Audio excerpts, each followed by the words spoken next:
Hey guys, welcome in. I hope you're well. Cutting the intro a little bit short here. I'm running a little bit late. It's not 10 o'clock yet, but I would much prefer to get started as soon as possible.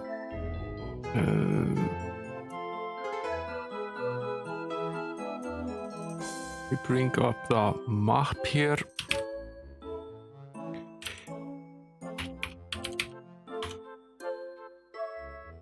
It is. Here it is.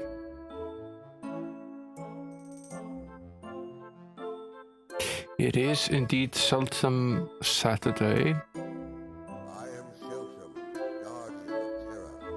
He is Sheltem, guardian of terror.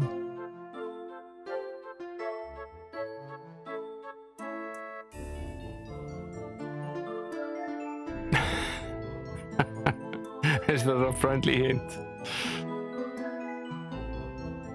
Yeah, I might be able to make that happen. I'll make a transfer gamer, we'll see.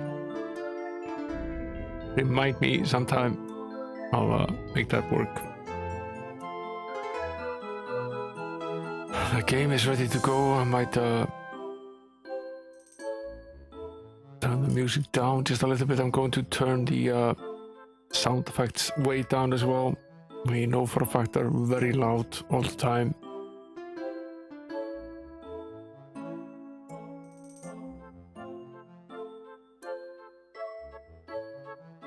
Let's shift the keyboard over.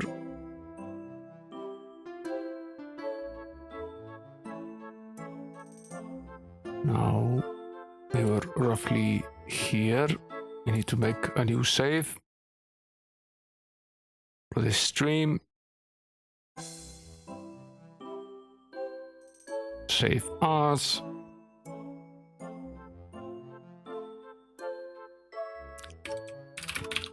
Stream 15.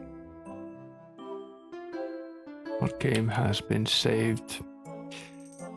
If I remember right, we were struggling a little bit with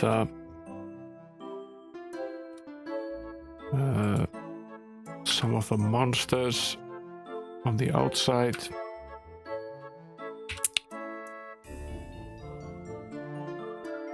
I think we are in need of some equipment repair here before we venture back outside.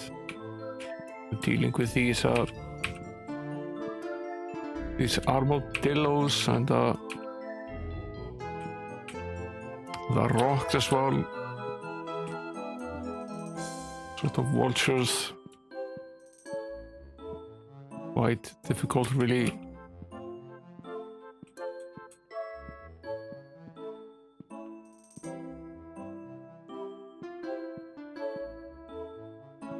Yeah, it's not easy, at least.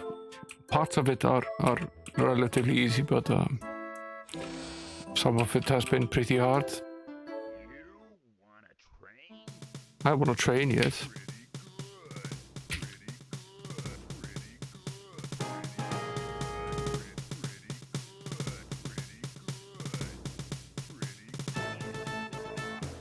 Seems we've received a lot of experience. So, I guess it's worth it. That experience will also definitely help us a little bit.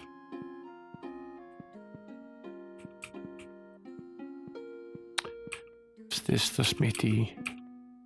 No. Let's go fix up our stuff at least. Can't be out there fighting with broken weapons and armor. That doesn't make any sense.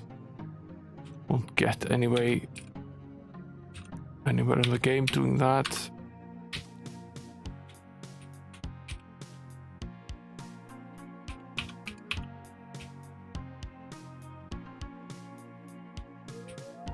I'm still of the opinion that the shop song might be the best song of the game, but maybe doesn't really fit the theme.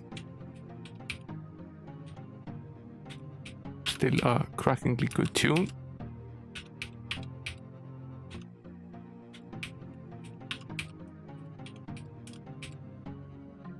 Here we go. Come back soon, he says.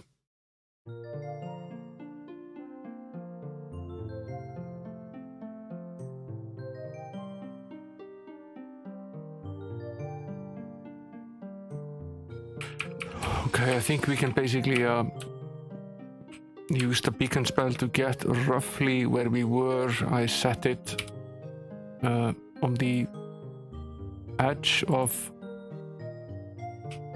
I think it was E4. At least I think I did so for at least one of the characters. Okay, no I didn't. I obviously reset it, so we'll have to hike. It's fine, we can use the exercise. How are we on food? We only have 6 days. Actually not all that long.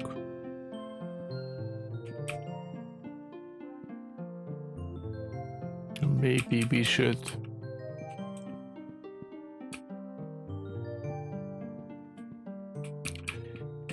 hit the tavern on our way out. It's somewhere close to the exit.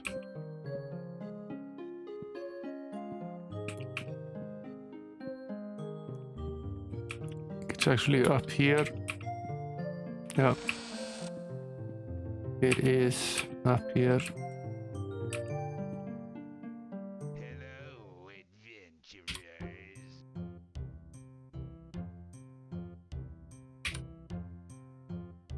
Good luck. Okay, it only gives us up to 5. That's actually less than we have. We're still operating on the food that we found at the start of the game. So,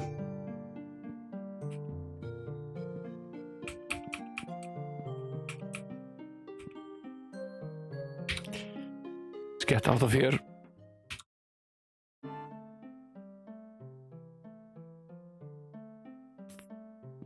We'll take this path.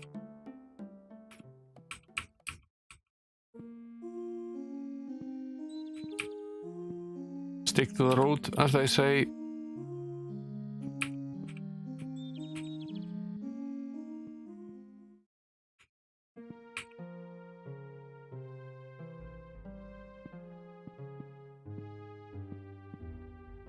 Didn't we finish the task for this guy? I think we did. Yeah, thanks so much for getting rid of the ogres. My caravans can now get through the pass safely. Take this gold plus 150,000 experience. Got 150,000 gold. That's actually pretty nice. It was a fairly easy task.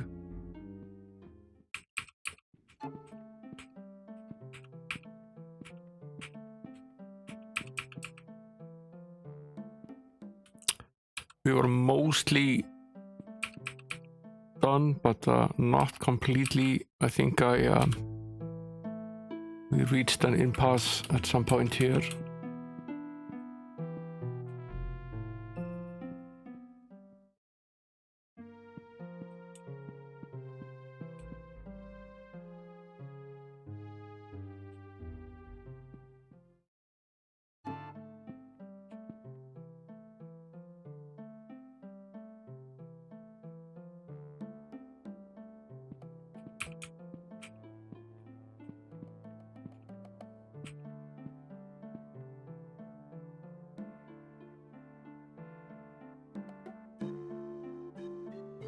We found some sort of item, something called an emerald handle.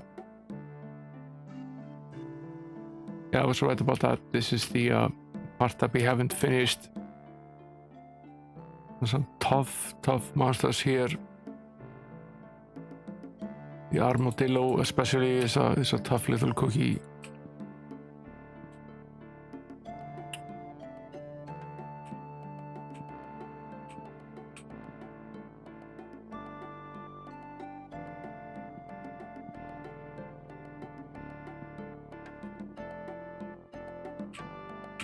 I was going to finish this last stream, but I think I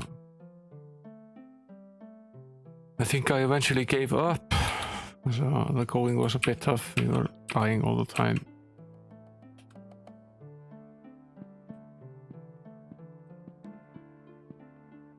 better to return on a clear head and try it again.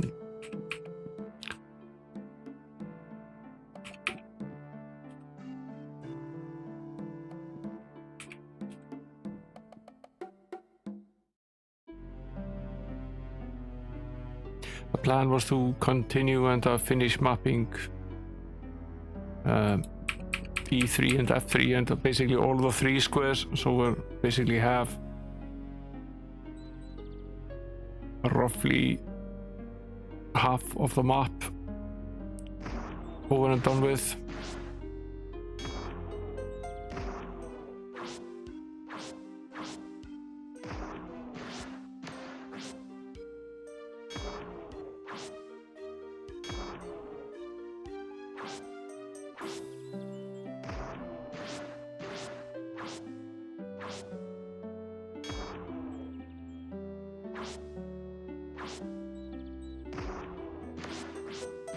These ants have a ton of hit points, but are otherwise not all that difficult. There are quite a few of them here.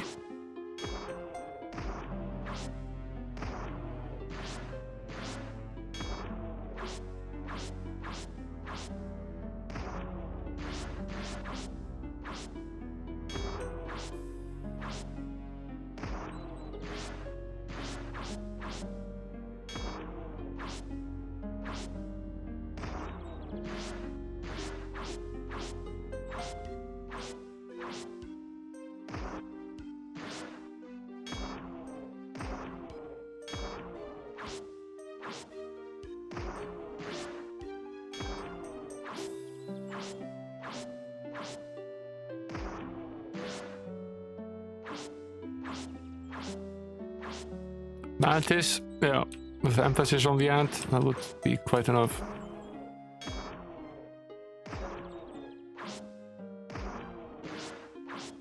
Takes forever to take down, but he's not actually all that dangerous. The missing bit here is the poisonous pond over there. Probably some point in the game where we can actually fix that little problem and reclaim that pond. I haven't found it yet.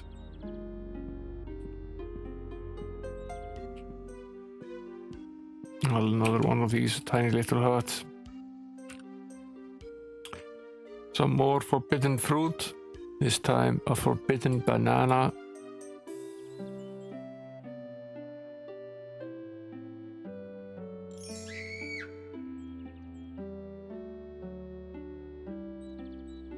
Hey there, Ash. Thanks for doing the chat test. Welcome in. Welcome in. We just ate a forbidden banana and it had the intended results. We died. There have been quite a few of these forbidden fruits spread all over the jungle, but some of them are poisonous and some of them are not, and you just have to try every one of them and figure it out. So I've made a mental note to save each and every time before we eat the forbidden fruit. Sometimes you get lucky and sometimes not so much.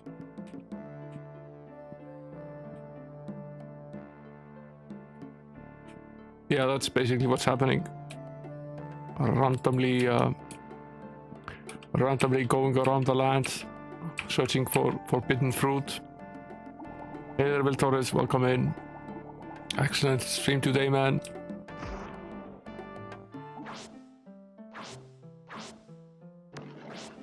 I should mention it here that we are doing a Darkest Dungeon stream here tomorrow because Eva Glempire redeemed a subscriber Sunday game through channel points. So, we'll be playing Darkest Dungeon at roughly 2200 UTC here tomorrow.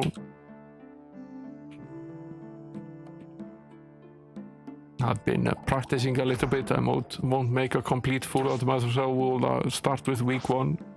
start at the beginning of the game and see how far we get.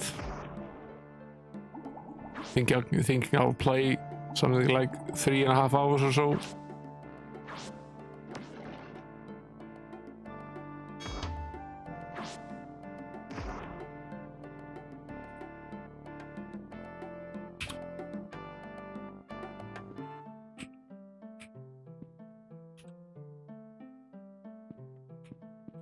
Probably spent most of that time in the ruins. That's pretty much the only place in the game I'm sort of comfortable in at this point in time.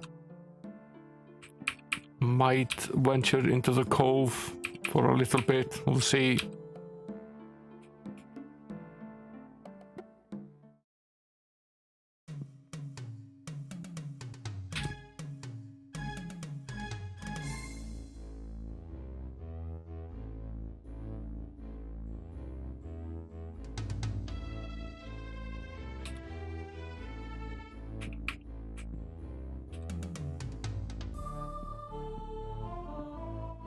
This outside music is pretty nice.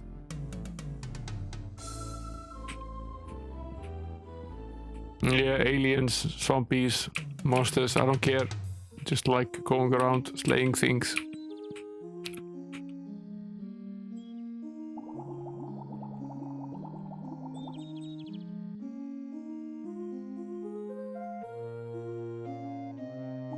For some reason it kind of looks like I'm sitting on the floor in the camera here. See it a little bit.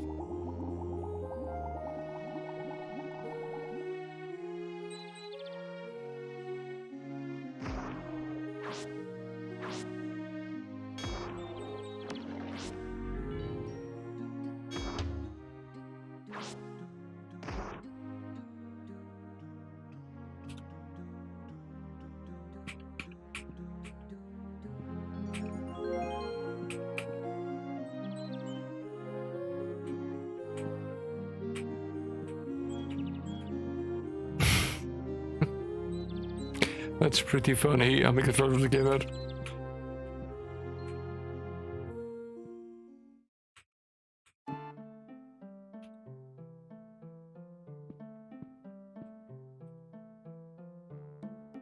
I really enjoy Will plays Alien Isolation on Fridays usually, and I really like that game as well. It's very immersive. It's very different to Aliens Colonial Marines, but it's still a very fun game. Might want to use some magic with this.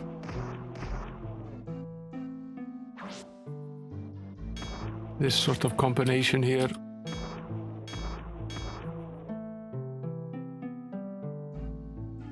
Take down this gargoyle before it does more damage.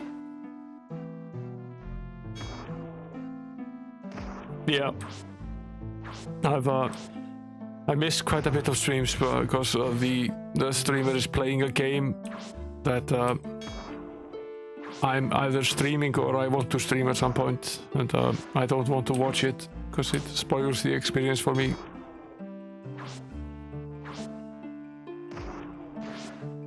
So the streams you think I'd watch, like a lot of the time, are streams I often don't watch because they're playing the same games I might play.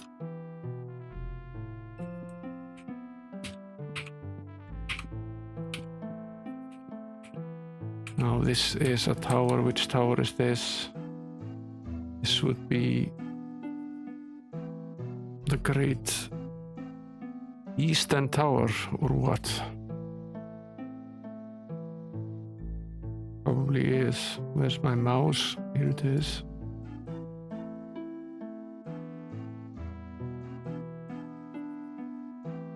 Yeah, that's the Great Eastern Tower.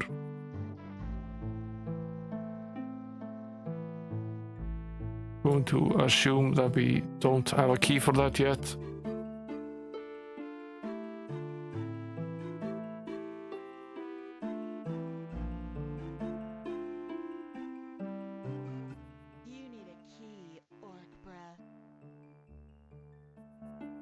might hike the sound effects volume up a little bit. Seems that it's a little bit better adjusted in game number 5 really than it was in game number 4. It's not quite as loud.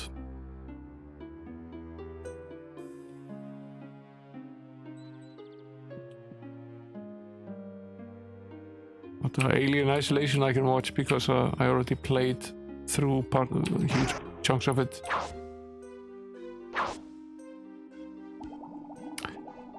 Now it's a little bit too loud.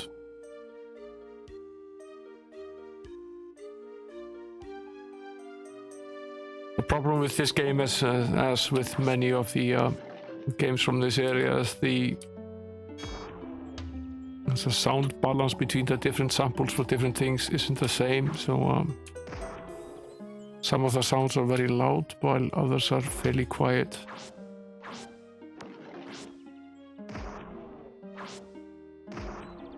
These guys are a real menace.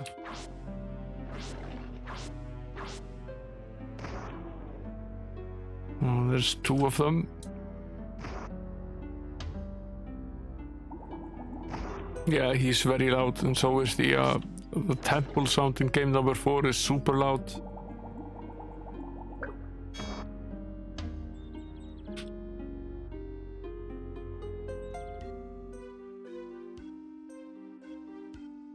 Both when you get there and when you heal as well, it's loud enough to wake someone from the dead almost.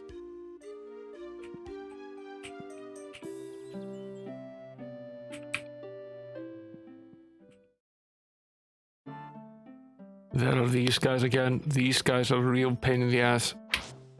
As we found out last stream, seem to have a very high armor class.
Okay, that went relatively well.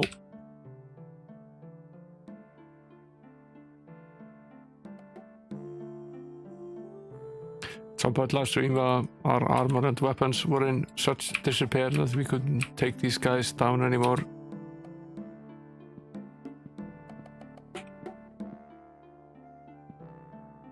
Where's the front of this wagon? It's here.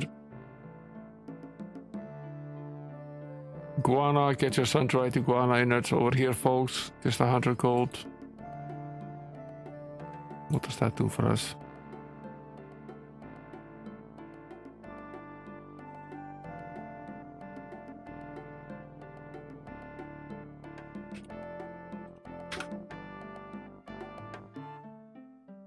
$162.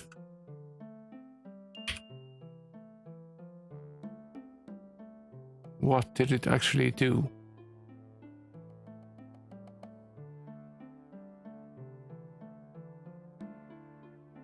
Okay, it's food. Okay. Well,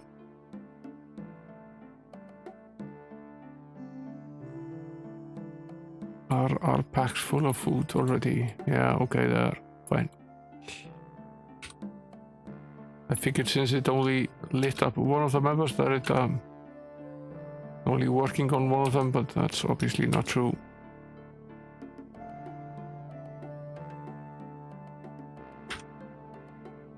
Now we have 18 days of food. It was a little bit expensive, but still definitely worth it.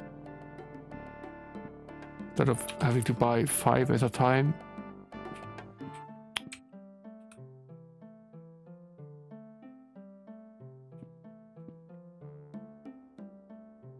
the rest of this to cover, and then we have to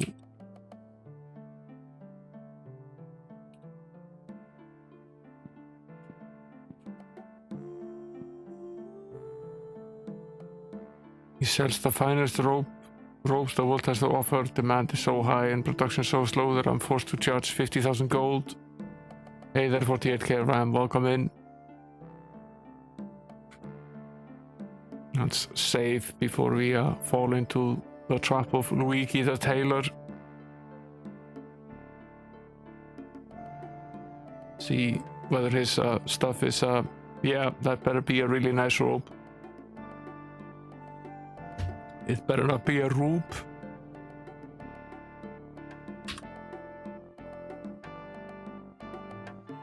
Let's see what this is.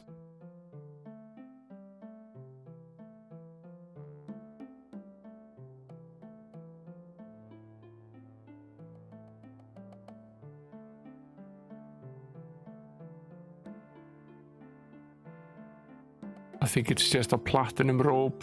We found multiples out and about, so really not worth very much. Certainly not worth 50k. So it's one of those eBay vintage rare ads.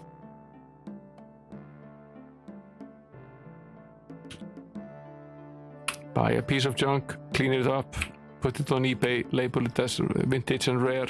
It will sell for thousands. I have a magic necklace machine that turns out powerful necklaces when you feed it gems. I can make a necklace for you for 500 gems and 50,000 gold.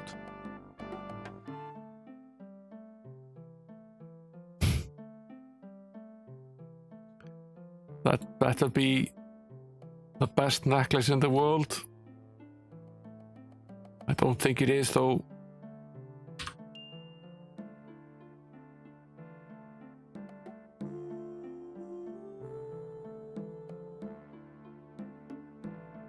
Got it, power necklace.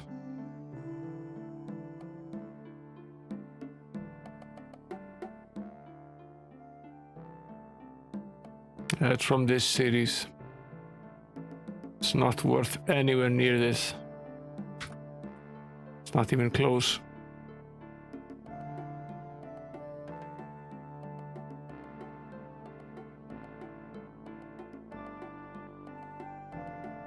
Yeah, it will probably work. Just remember to put those tags on. Hey there, H. Welcome in. Thanks for the host. Sorry, my alerts are still invisible. We had a nasty run-in with the endless follower bots here last weekend, and I turned them off at one point.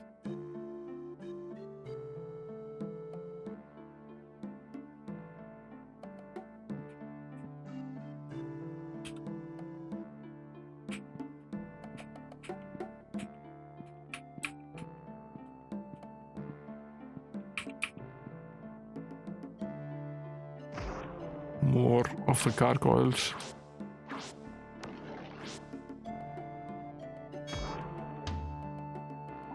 Yeah, they seem to be mostly quiet now. Well, I guess it's fair to turn them on again.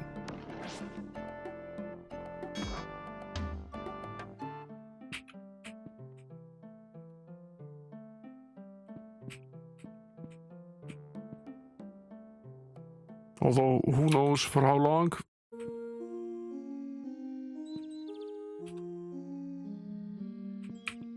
Yeah, Hoss is not Castle Guard.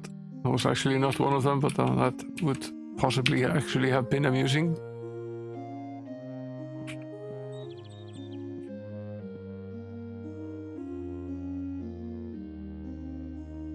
All of these guys are scammers, I'm pretty sure.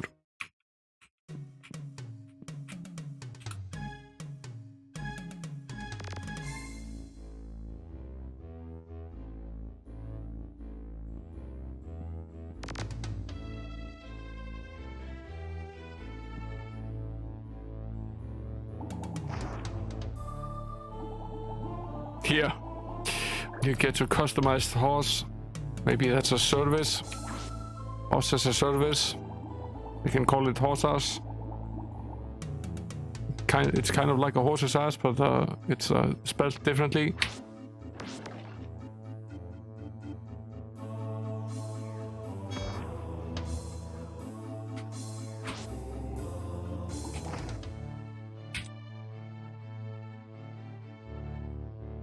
Yeah, that's pretty much it.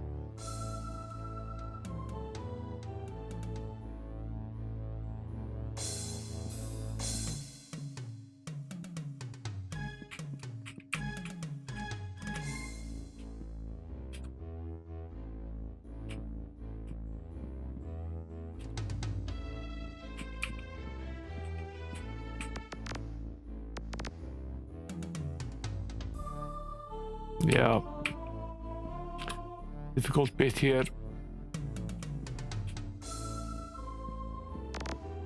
Some sort of river slide. Taking a toll here on us.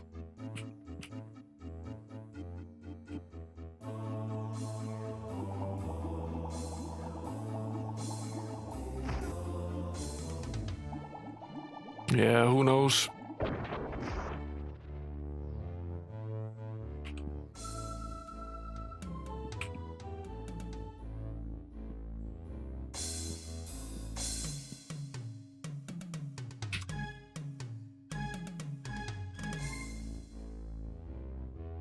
Let us save again.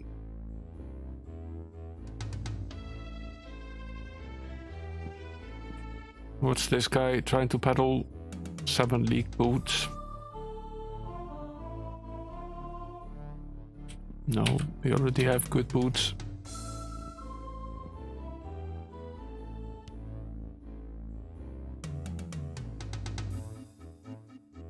His magnifying glass is missing.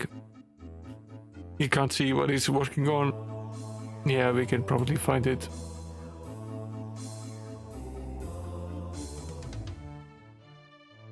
Probably with the gargoyles, based on this.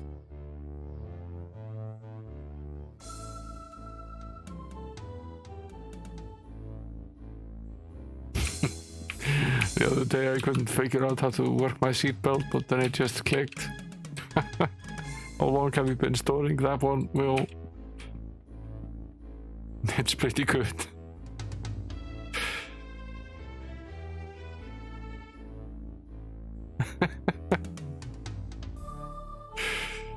The portal has been destroyed. Okay.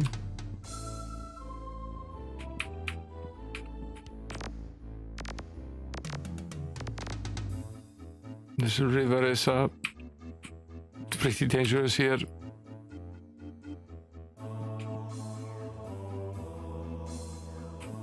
I'll take quite a bit of damage here as well.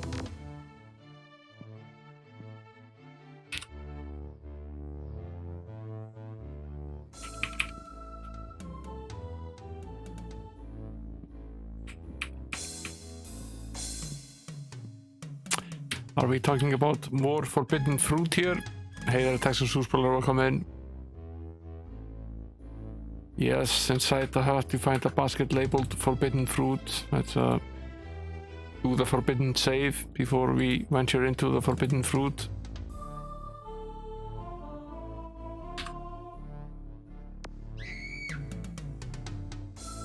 Yeah.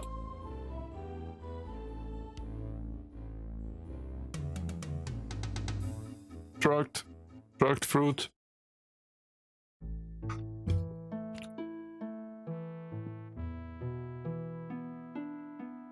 The thing with the forbidden fruit is that 1 out of every 3 or so is a status enhancer, but the others are either instant death or some sort of poison. So you just sort of have to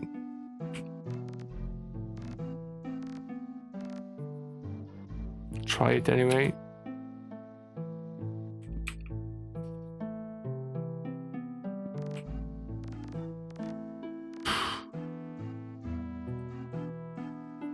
These rapids here are fairly annoying.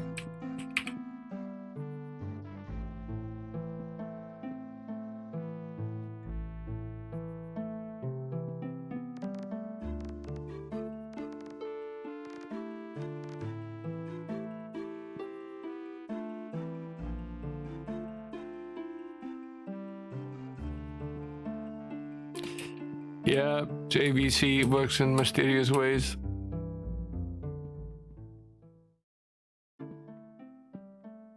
I agree with you, it's really just annoyance.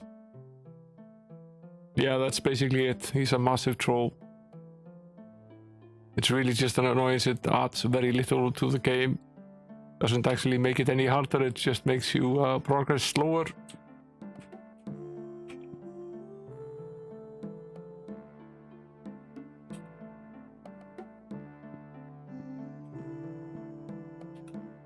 Yeah, I've been playing quite a bit of Darkest Dungeon this week, prepping for the stream tomorrow.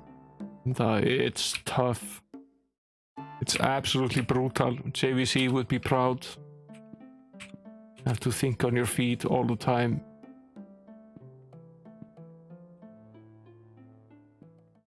You sort of get good at it, and it's like Might and Magic. It's a fun sort of tough.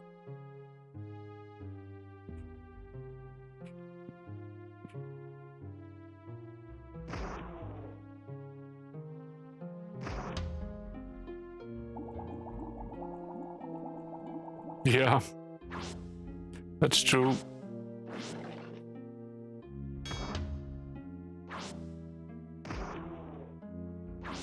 But the lore is good, so we keep playing.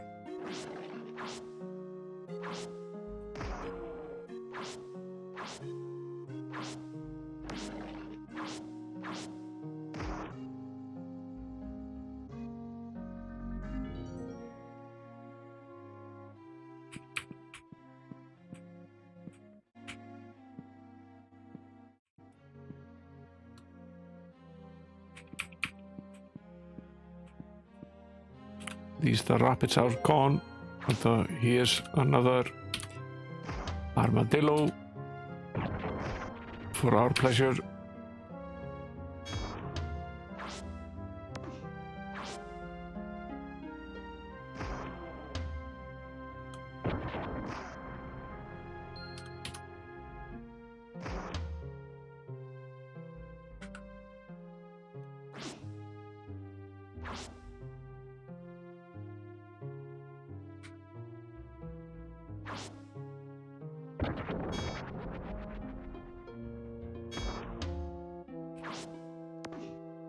I'm thinking we might need to, oh, there's another one. What a point in time to get another one. That's not great. Let's,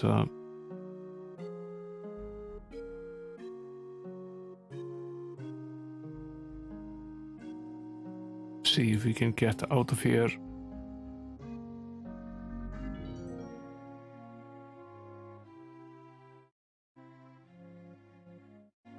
Do I perhaps not have the... No, I don't. Okay. See if we can cure the wizard.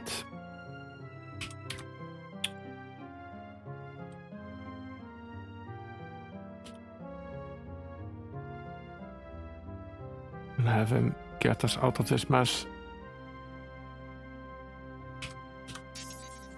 Yeah. Where did we end up? So we're in F2, that's fine.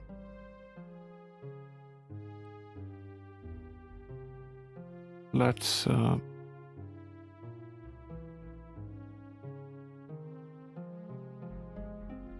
cast the beacon here.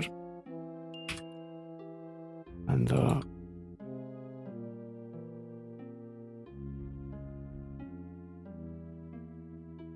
use the other beacon to get back into town.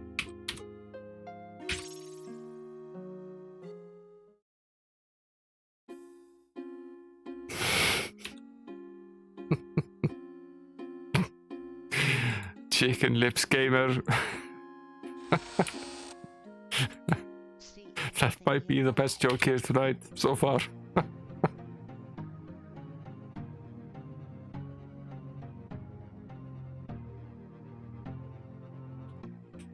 I figured we were in need of repair here. These armadillos do a real job on our armor.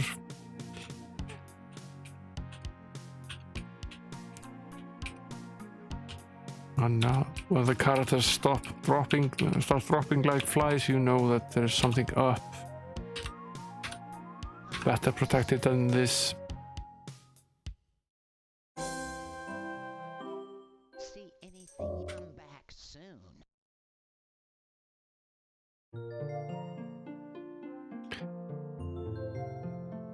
What I like most is, I mentioned it before here on stream, I like most is that he moved the 1200 part to the remainder of his name, so it's Amiga Gamer 1200 instead of Amiga 1200 Gamer, which I'm still stuck calling him because I'm just used to it, and people are still calling something other than Amiga Gamer like Amiga. He often gets called Amiga.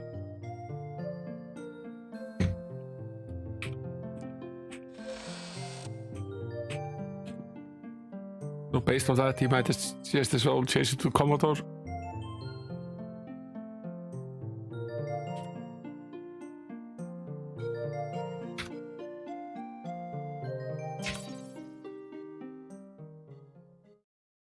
Okay.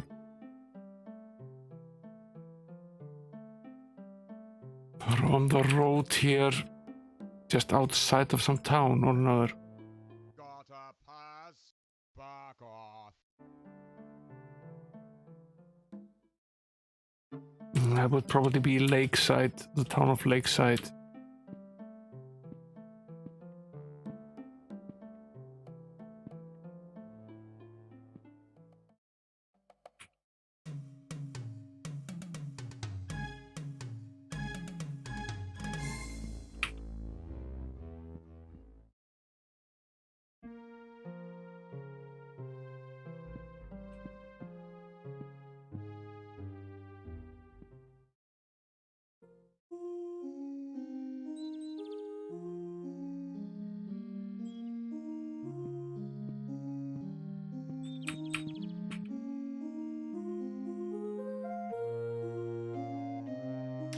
More armadillos.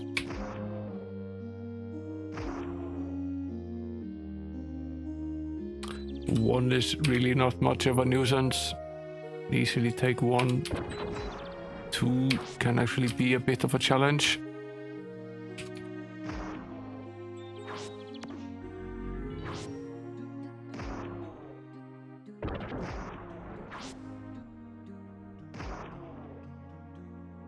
You do need to use quite a bit of magic though.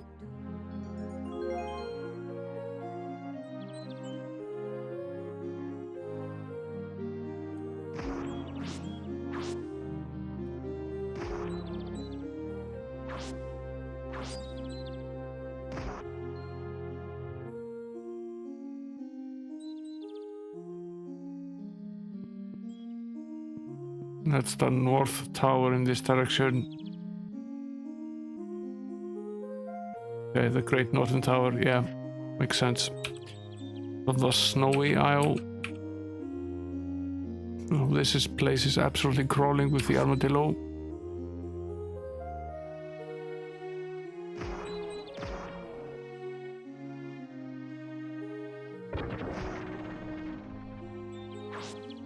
This is where the Cold Ray actually is an excellent spell because it goes through the monster, and if there's another one behind it, it hits that as well.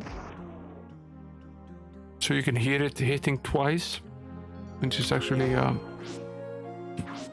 very useful in this case. Sort of get double usage with the same spell. We'll switch here. The Cold Ray. We have at least 3 players who can cast it. A decently good spell. It's multi-monster, and it also has this side effect of being able to travel through the monster. There's our other friend. Already done quite a bit of damage to him, so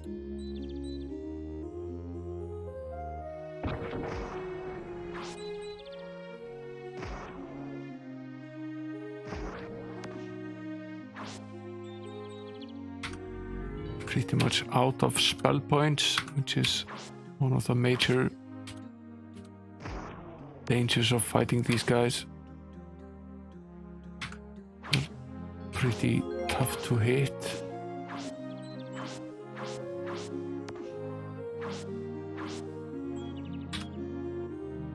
hope his weapon isn't broken. It's not broken though, but it's not equipped.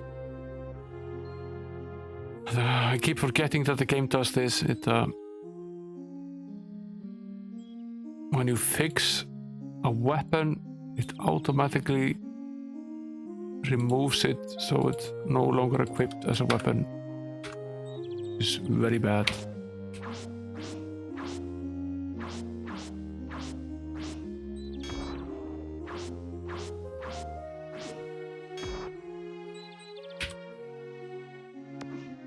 Oh, that's bad. I really don't want to fight one more of these guys.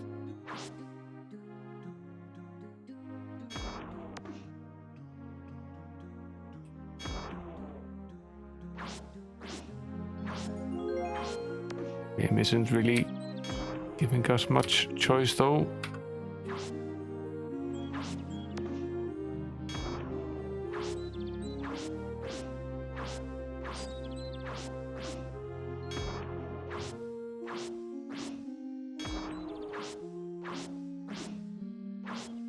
I actually doubt we'll survive this one. Yeah, this Armadillo is a really tough character. It's mostly the a very high armor class. That's the problem. Just so incredibly hard to hit. He causes such damage as well when he manages to hit you. 3 is absolutely out of the question. I guess that was not a good idea.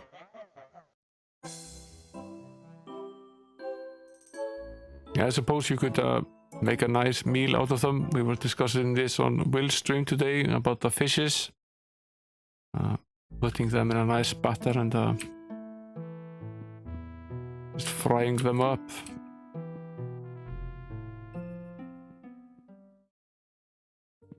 Let's try making our way down this road again. At some point we do need to kill these armadillos anyway.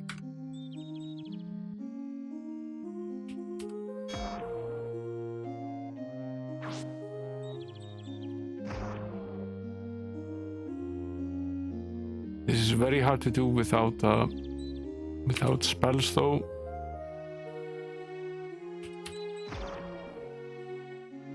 Beer battered armadillo, yes, fully deep fried. Sounds like something Top Gear might do. You can see James May attempting that.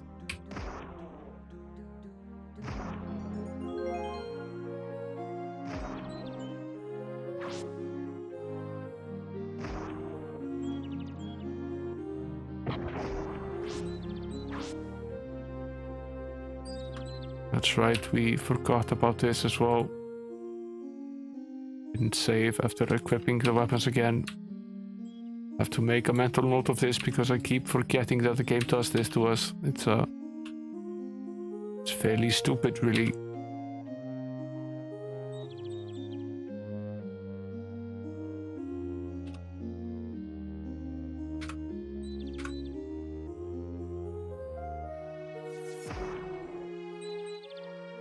Undoubtedly the secret is in the batter, yes.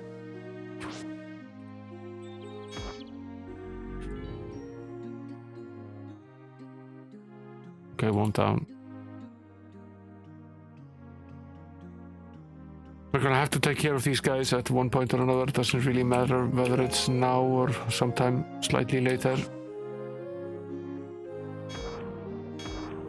They're behind one another now, so we'll use the cold ray here.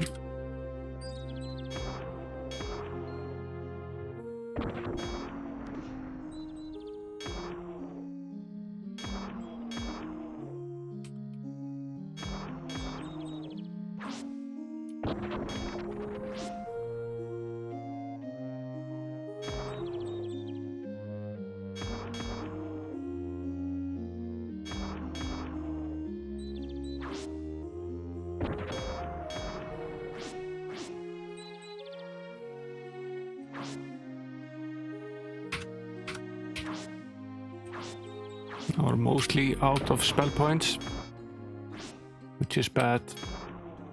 and also pretty close to finishing them off, which is good. Can't say that the rewards are really in any sort of way equivalent to the difficulty level. There's basically no reward at all.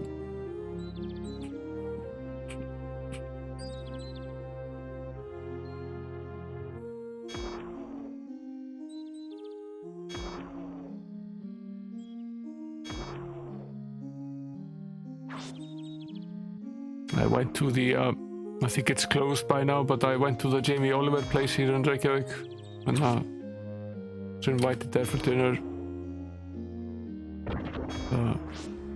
That was a poor experience. Food was dry and didn't really have much flavor at all. Definitely was not a pleasant experience, at least.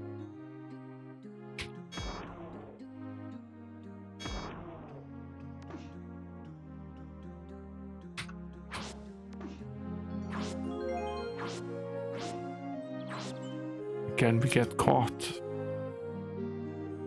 sleeping when we definitely should not be.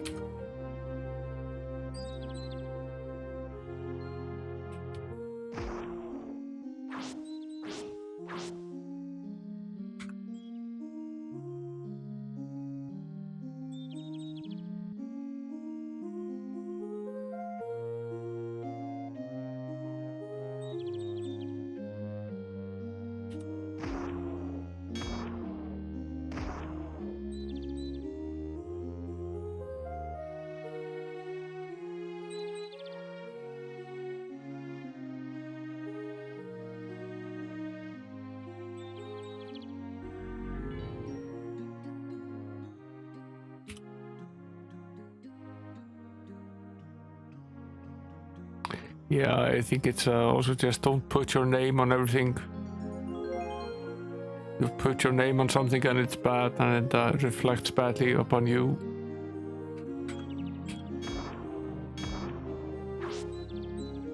It was a good run, we got quite a few hits. But then you have runs like that when you don't make a single one.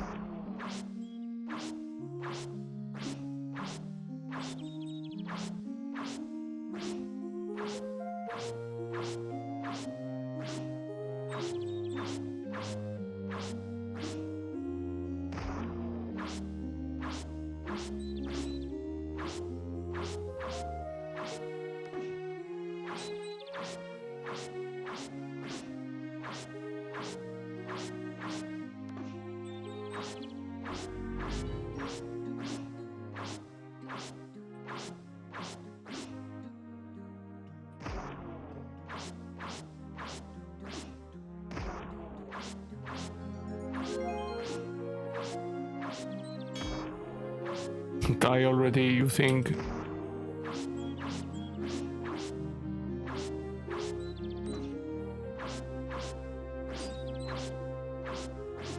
Just requires such an enormous amount of taking down.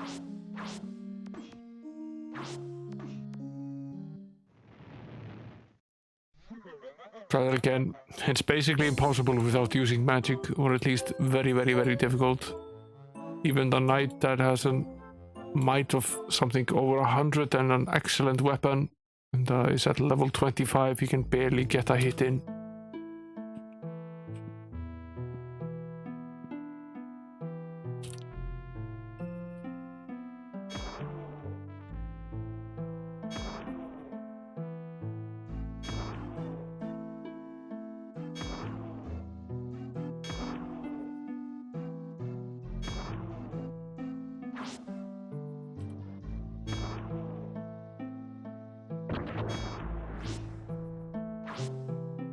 These guys are really best fought from range, that's pretty much it.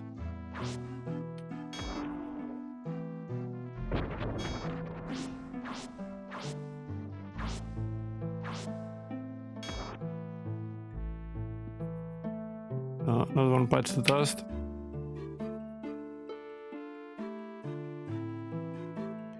the last boss actually wasn't all that difficult. It just required the right tactic. What was mostly annoying about that game was the endless respawning. None of the monsters were particularly tough on their own, but the absolutely brutal respawning was a bit tough.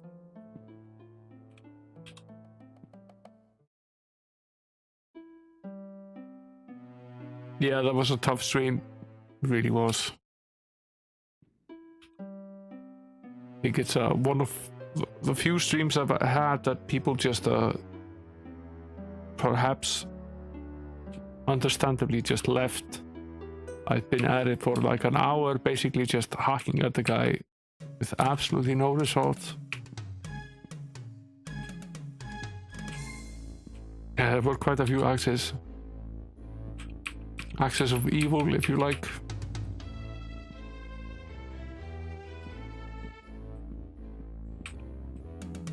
Yeah, it's rather annoying, especially when you can't do anything about it. Now we have some bits of this desert left. I'm not going to cover them now. I think we basically we've covered all of the threes.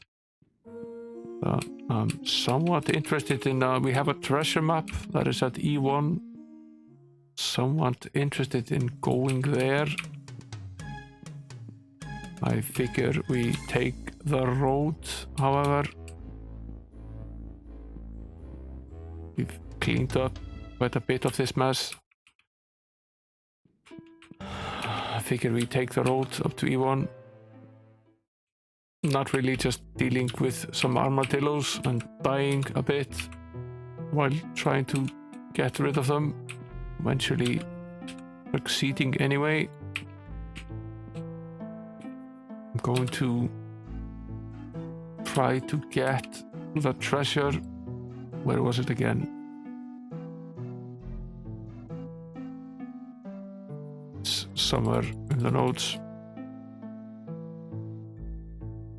There were actually 5 of them on my controller as a gamer. One at a time though, mostly.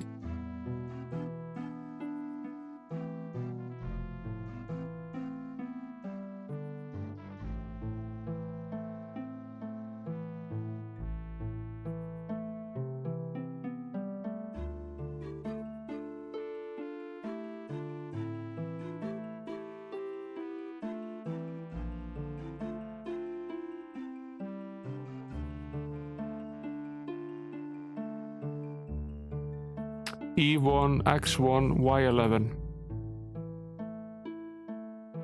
It's basically just down the road here. Yeah. So it's actually reasonably easy to get at. It's basically here. Right?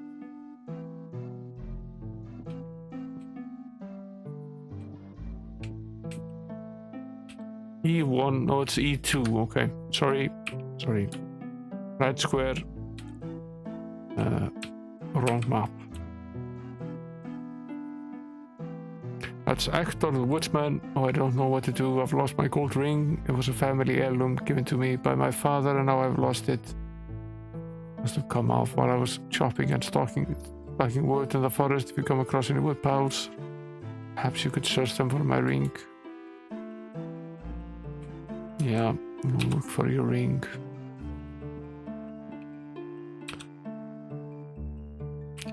Just go straight up here. Hope we don't run into something nasty, which of course we do. What the hell is that?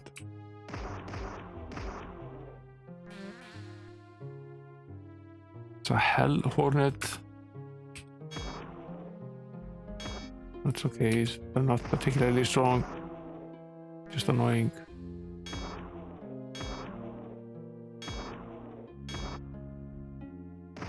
At least you can hit them.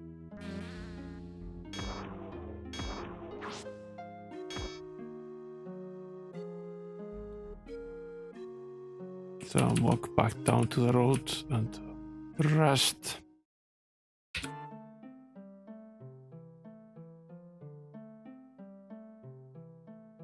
Yeah, this game doesn't need to make sense. It really does.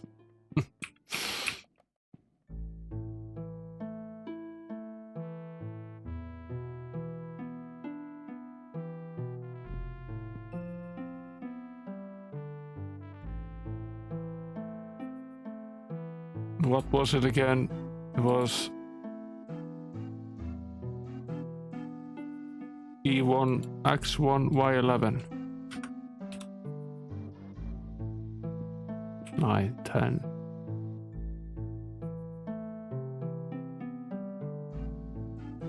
Temporary boost of 1,000 spell points, which is quite a bit. There's the treasure. A treasure map? Perhaps it leads to something interesting, perhaps not. I'm willing to look, whereas you don't really have the time, do you? I'll tell you what. Why don't you sell me the map for, say, 2,000 gems?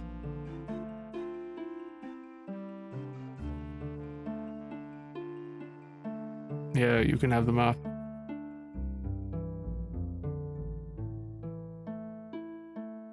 At last, the other half of the map to the fabled treasure of Jibbermugs. I'll be rich. Goodbye, fools. I'm off to the Desert of Doom. I'll take the 2,000 gems. Perfectly content with that.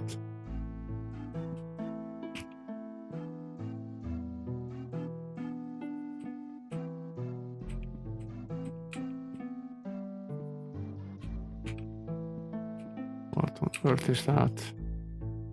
Those wood piles.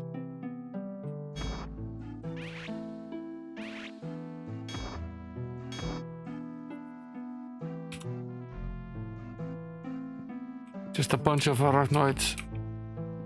All we got was poisoned.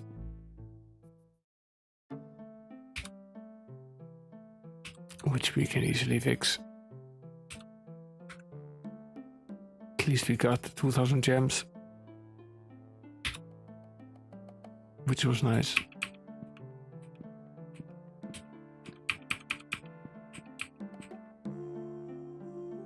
More of these guys.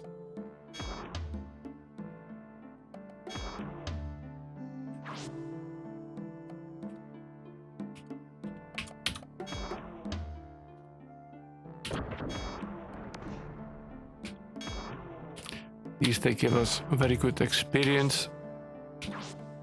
But look at the bright sides here.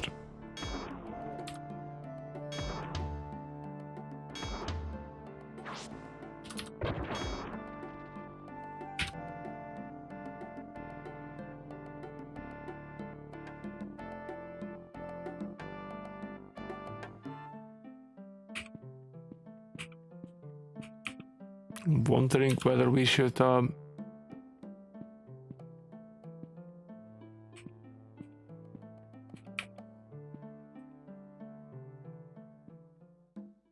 Fountain of Meteor Magic was trained by Ben & Teller. That's cold.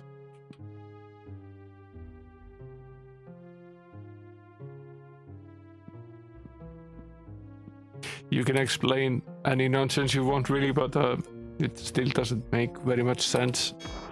Maybe it doesn't have to.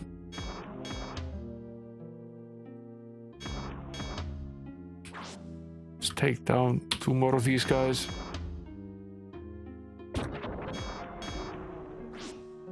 I'm thinking we try finishing off this forest, see if we can find whatever the gargoyles took. We've killed most of them already, so might as well finish this off.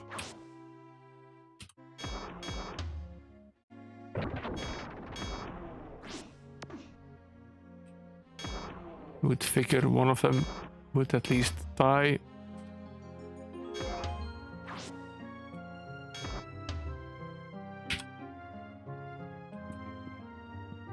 Like back to the road. Yeah. Pink armadillos, but hit very hard and have a huge armor class. The armor class sort of makes sense. Very thick sort of shell, but I don't think their combat abilities are all that great.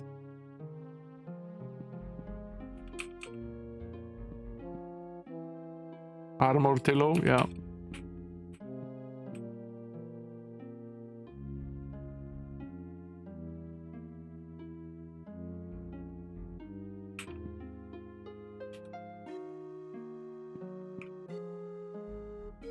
These guys again. These are not fun.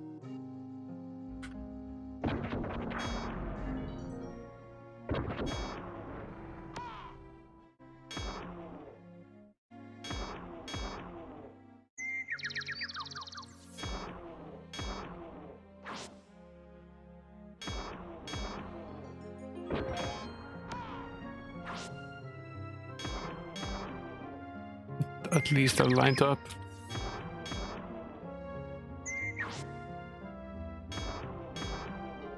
We're hitting both of them.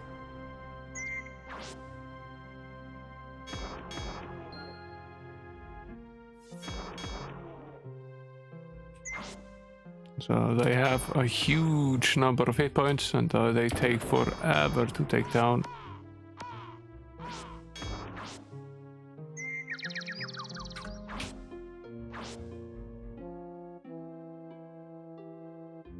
Thinking we shift over to incinerate.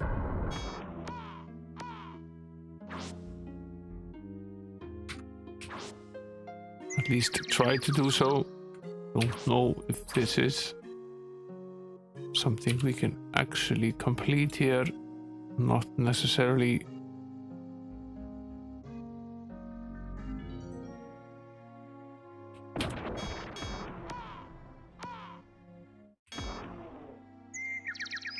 Maybe if we get lucky.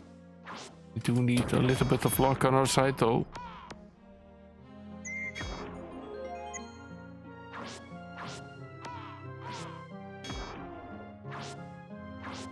Still not in the red barrier.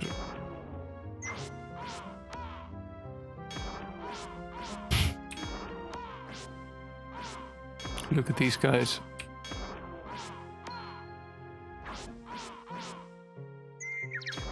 This guy will probably go down, but the other one will probably not.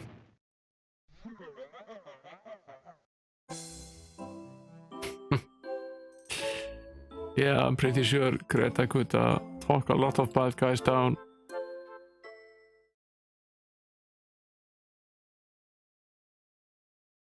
Yeah, these guys are tough. Which is why we didn't venture any further into the desert, and maybe that's just a smart thing. We'll leave the rest of the desert for later. Let's just venture into the mountainous areas surrounding the desert. We're not quite ready to finish off. We have finished off quite a few of these rocks, but they're difficult to take down. It would probably be a lot easier just a little bit further down the road. Often a level or two helps immensely here.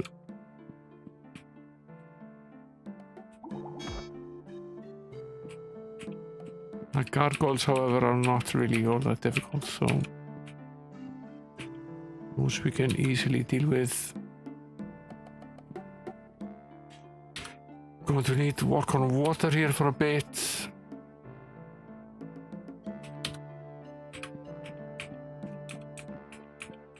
We finished the land of the gargoyles.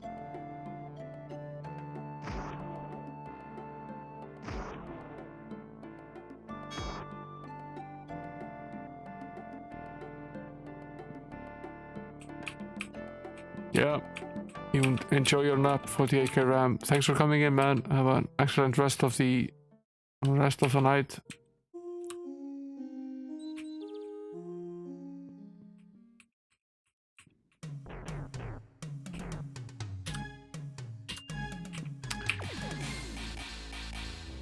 Who's this? It's an octopod. I'm glad you're doing the yard work, not me, 48k RAM.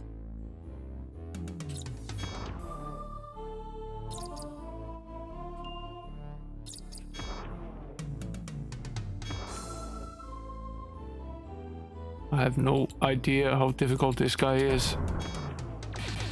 Going to assume he's quite difficult.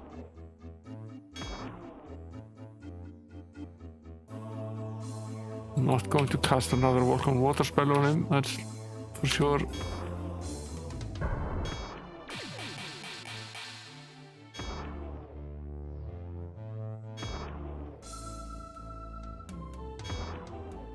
He's got us well poisoned.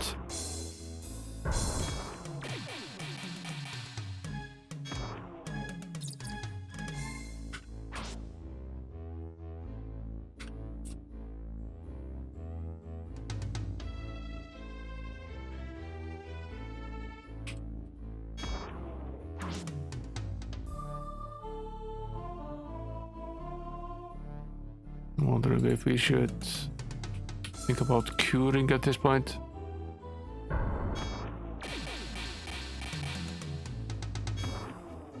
Down to the red level at least. That's nice. Might be able to... no.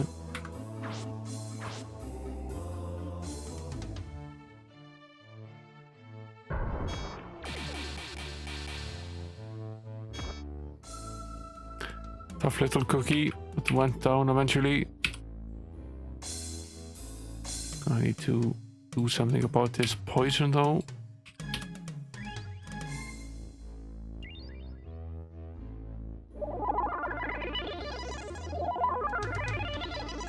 Stop this.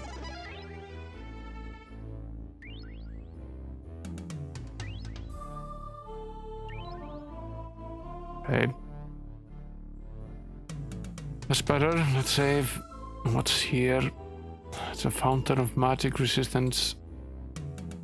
Temporary plus 50 magic resistance.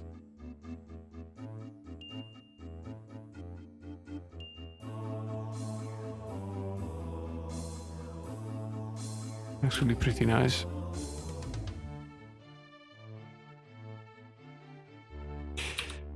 We logged in the notes for us, so we don't have to remember where it was.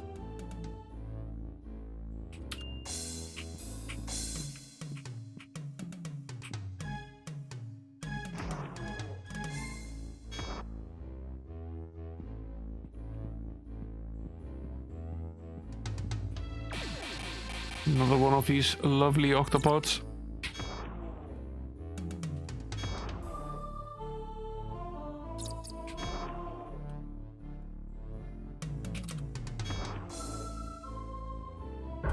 Stick to what worked here. This wasn't quite planned. Guessing her armor is in a pretty bad state right now.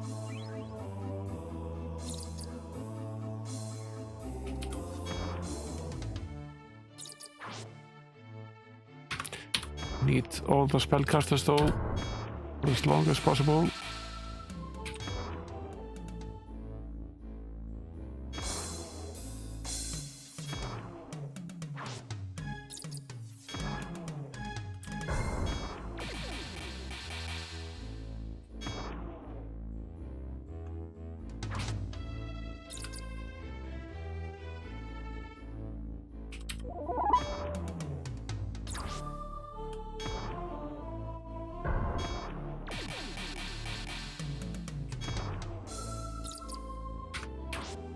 I already... What can we do with 20? Very little probably.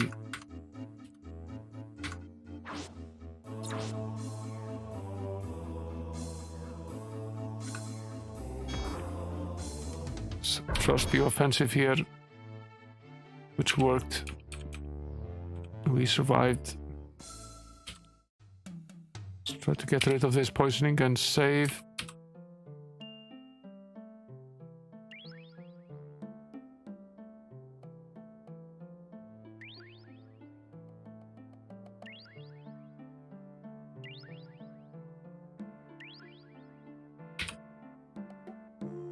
I squid you farewell. Yeah, something like that. Close to that, at least. Let's continue exploring this side of the road here. Chubo! Holy shit, Chubo! It's like a 1 in 300 chance. Holy hell, welcome into Donuts and your huge community. Thanks for the massive raid. You guys don't know me, I'm Sigurd and I stream mostly retro, adventure and role-playing games here. Wednesdays, Fridays and Saturdays usually. Fridays and Saturdays are usually in the role-playing camp. Tonight it's Sheltem Saturday, so it's more of Might and Magic. We're on to the dark side of the Might and Magic world now. So this is Dark Side of Xeen, or Might and Magic 5 really. Welcome in guys, from Duke's channel. Thanks for sharing your community with me, Duke. Give you a proper shout out here again.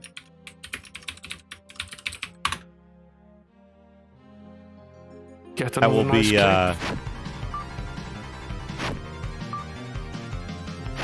I'm pretty confident that'll be And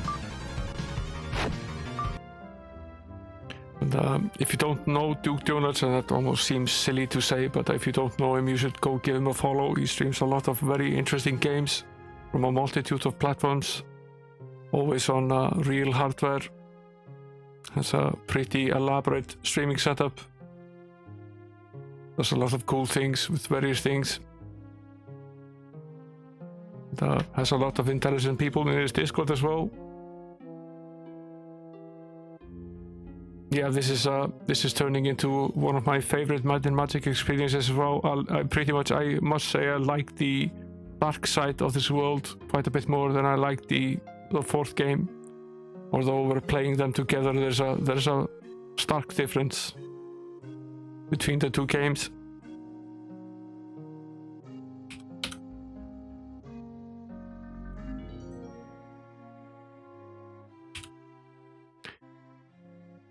Your mom, you're definitely pretty smart. You might not think you are yourself, but it doesn't mean you aren't. Now, trying to finish exploring this little bit here. We promised a gentleman on the other side that we would find something that was stolen by the gargoyles, and try to get through this bit here. My gargoyles are on the other side, and we're surrounded by these octopods, which are difficult enough, but not deadly perhaps, unless you make a wrong move.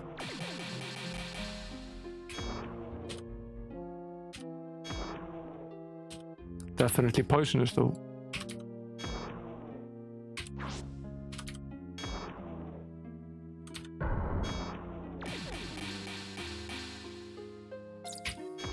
So what were you guys up to? I love that it says you were last seen playing retro, like retro is a single game.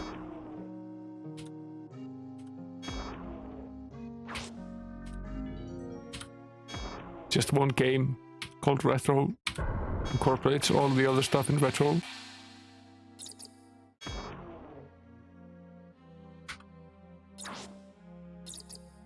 Warriors of the Eternal Sun, yeah. I saw you were doing Might and Magic 2 on the Genesis the other day. I watched some of those streams. They were quite a bit of fun. Did you ever figure out the circus status adjustment thing? I never did when I played it. I played through all of it and finished it quite fine without ever figuring out the circus puzzle, but it's still a pretty interesting way to gain a lot of statistics pretty early in the game.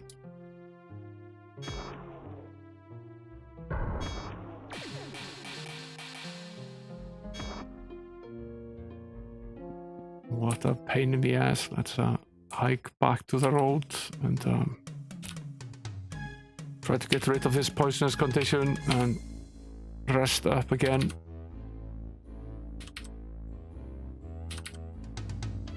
Just going to assume that the sorcerer is poisoned. He's unconscious as well, but I think we can safely assume he's been poisoned. Yeah, it takes a long time because you have to do all of this traveling and do all of these different things to be able to do it. can sort of cheat using Lloyd's Beacon, but you would really need at least 2 copies of it. Maybe more. But it's an interesting way to fiddle with the stats, and you sort of have to lock into it. I think we played the game, we were in the game for 53 game years or something, and we never locked into finding the circus. I don't think there are, even in the pyramids, I don't think there are any hints as to exactly how it works. So you would either need some sort of hint book, or you would just have to sort of stumble onto it. I was playing the game without any hints. It's party-wide, that's interesting.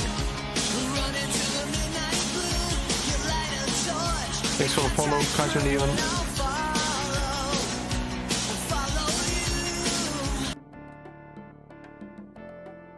I don't remember. Maybe it is in the Mac version as well. Maybe I've just been playing 3, 4, and 5 long enough that it's not party-wide. It's character-bound. I think in Might and Magic 2 on the Mac it was not bound to the entire party. I think you could have 2 locations.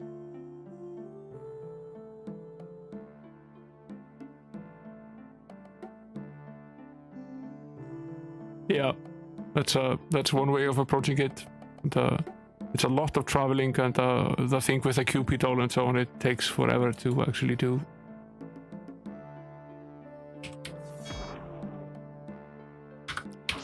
I played it without any hints. It took me 30 streams. I think it's almost 100 hours that I spent on it. We did eventually complete it though, and with a good score as well.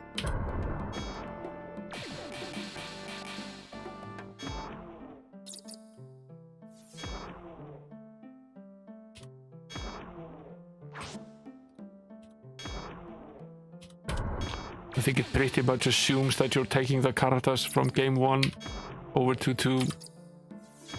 It's very difficult to start with the default party. At least one of the regulars here, Gleeser, played through 2 on the Genesis and finished it off.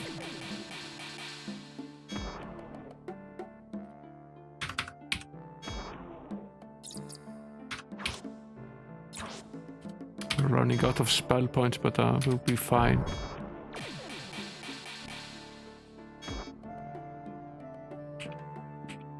What does this sign say?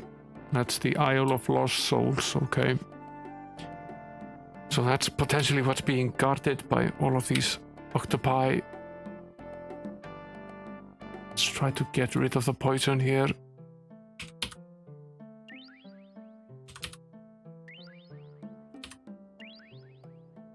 Rest.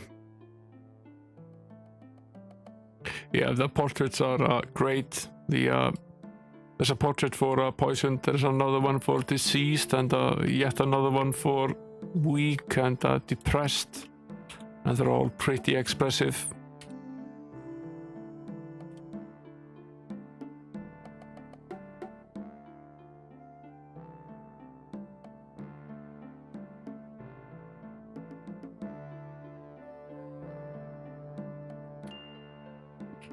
Yeah, it's there are multiple ways you can get around some of the more difficult bits, but it can be pretty brutal in parts.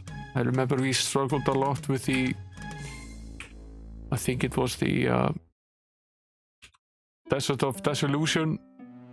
We spent a lot of time struggling.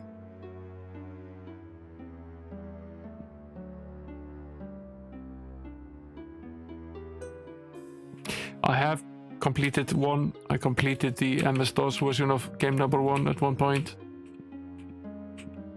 It's worth it, but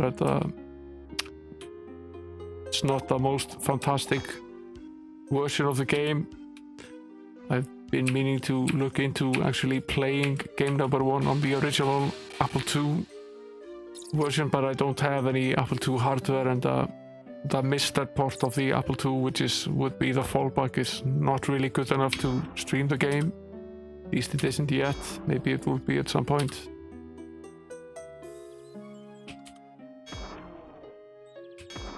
I don't want to stream the PC version. I think it's lackluster at best. Might as well just stream the 8-bit version.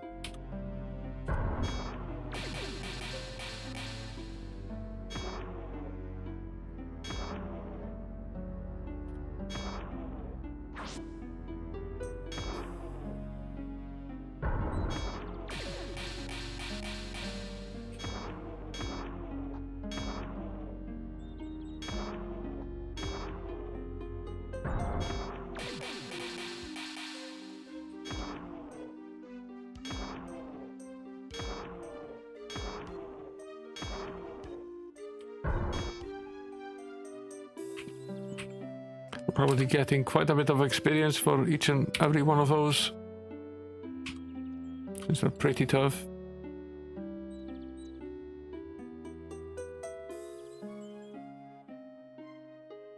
Yeah, it is a far better version. We played the Mac version, which I actually think is the best version of the game. Both in terms of appearance and just the general way it's polished and worked out. And I've sort of given some thought to playing game number 1 using the Mac version as well.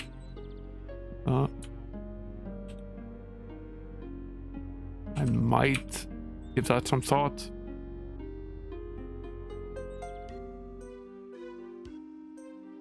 What are you looking at? You don't even have the key.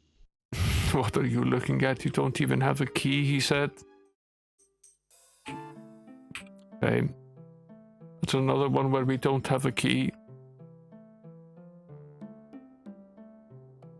And, we'll eventually get all the keys. It's just a matter of time.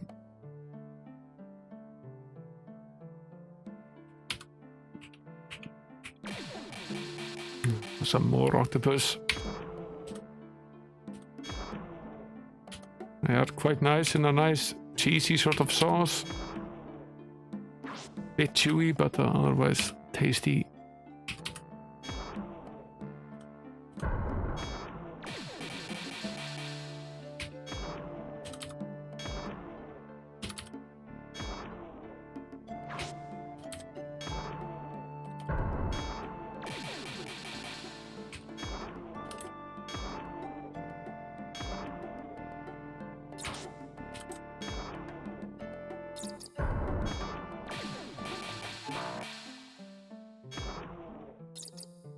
This one is proving to be a little difficult.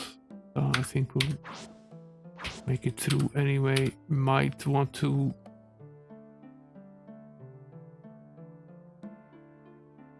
deal out some curing.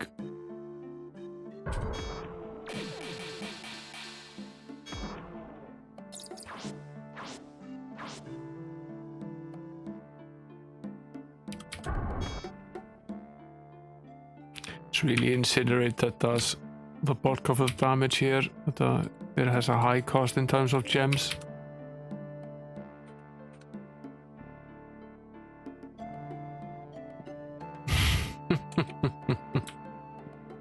We're in a bit of a pickle here.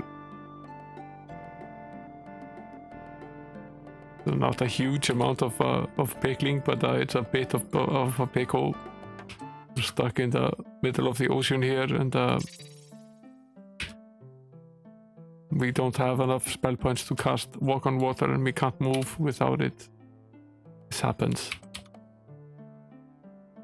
There are ways around it, obviously. The beacon happens to be set pretty close to us, so it's not really a problem. One of the beacons at least. The other one is set into town.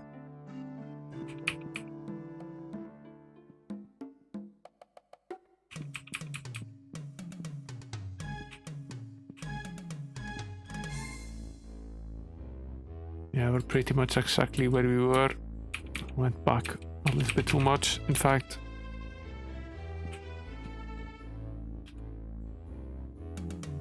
Okay. Let's walk some more on water. We'll save frequently here.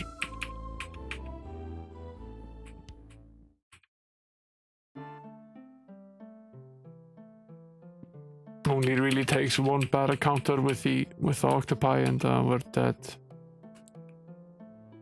It must be one of the last of the gargoyles.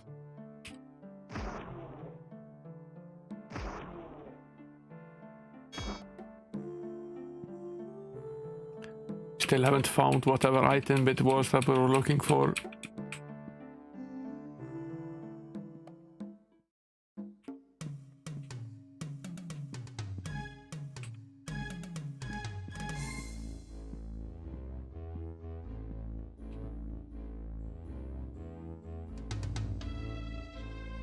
This is known as Mirabeth Point.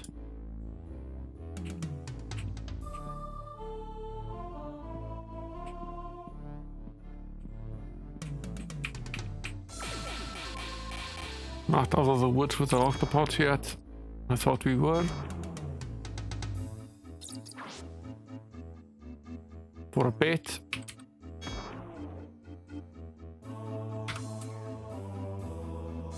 That's not the spell I meant to cast. This is...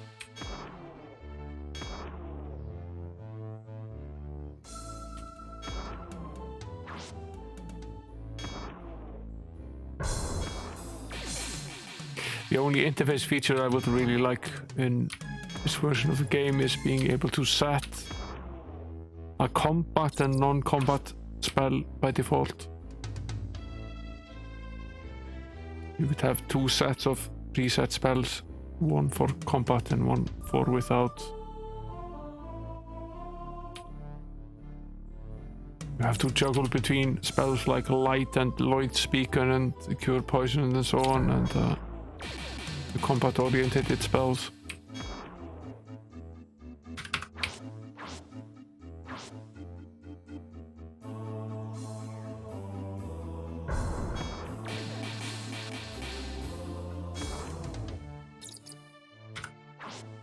We're out here, right?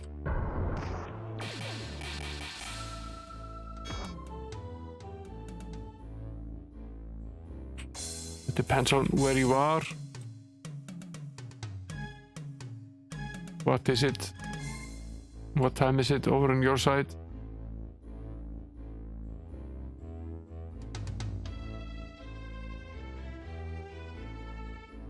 But the equal command, what does that do? And that's a no, really.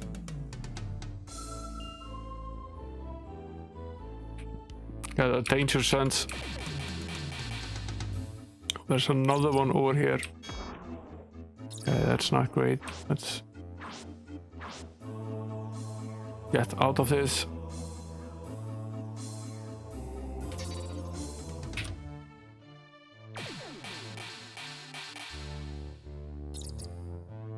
Okay, he can travel on land. That's nice.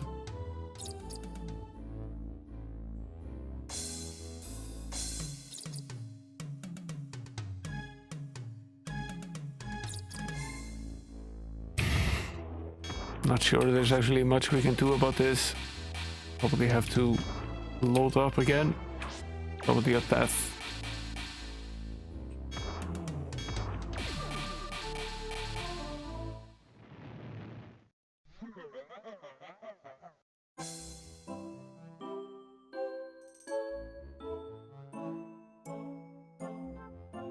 Okay, I'll try it.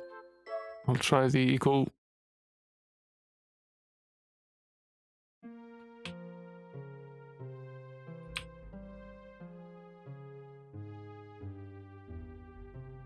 Doesn't actually seem to do very much of anything. Might possibly be because I have the Icelandic keyboard. Ah, yes, yeah.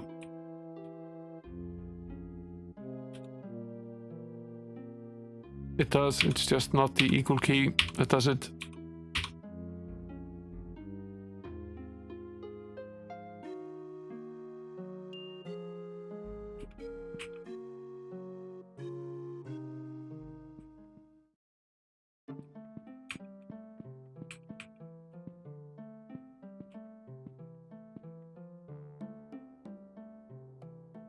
Yeah, I had it on for a long time when we were mapping.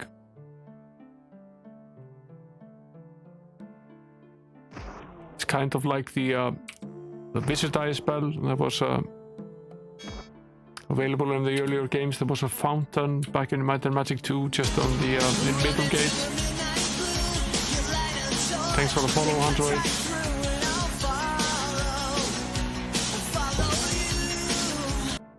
There was a fountain very close to the inn in Middlegate where you could drink from the fountain and it would grant you a Wizard Eye.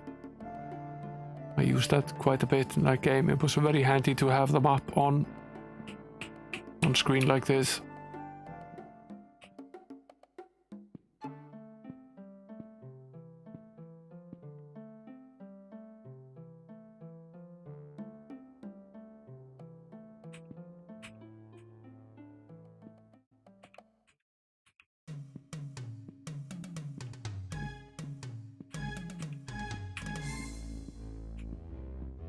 Okay, we know there are at least 2 of them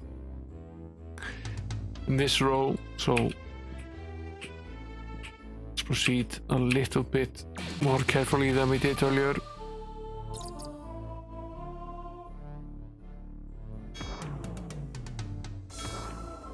I might not always want to use that. That's true.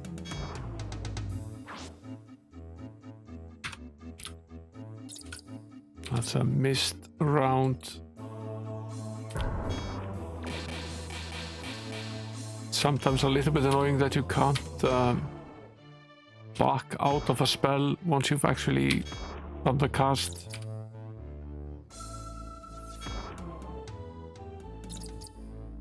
I work at the bank and a lady asked me to check her balance. I pushed her over.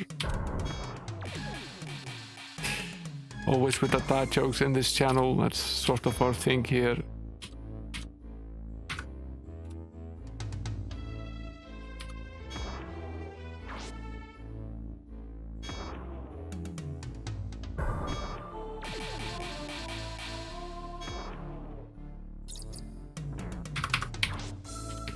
We have another... Don't have another energy blast here, okay.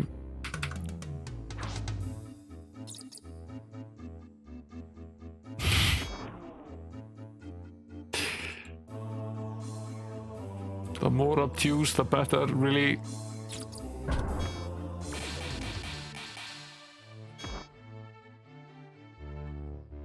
Let's do what we should have done last time. Let's reverse. Go back here and the rest over here. Cure the poison condition before we rest.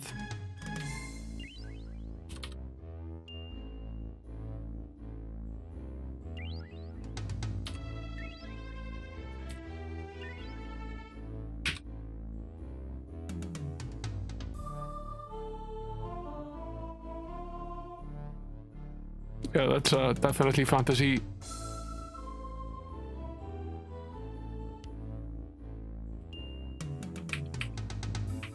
What I also like is the fact that the monsters in these games are have no bearing with how they look in previous games. A goblin looks totally different in games 1, 2, 3, 4, and 5. Thanks for the follow, Stinker Nuts.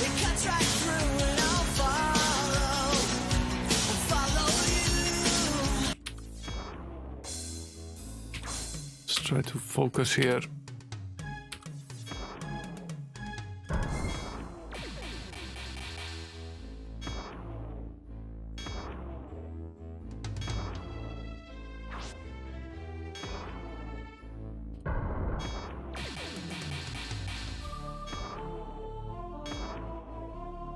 I'm thankful that we have plenty of gems. This is costing us dearly. There's no give back from any of these monsters.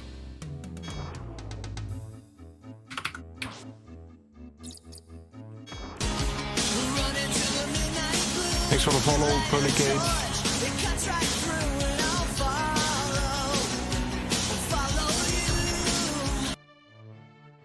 That was probably the right choice here. Let's back out again.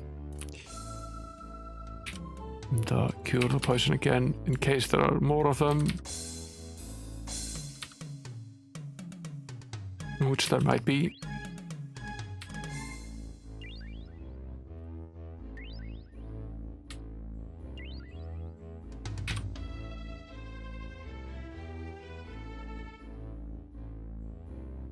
Yeah, the faces are pretty great.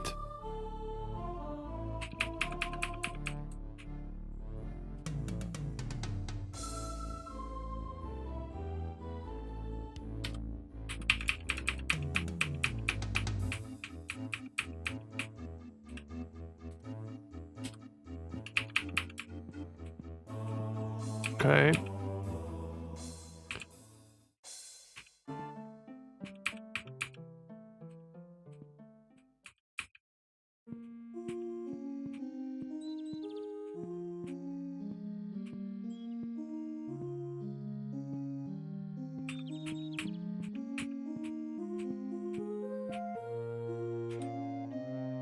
That's...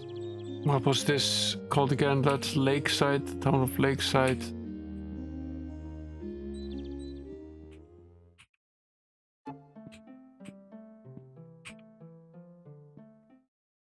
Continue upwards here.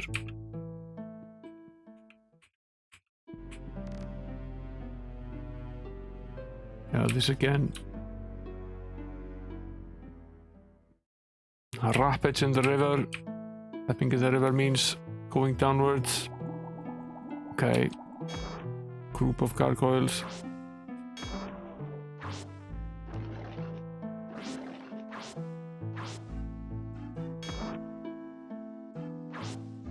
This might be the last fight with the gargoyles.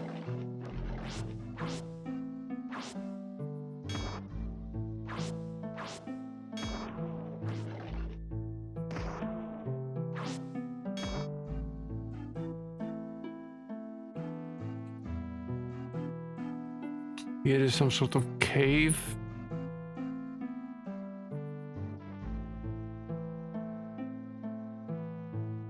Isn't actually labeled on the map, I think. Don't see it at least. We're roughly here. This is where we hit the rapids, and don't see it here on the map.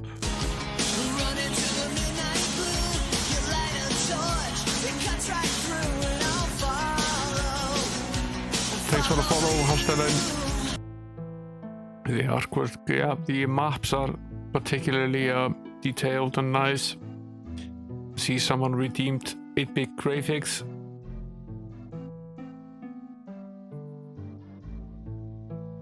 Yeah, 8-bit video. Glorious 8-bit video for a bit. We wish to destroy the gargoyle layer, yes. With great effort you pound roosting rocks to powder and scatter the dust to the wind, plus 100,000 experience. I wonder if there are more of them here. That's Caleb's magnifying glass, that's the item we were looking for. So we can go there and claim our reward.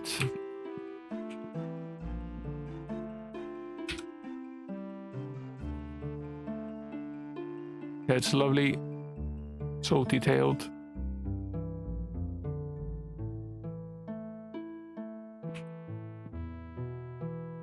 How many points do you have, One Man Conquer?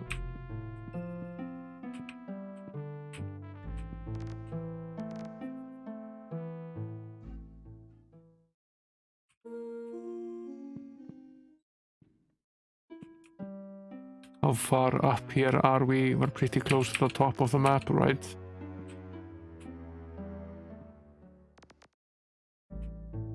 Taking a bit of damage here.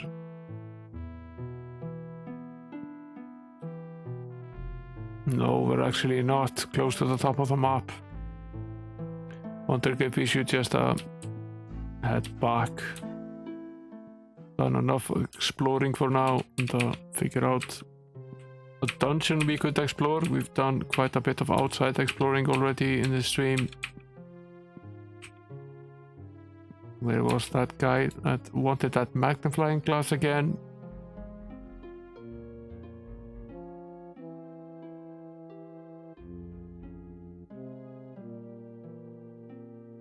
Find Vesper's emerald handle, we found that already. We found those manga melons.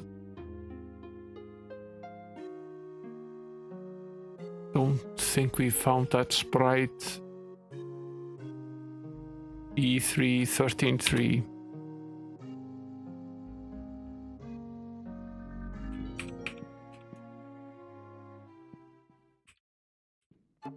This is F3, right?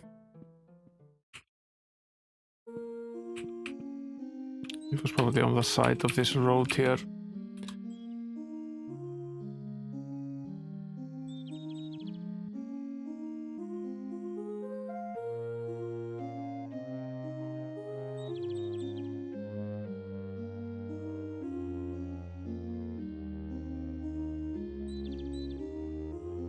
$13.13.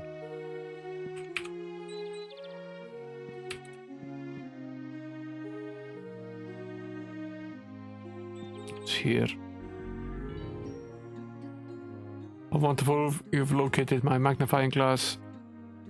Gold and 500,000 experience. That's quite the reward. 50k gold, 500,000 experience. That's nice. See,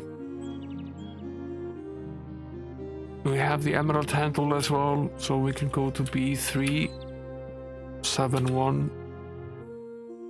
No, it's track back. Might as well just walk over the desert. Some VHS effect ongoing here.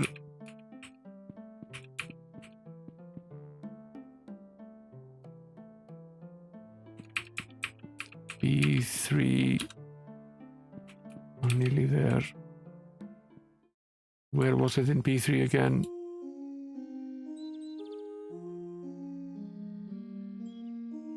Seven one.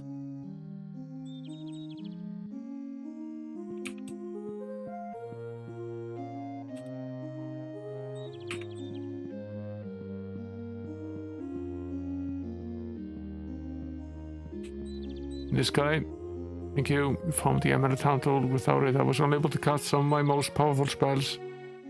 Show you how grateful I am. I'll give you this pass to Sandcaster. That's 200,000 experience. Okay. We got a pass. That's nice. It's a bit of earning in these later games. You have to earn your keys and passes to everything. You can't just walk into every dungeon you can think of.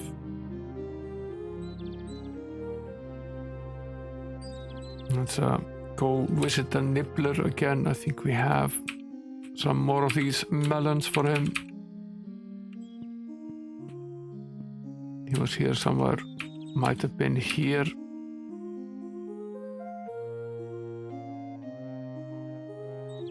He asked you for the key, didn't he? I knew it. For another manga melon, I'll give it to you. Here's the key I promised. Basically what I said. Key to the Temple of Bark. Okay.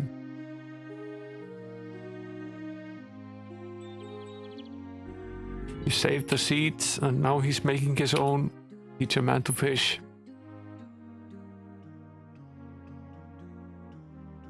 What item was this? We've already finished the Great Western and Southern Tower.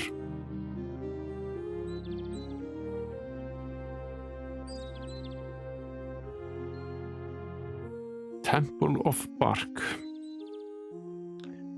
Okay, I suppose that's where we head next. Going to assume that actually might be this little piece here out in the Sprite Forest.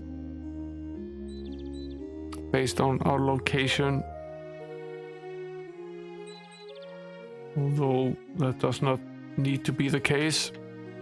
We can't really see until we get there. Not for now. Let's head back to town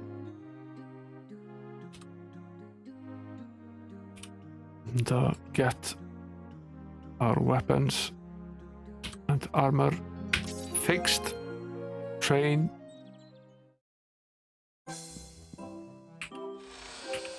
Start with the foundry. See anything you like. Start by fixing things up.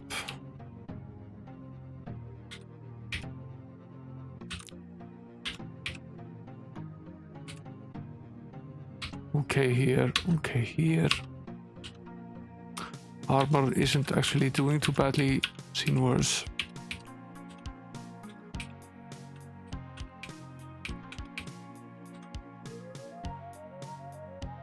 Let's see what we have. This is largely worthless.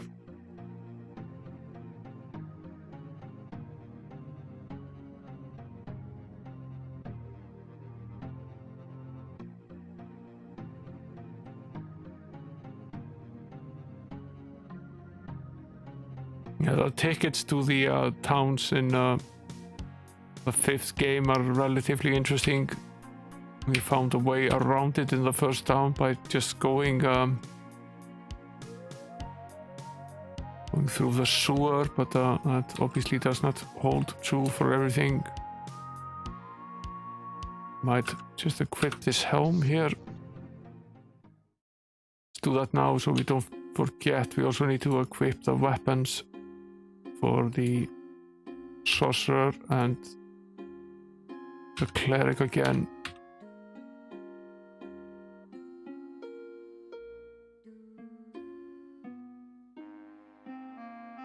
It's not the best helm in the world, but it beats nothing for sure.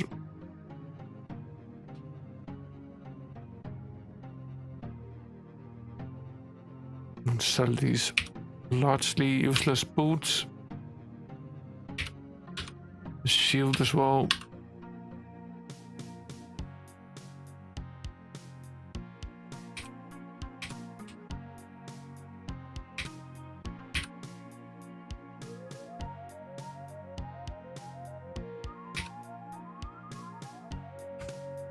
This is actually useful. Back soon.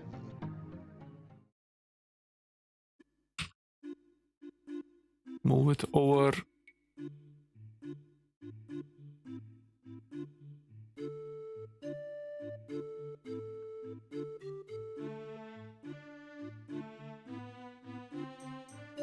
Which amulet? As they said, which amulet is it? Hey there, Glisa, welcome in.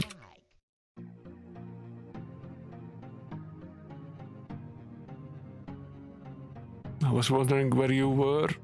We haven't really done much of anything. We explored some bits on the outside.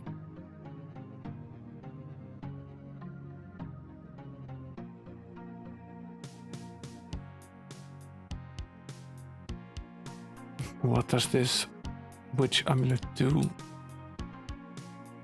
Gives us 12 plus spell points.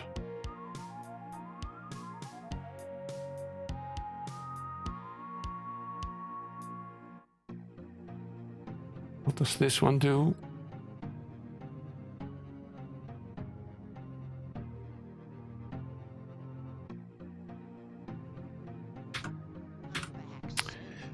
Tempted to switch around here.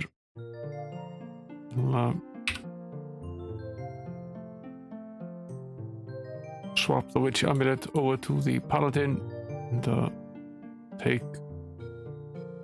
this one off instead and sell that one. See anything you like. Try to make sure we're wearing the best items. Sometimes that's a gut feeling more than it is a fact, though.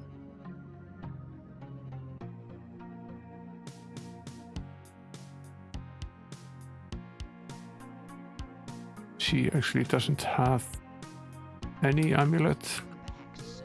Well, let's switch that over to her.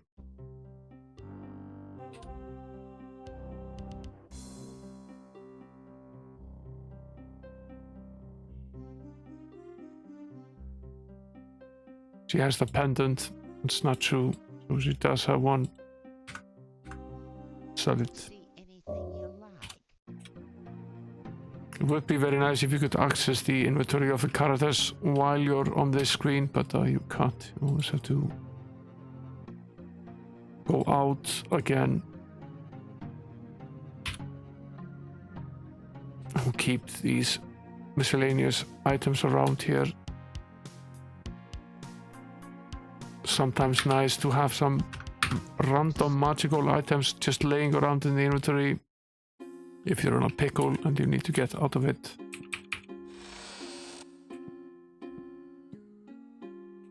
We've gained a substantial amount of experience, so training is probably next on the agenda.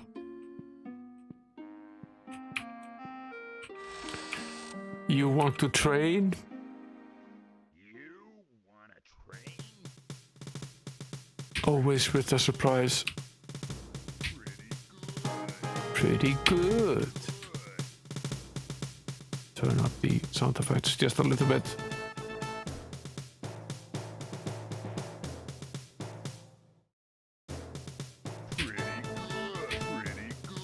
Multiple levels here for some of the characters. Get lost. Pretty good. Pretty good. Okay. Where are we? Level 25. Mostly Robber is at 28. Yeah. Everyone is at 25 now except for the Robber who is at 28. I'd say that's a decently good result.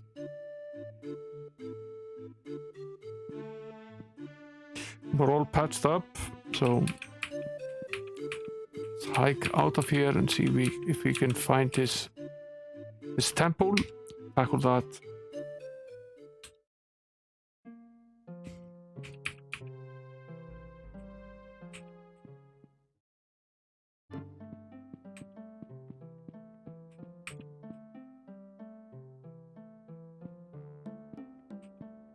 I wonder if it's this place. It could be.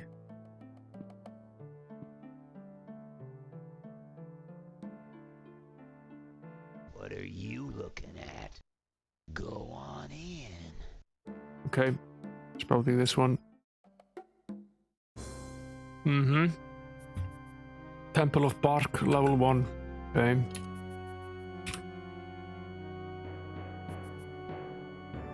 Lights. Camera, action. This is a new look that we haven't seen before in this game. It's pretty good.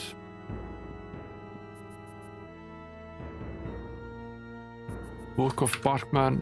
It's always wise to save before doing this.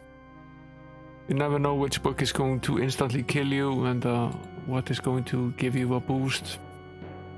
Only a fragment of task remains. It reads, the Barkman will avenge, and only one who is not a disciple of Bark would ever feed the leaves of the tree in lieu of the roots of the tree.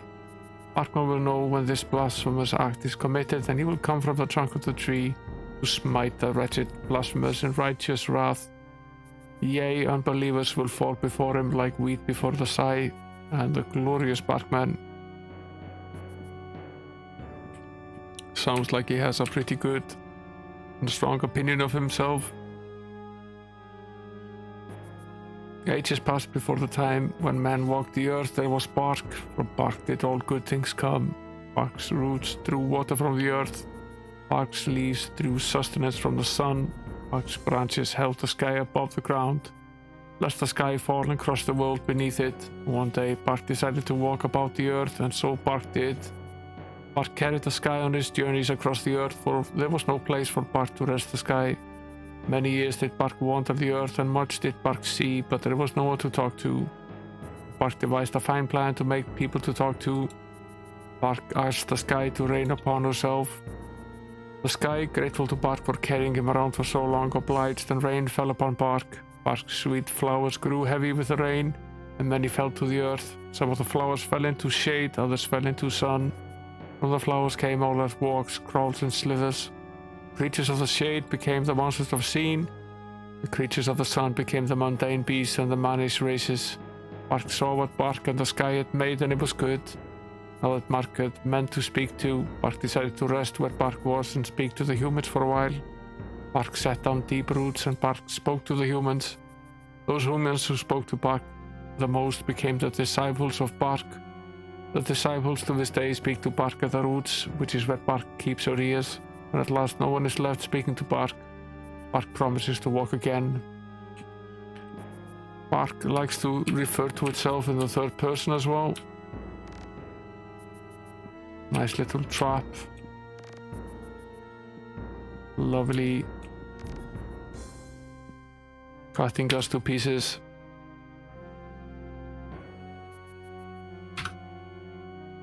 Good on food, at least.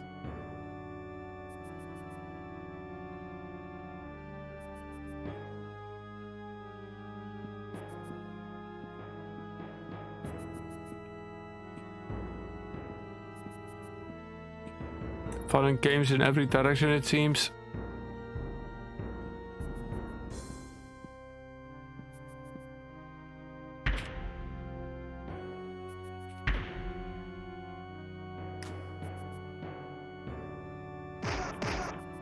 What are we talking about here? It's an orc.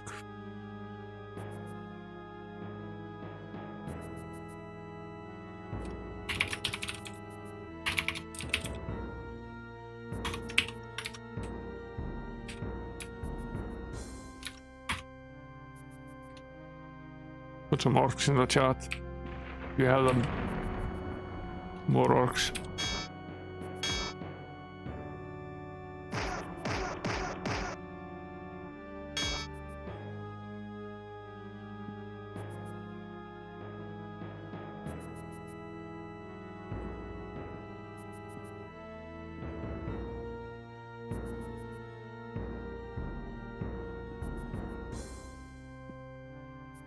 Okay, this is another one of these lovely little mazes. What's here? Blue potion.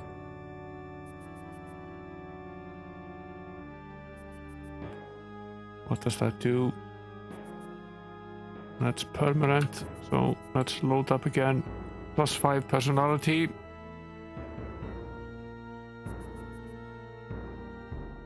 Go over the personality settings a bit before we do this. 39 and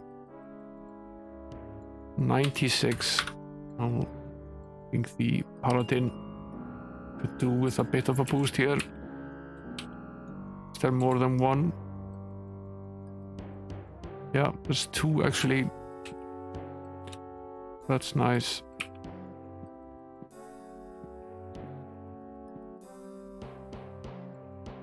Bark membership. Let's save here before we bark up the wrong tree. High Priest Jon van Cunningham. Do we know this guy? JVC, King of Sheltem. I am Sheltem, guardian of terror. High Priestess Debbie van Cunningham. Suppose that was his wife. Some priests as well: Mark Caldwell, Dave Hathaway, Paul Ratner, Mike Helleman, Oli Gartenes, Jonathan Quinn, Bonnie Longham-South, Julia Volano, Ricardo Barrera, Grove Colkers, Richard Espy, Scott McDaniel, Troll Testers, Benjamin Bent, Christian Daly, Super Mario Escamilla, Marco Hunter, Robert Lupo, Clayton Redser, David Vila. Thousands and thousands of devotees, yeah, I'll say. Too many to count. They do. It's quite a bit of that in various bits and pieces around the games. I'm very paranoid about these books.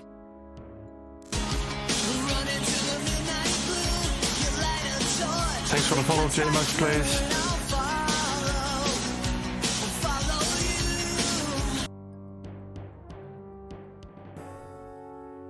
This is some sort of inventory list. Lists dates with a year and what was purchased and at what cost. Wondering if it was saved somewhere. I wish there was a way to scroll to the bottom of this list. It's become decently long now that we played pretty much all of the 4th game and quite a bit of the 5th as well. Takes a good amount to scroll through it, but no, that's not the case.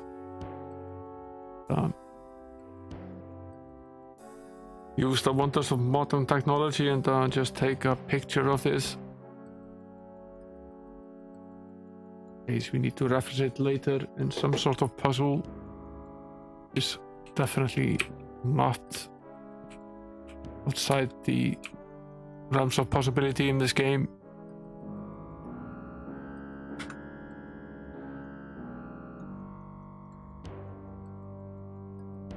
What does the red potion do? Let's find out.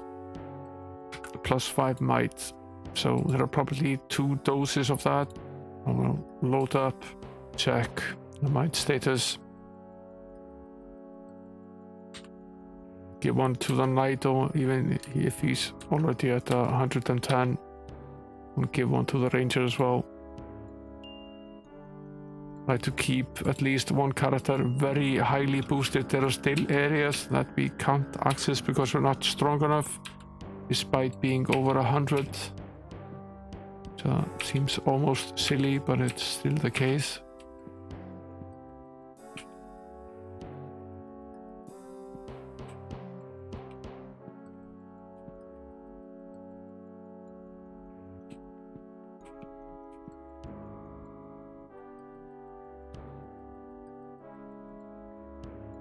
This is where we came from. So on we go, I guess.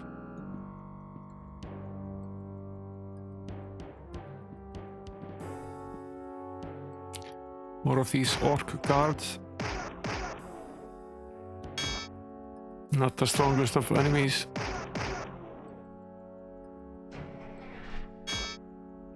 Do like the graphics though.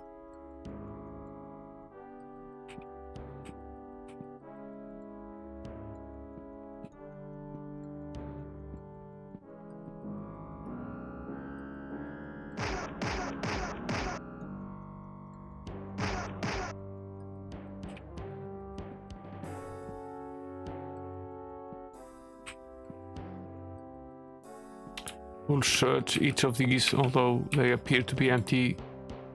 Looks, as they say, can be deceiving. Let's rest here for a bit. Let our share of these traps. Good idea to save as well. What's this?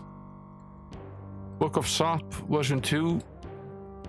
Only a fragment of the original text remains. Sap drawn from bark at different times of the year will make different kinds of holy potions. Red potions can be made only at the height of summer. Red is the potion of physical might, and bark is mightiest during the summer.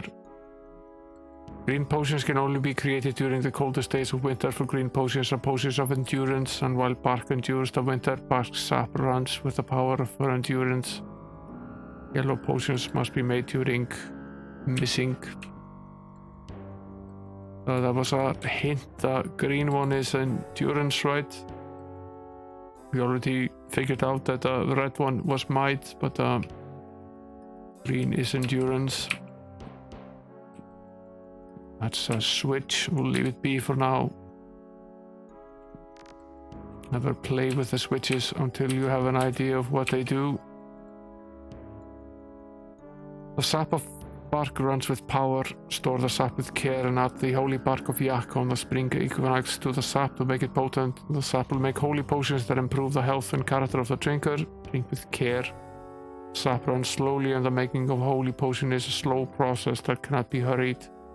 Holy potions must be reserved for the disciples of bark. For bark requires for clerics to be strong of limb and mind. Fine.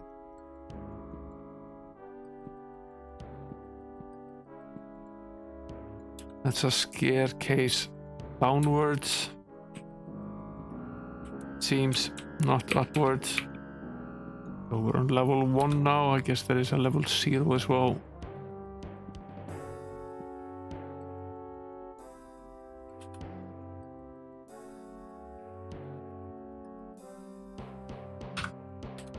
think we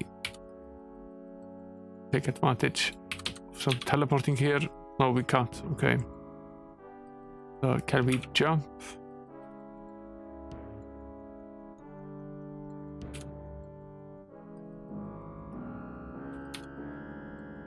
Thinking to avoid these annoying little traps here. Can jump.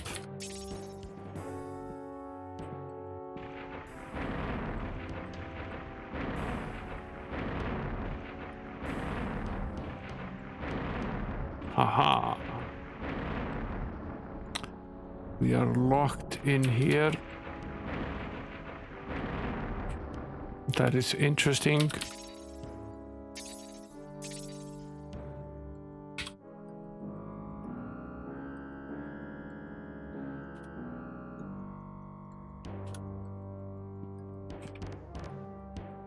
I forgot about that trap.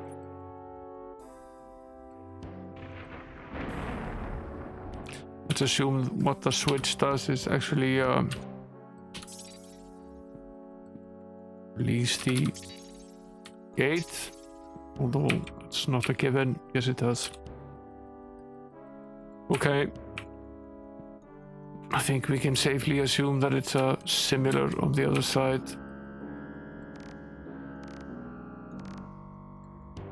Let's not kill ourselves with these endless traps.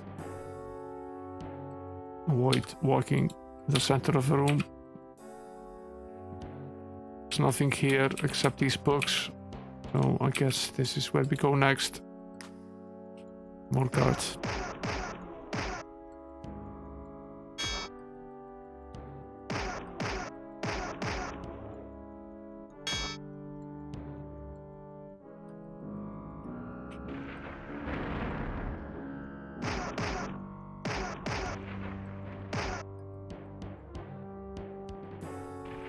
This is at least not a mirror image of the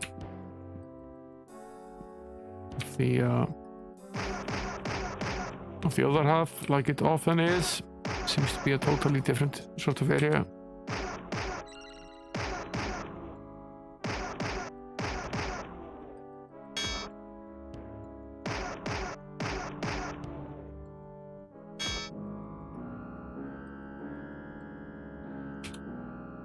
Okay.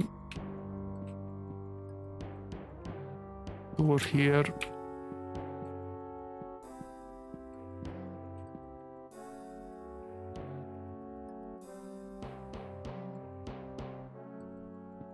What's in the pool?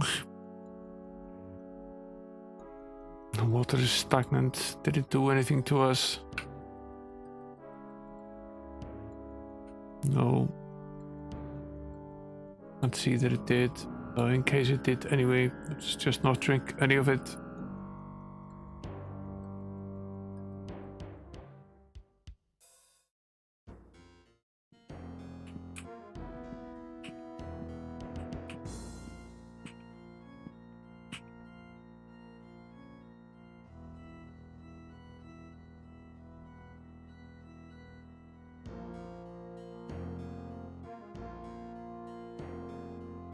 Same really.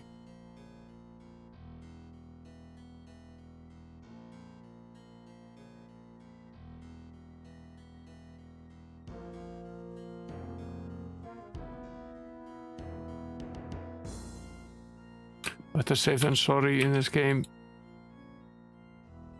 Cage is empty.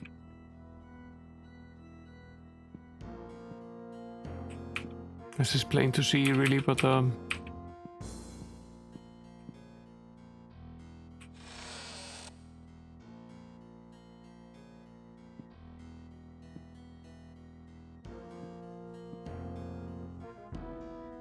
sort of weird experiment is this?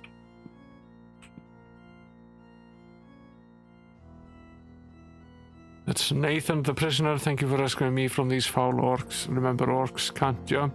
25,000 experience. They can't jump.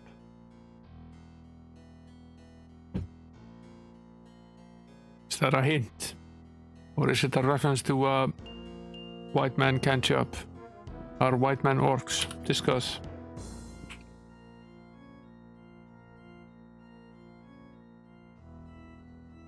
That's Sky the Prisoner. Thank you for saving me. I haven't seen the sun in days.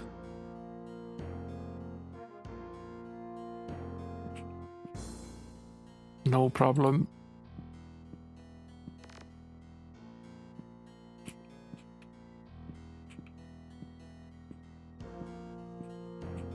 And this orchestra. It's the lever to. That's the lever to release the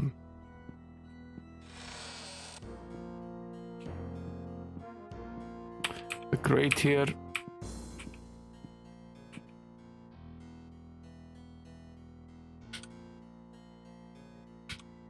These traps really hurt. Walking into them multiple times hurts more.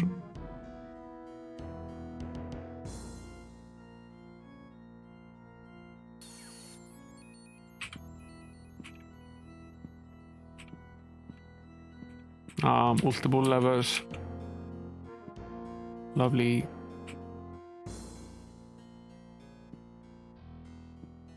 Nice little bench. No one here.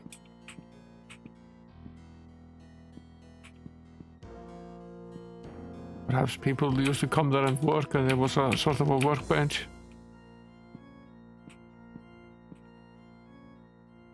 That joke was just to make Amiga 1200 gamer groan a little bit and make sure he's awake.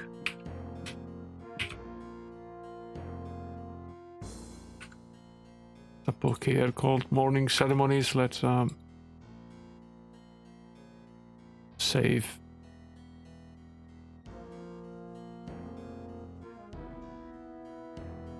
Take ye then the bark of the tree and sprinkle it with ash. So ash symbolizes the yak, the bark, the moo. March ye the congregation in a circle about the tree, directing the half of them to chant yak and the other half moo. Again with the moos, every game. At the three circles of the tree, command the worshippers to sit where they are and clasp hands, all the while continuing the holy yak and moo chant. Slowly and evenly increase the tempo and volume till every throat is shrieking yak and moo, yak and moo. Maintain the crescendo as long as the voices of the worshippers can hold it. Then with a sudden motion, clamp the holy bark of the tree with the ash sprinkled upon it into the ground next to all the other holy bark implantations. The implantation is a signal for the entire congregation to go silent. The morning ceremonies are complete. Break for breakfast and repeat before lunch.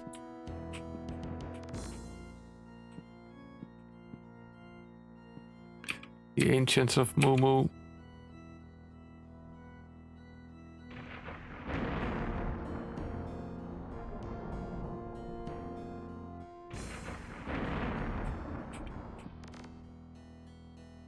How many times can I walk into the same trap? And no, that's a rhetorical question.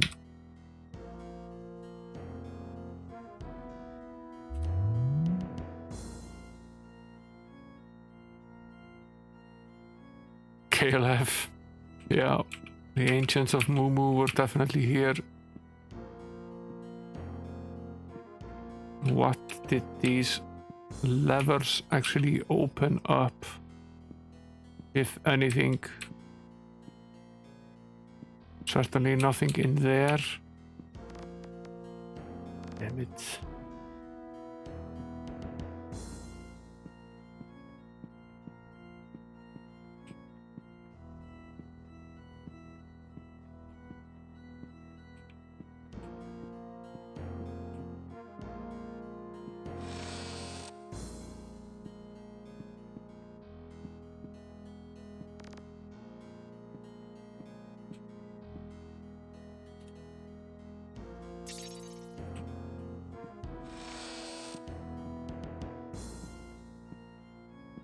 Checking if something changed by pulling the levers. Doesn't actually appear that way, but no way to tell really without checking. Can't remember which of them were trapped. Let's just jump all of them.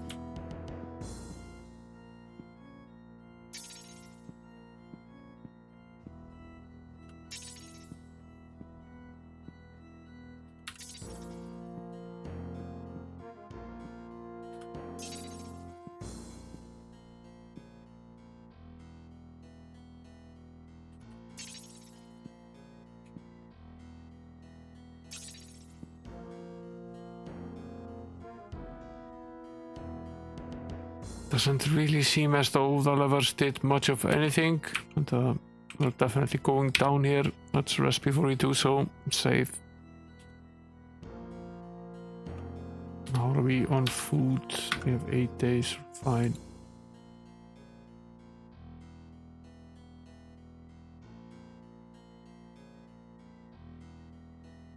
I guess that's level 0. No, it's actually level 2 despite going downwards.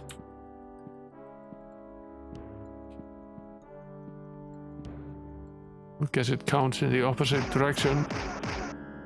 It's a dungeon.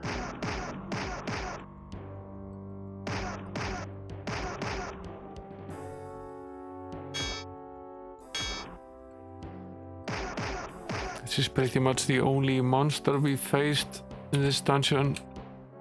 Not a particularly difficult one.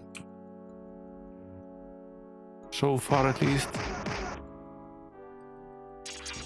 Although what's that behind it? That's something far more dangerous. With them, are they asleep? Yeah, they are. New awaken cast.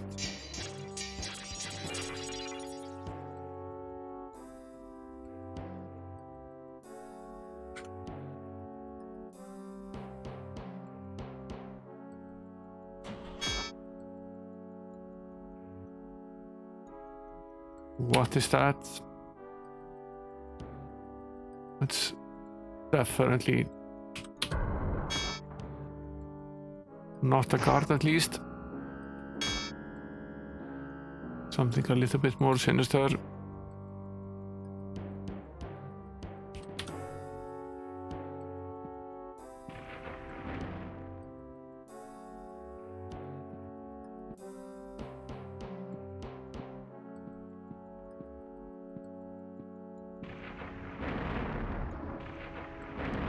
Okay, it's just a rotate.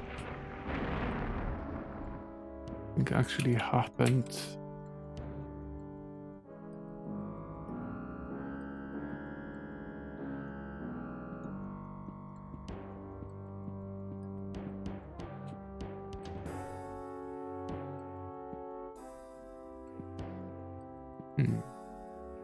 Or does it?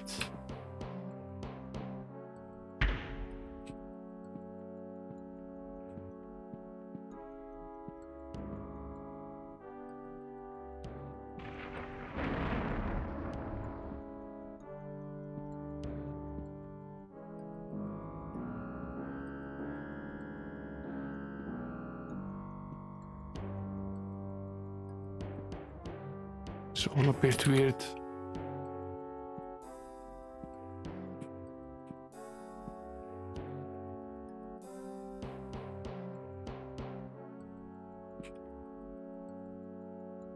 You can see the world turning here, right?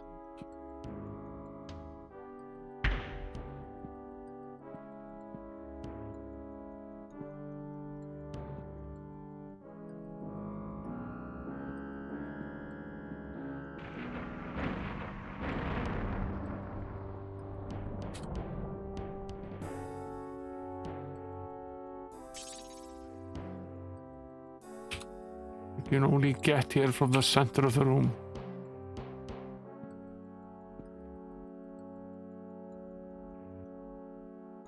Okay, these are the bonuses. Let's save before we drink any of the yellows. We don't know what they do yet. Hey there, Broomhatter, welcome in. What does the yellow potion do? Gives us accuracy. They say kids don't eat the yellow snow.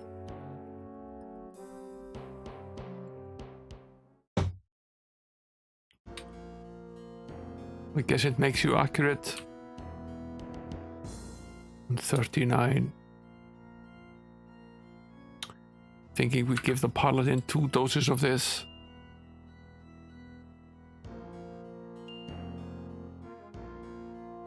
Brings him up to level with the ranger and the knight. Here's a nice purple little liquid. What does that do?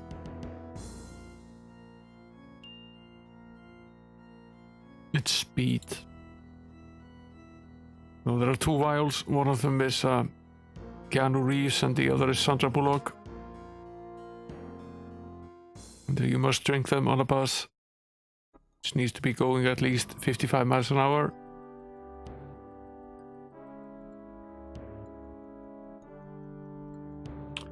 Now, speed mostly determines who gets to go first.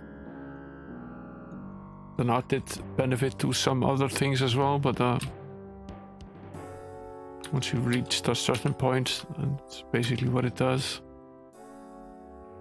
The knight is currently at the forefront there, which is probably a good idea most of the time. Thinking we split this between the paladin and the ranger. I have in fact not. Should I?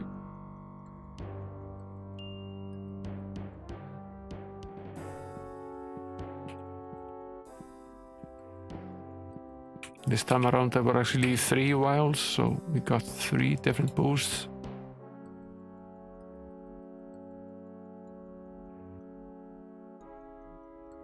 Now we have a white potion, which does what? Gives us luck. That's nice.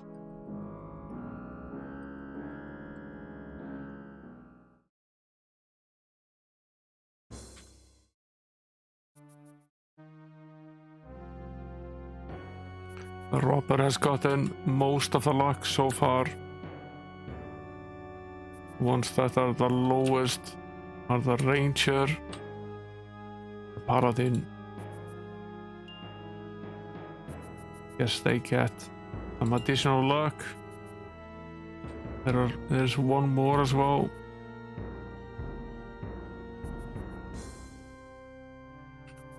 Guess we give one to cleric.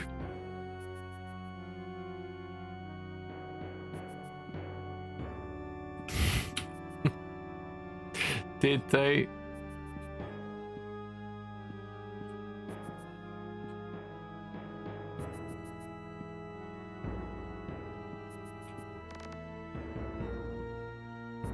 This game is such a troll.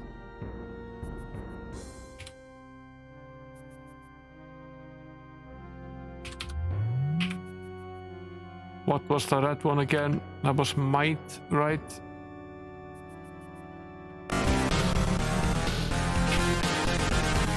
Hey, your mom, thanks for the sub. Welcome to the sub club. Enjoy your emotes and your ad-free viewing. Please spread my emotes far and wide. It is indeed September. Did you gift a sub, Gleaser? Yes, you did. Thanks for gifting a sub to your mom. You reached a nice and even 20 gifted subs in the channel. I really appreciate it, man. Thanks for all the support. This was might, right? Yeah. Only one vial this time around. This was a trap. This one is not, at least. Guess it's good. This was instead. Oh. That's bad.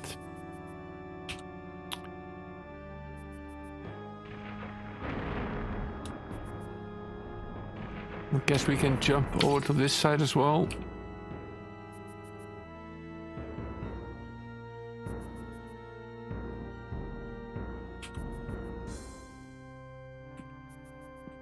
Yeah, thanks, Gleaser.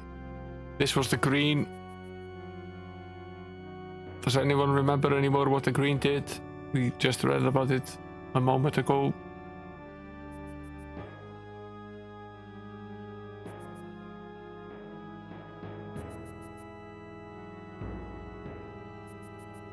It was endurance, that's right. Let's take a little peek into our current endurance status before we do this. There are at least 2 of these vials, so we have at least 2 characters that we can boost. 48, 58, 46, 32, 32, 33. Guess we give 1 here, 1 here. There are more, which is great. Very tempted to give the sorcerer one as well. He has a pretty low armor class and he's difficult to hike up.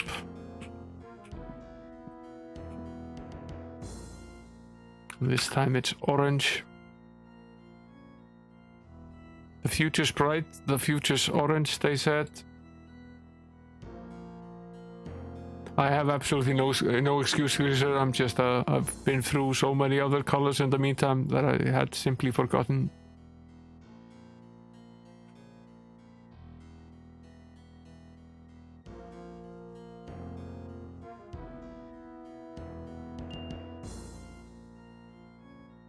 It's intellect.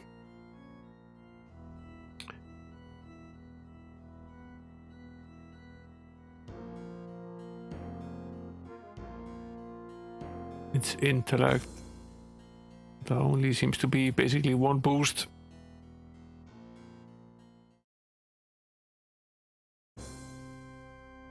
Where is he at? He's at 107. Give it to the ranger instead. For the secondary skills. And jump. Part of Van Halen in this stream.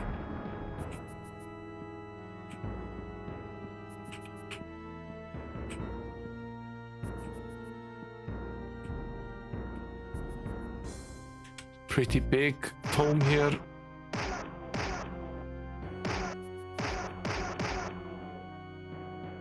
Be a little bit careful. These monsters that we ran into earlier that cast a sleeping spell were a little bit more dangerous than these guards are. They're pretty easy to take care of. There are at least 2 of them down there. See if we can stop that.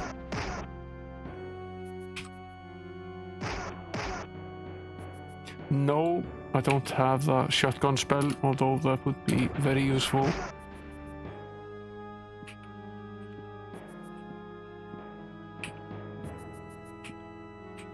It's a huge little room here. I'm sure the middle of the room is absolutely infested with traps.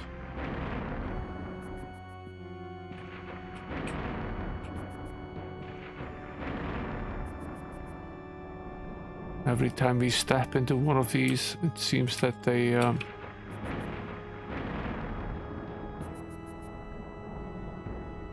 trigger new avenues where we can go.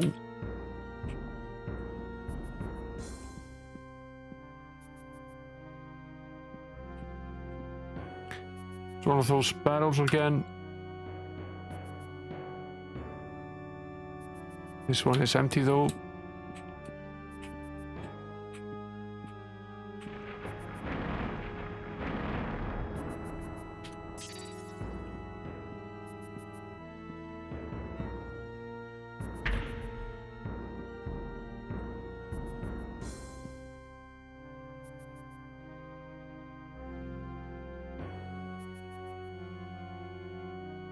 The barrel is filled with a strange black sludge. A note reads on the inside of the lid.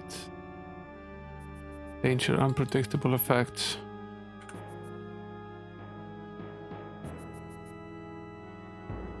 Who wouldn't try some black sludge at least once?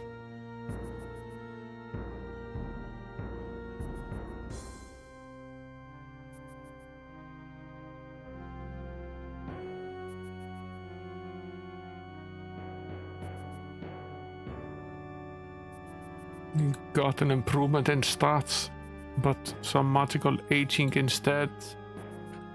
Got added a few years, seen worse. We have ways to reverse that. It just requires a little bit of walking around, so we'll take that.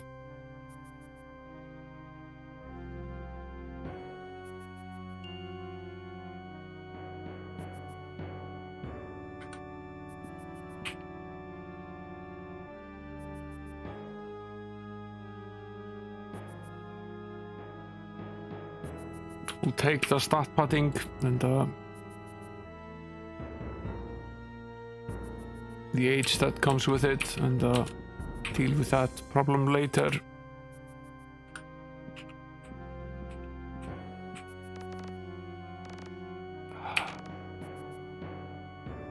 MU game.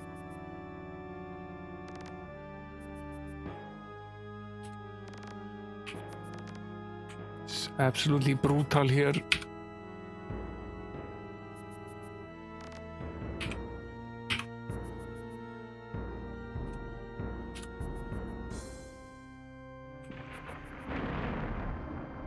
Been here before.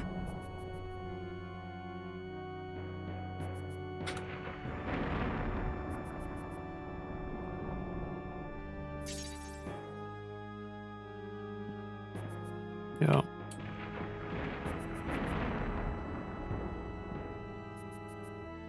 We've been there. This is where we came from.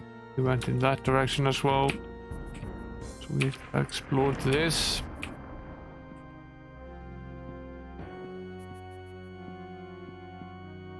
Nothing further opened up on this side, but there's another one over here. Both sides as well.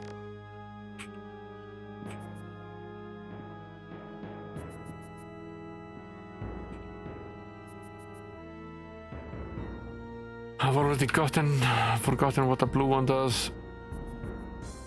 I get all of these mixed up.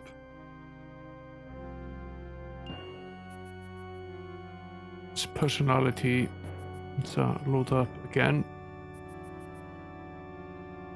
Lots of statistics boosting in this little dungeon.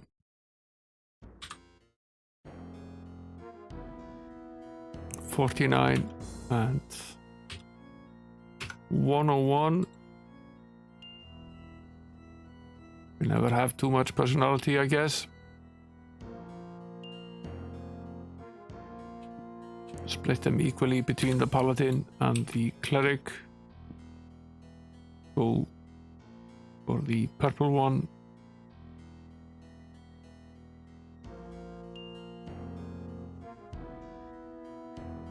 Let's double check on the speed stats before we do this.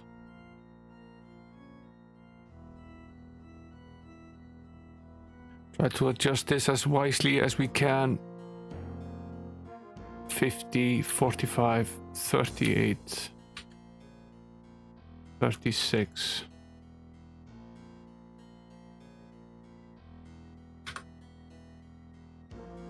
Ranger and sorcerer and thief.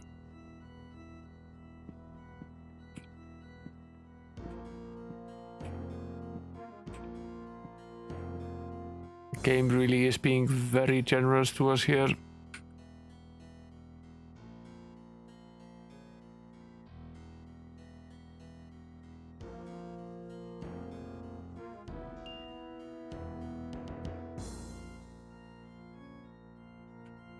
Think that was the right choice.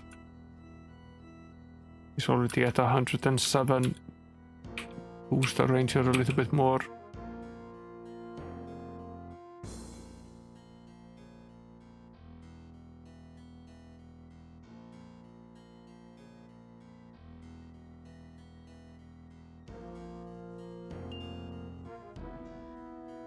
Accuracy was the yellow one. Okay, let's go over the accuracy a little bit again. We have at least 2 of them.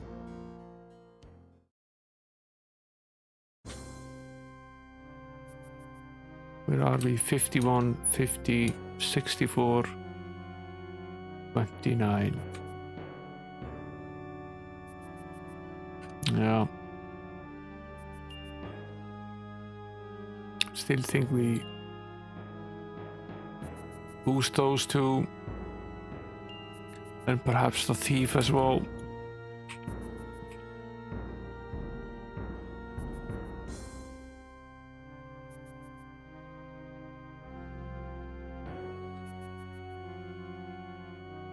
$54, $59, $52.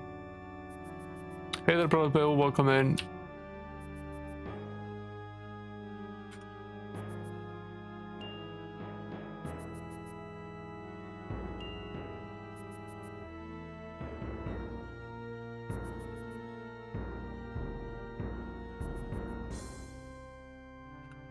One more to the sorcerer, I think.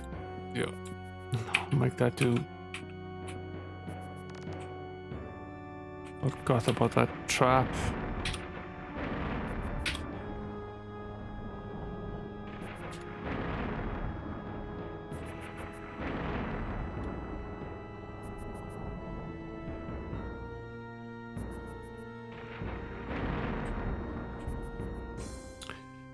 This is the end of this particular level. Guess it's down to the 3rd level then.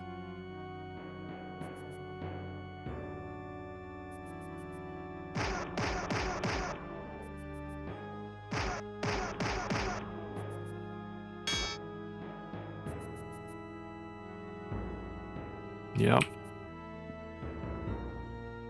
This is a decently sized little dungeon.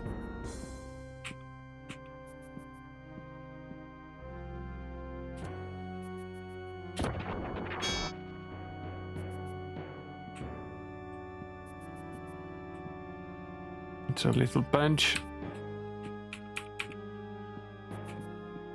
No one was sitting on it.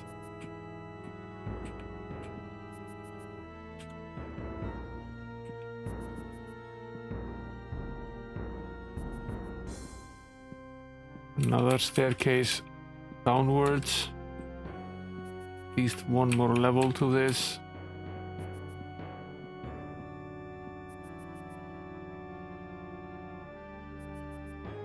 A fountain here. Let's see what's in it. The water is stagnant. It's pretty much what we've seen everywhere, but I sort of have a feeling that once we've done something, that will no longer be the case.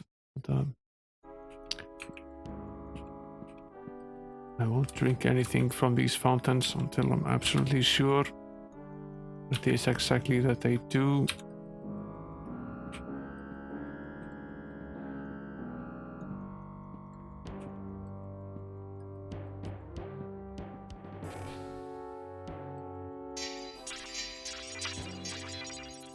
I missed what he said.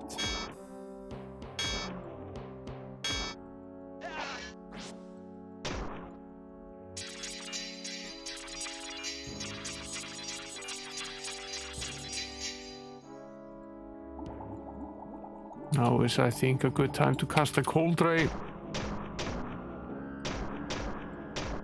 We'll hit them and everything that's standing behind them as well.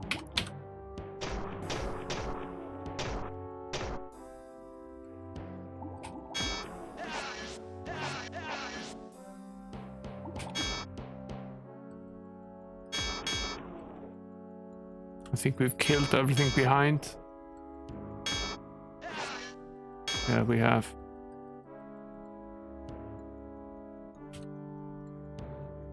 A little bit poisoned, but otherwise doing okay.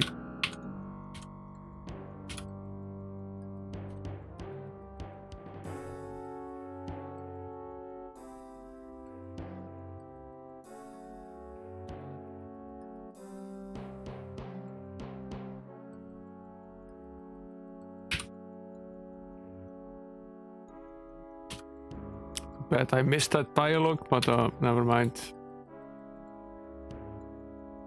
I had no idea what he said. Probably wasn't pretty.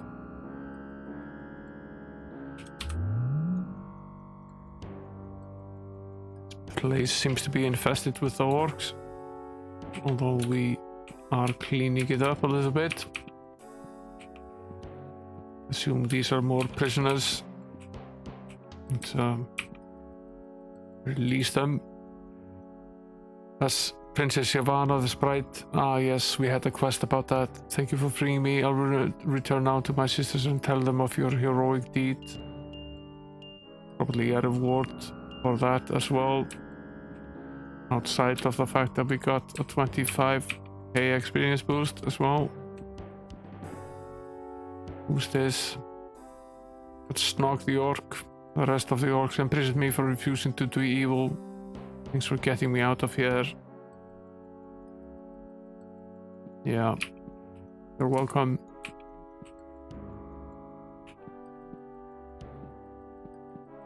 Some more of these sacred books here. The High Book of Bark. Only a fragment of the original immense text remains. The inability bark bring the flowers to her generous bosom and nurture them until they grew strong and prosperous. Bark spoke unto them, go now mighty flowers and multiply and prosper. And the flowers went into the world and multiplied, and they did prosper as well. Bark saw that the multiplication of the flowers was good, but something was not 100% confident. There was a weed in the garden, a black, ugly plant with roots as deep as the world and foul leaves that spread a shadow over the fair flowers. Deprived them of the sun they needed to grow and prosper. We took water from the flowers so that they may grow alone, and the flowers which grew under the shadow of the wheat were stunted and twisted. The roots were shallow, their leaves were not glossy. The wheat began to tempt the other flowers with wild promises of water and sunlight if only they would serve the wheat, help it to grow larger than bark and enclose bark under the wheat's black shadow. Many of the flowers bent to the wheat's will, and the wheat did prosper at the expense of bark. Bark saw that this was ill and did seek to stop the wheat's advance. Get some weed killer. The High Book of Barkarata. Only a fragment of the original immense text remains. Page 8, paragraph 3, word 2.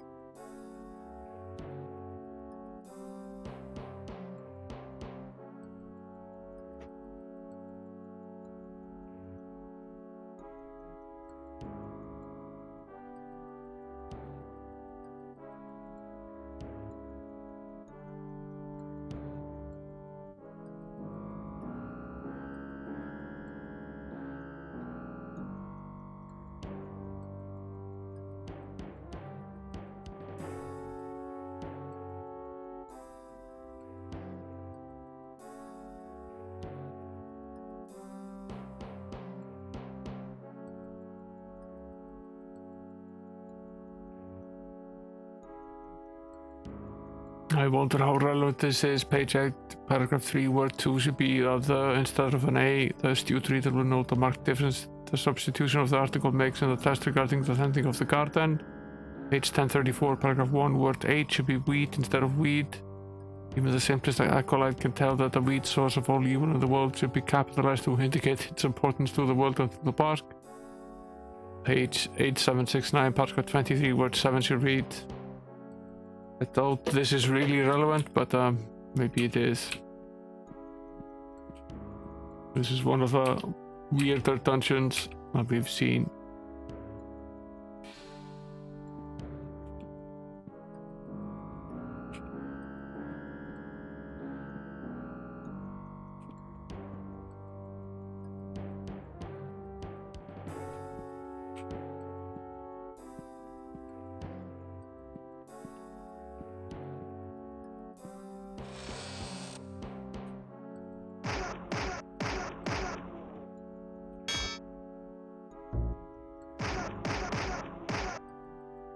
More orcs. And probably more of these black barrels.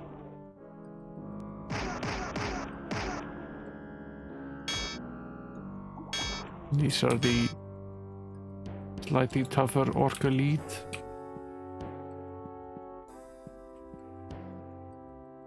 There are two of these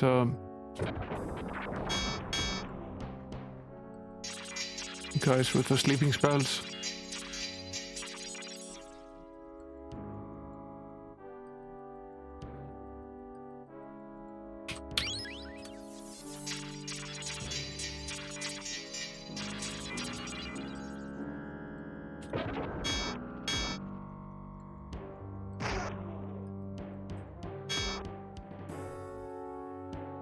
Got out of that pretty easily. That's a black barrel.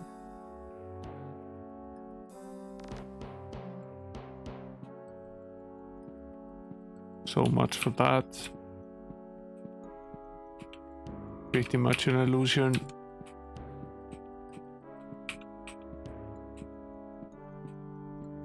The door is locked as well. Okay, I guess we should rest up and save. Cast the light before we save. Annoying waking up in the dark.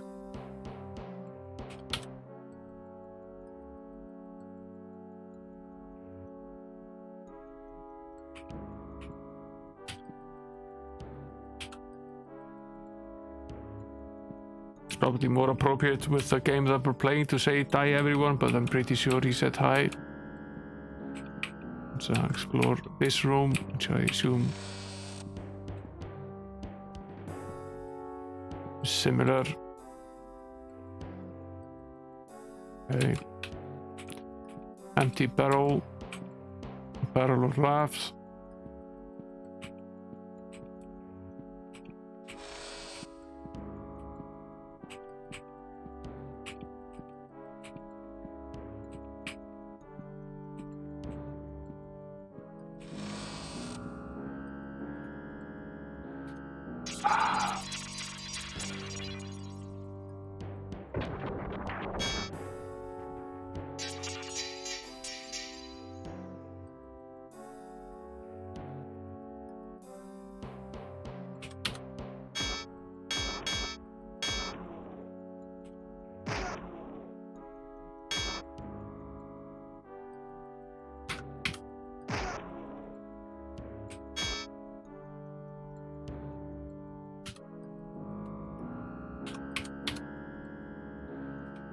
Awaken.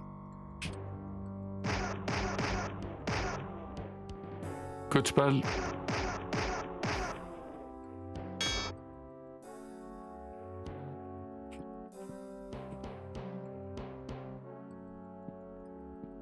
Surprisingly potent these sleeping spell. Still on us we have despite a very high level and in many regards we have a relatively low tolerance for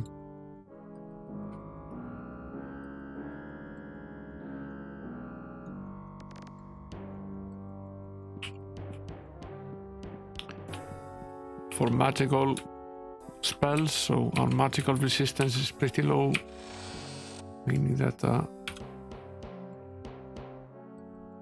we tend to fall prey to many of these rather simple spells like the sleep spell.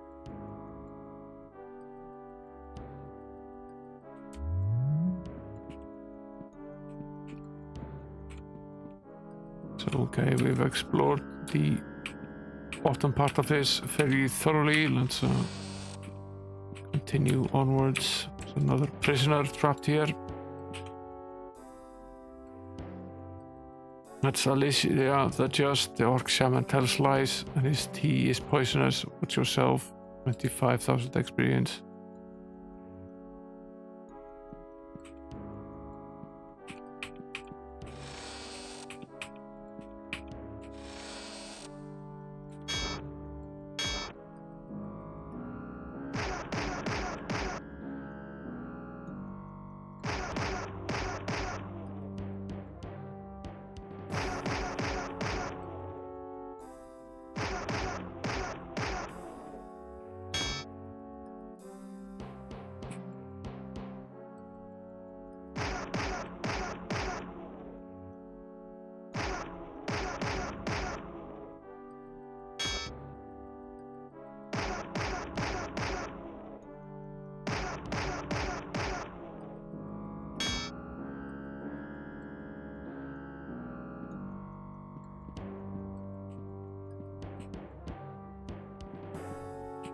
More of these black barrels. Hey there again, Ash.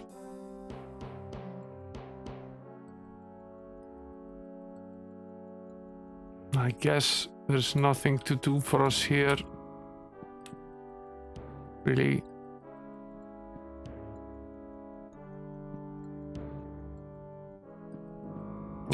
All 3 of them are empty except for this one. And if we smash it open, the others will disappear. Yeah. Basically an illusional trick. Serves no other purpose, I think.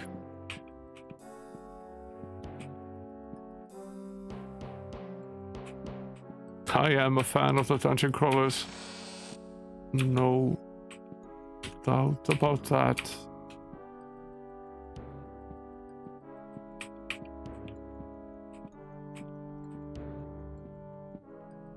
I think we did 30 streams of game number 2, 23 of game number 3, and this is stream number 15 of 4 and 5.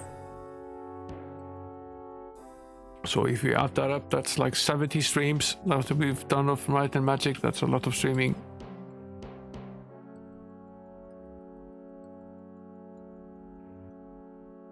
There's a level below this. We're on level 4 of the Temple of Bark.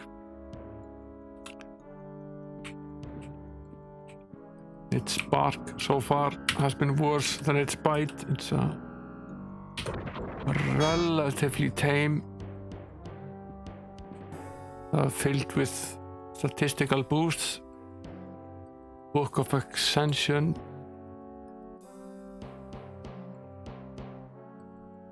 This is definitely a hint. Only a scrap of the original text remains legible. Set the western dials to 1, northern to 2, and eastern to 3. Join the way of bark, pull the lever and drink. That's a hint sheet if I ever saw one. I'll jot that down. I took a picture. There's a level, at least one more level to this relatively massive little place. Wasn't quick enough to use the cast. These are easy to deal with, but you have to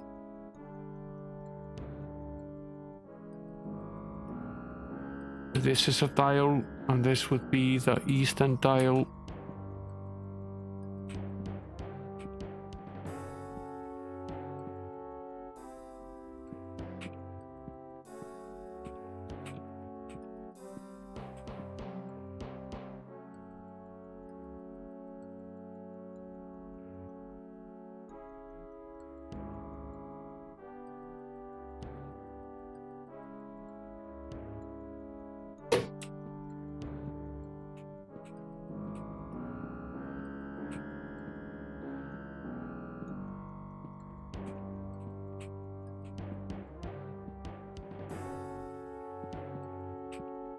Okay, this is definitely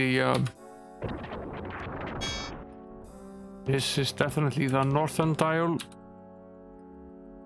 right? No doubt about that. We're supposed to set that to 2. Let's just do that right now. This is there's no doubt this is the northern one.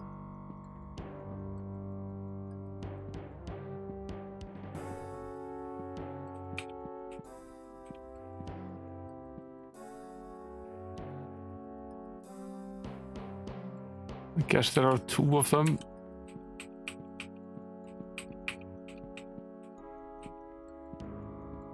Which explains the other bit. These would be the eastern ones. We set them to what? Eastern to 3. Yes. Yes. No. It's this one and this one as well. Yes. Yes. No. And then we set the western ones to 1, I believe. We'll explore the rest of this when we're done with this little puzzle. Need to kill this guy here. I think we actually missed.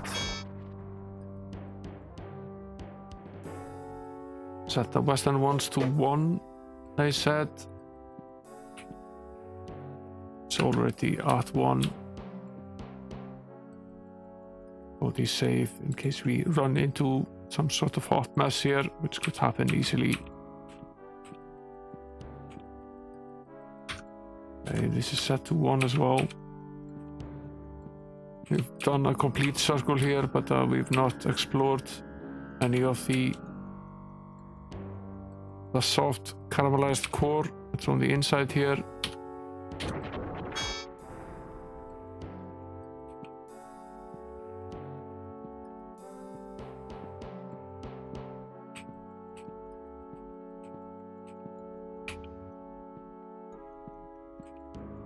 I like to label these the step 1 square into these so we can see them on the map, so we can see there is a path that we can take, because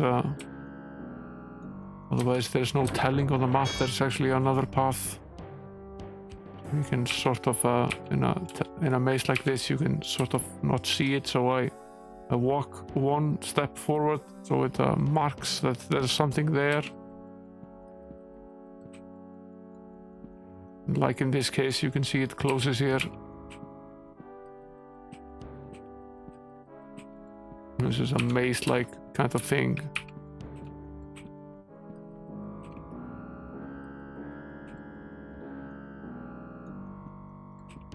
Done a circle here, so let's continue this way.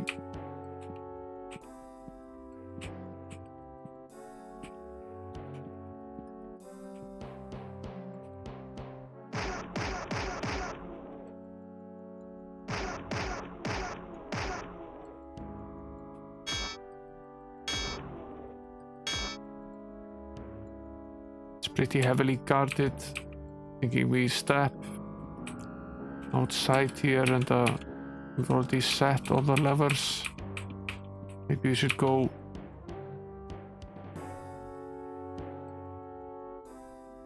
did we already pull this lever yet?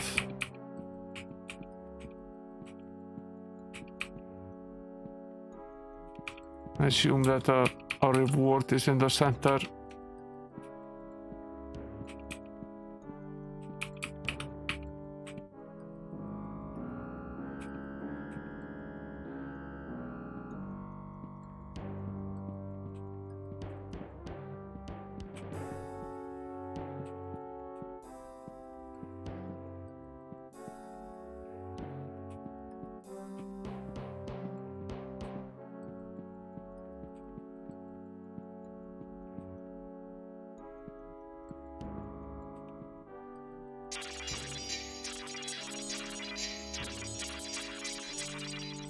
Three of these guys. Not all exactly the same.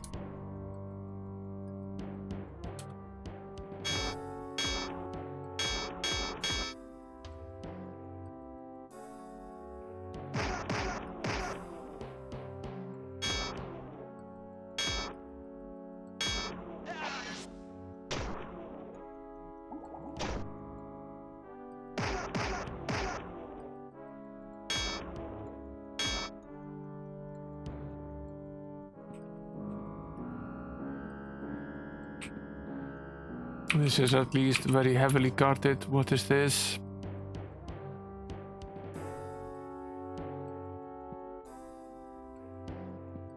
Another one of these stagnant fountains, but I assume there is something that we can do to change that situation at some point.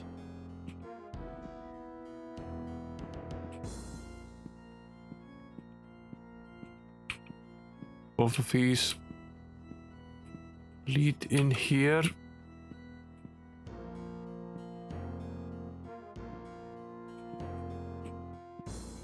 Okay. That fountain is the prize. What did we miss in the original clue set?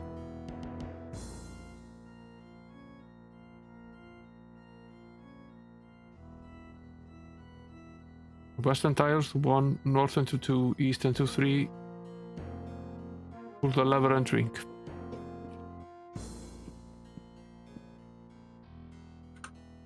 That's 2.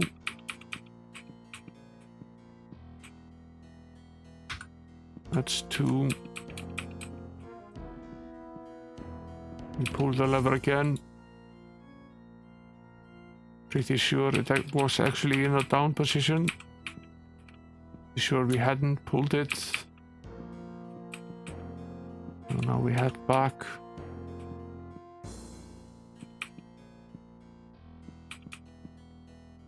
To the center.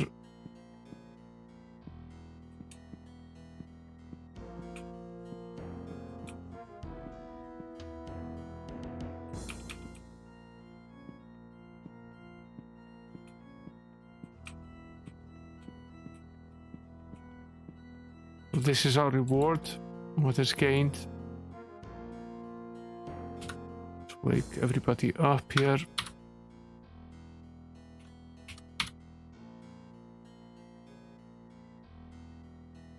We are hereby dubbed a disciple of Bark. That's nice. Guess that's a skill.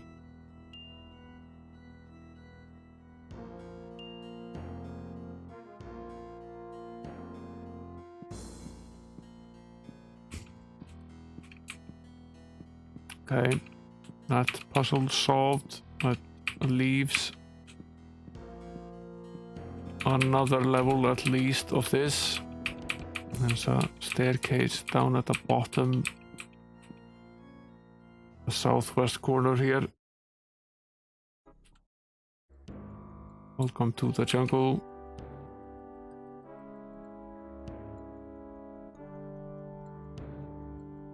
The voice bellows.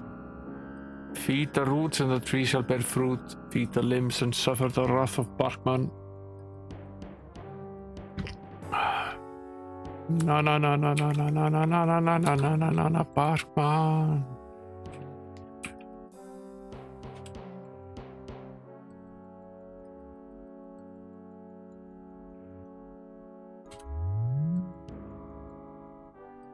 Let's save here in case Barkman gets us.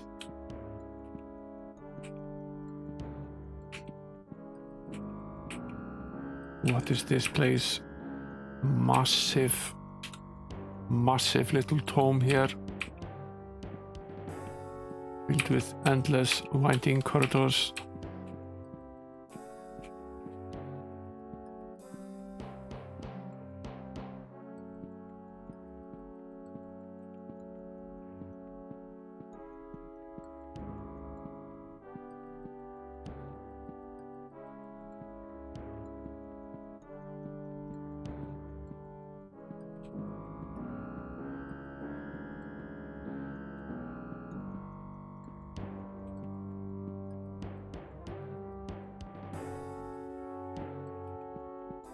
Hope you're safe, your mom.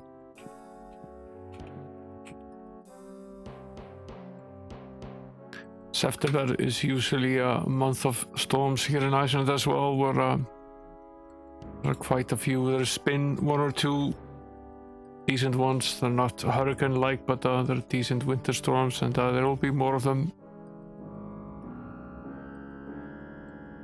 Only a fragment of the original immense text remains.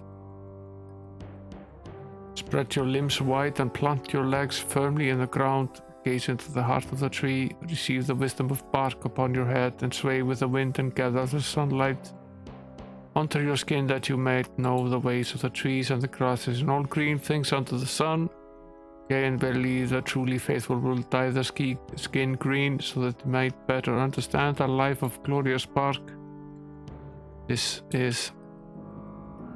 yeah, the volcano is... back at it.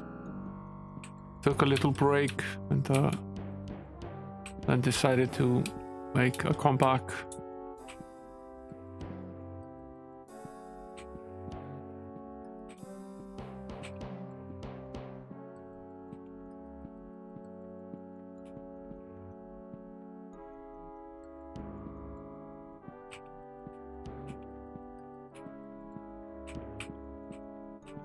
Just trying to get the outlines of this place. It is absolutely massive. What on earth is that?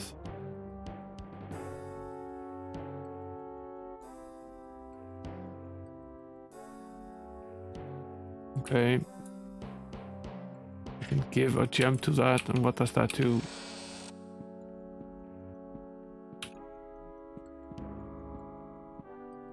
Treasure room, it said. How much do we trust that?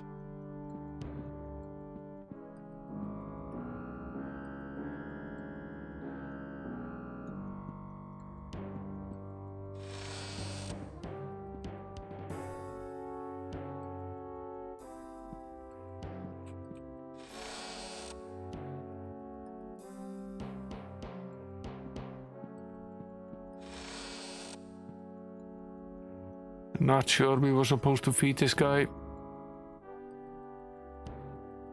Let's not. Yeah, generally there is nothing surrounding an active volcano.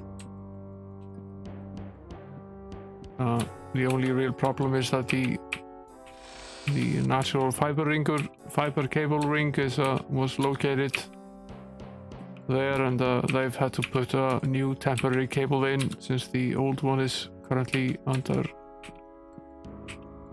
thousands of tons of lava.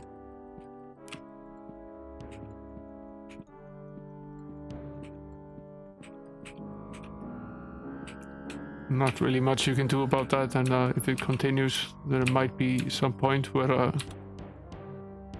it needs to get put into submarine cable of sorts, needs to be taken.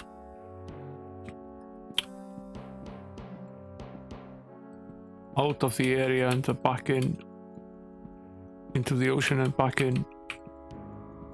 Get around the area, because if the eruption continues, it will end up in the ocean eventually.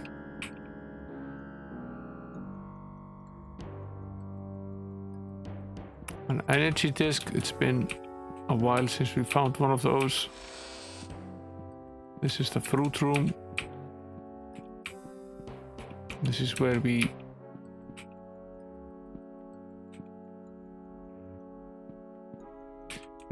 claim our prize once we figure this puzzle out.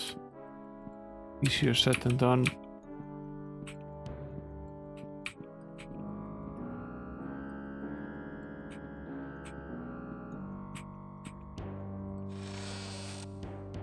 Guess this is another one.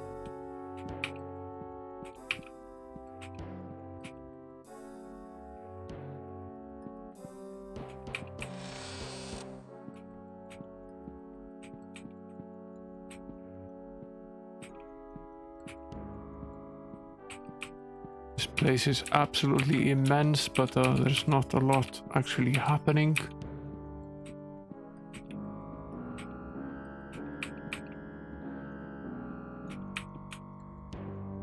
There's a lot of walking though.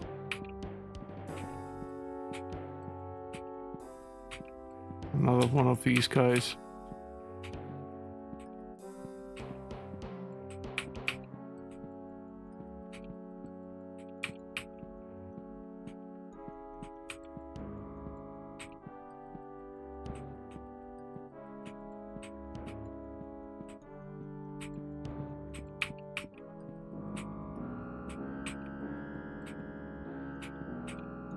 And yet another one.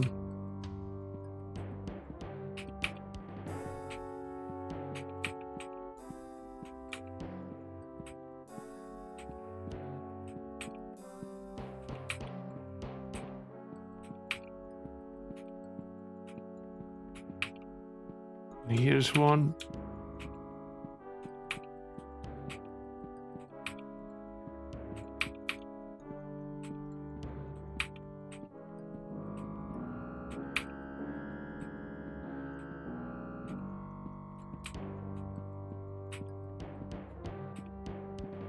Here's one as well.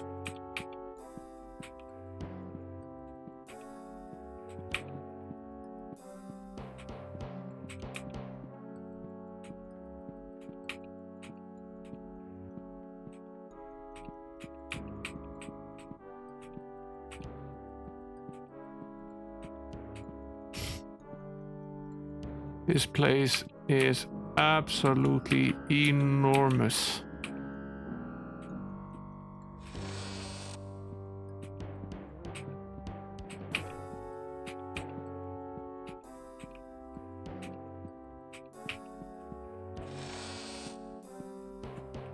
I think I have a decent idea what the puzzle is, but getting to all of these is going to be a bit of a pain in the ass.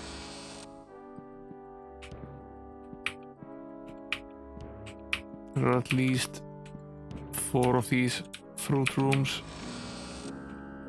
Fruit of a loom. Another energy disc like that. Maybe be able to unlock another piece of the castle. I think we have 6 now. We had 4 before.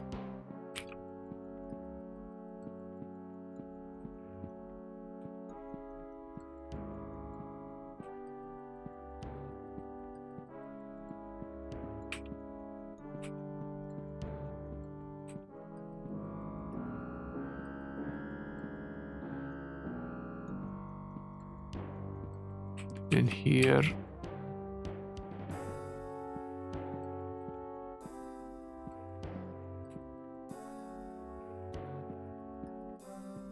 Here as well. Is this where we came in originally? Might be.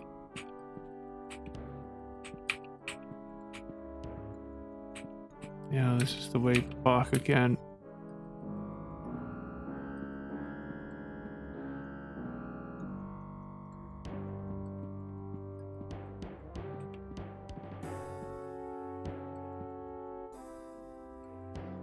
Oh, this is where we came in.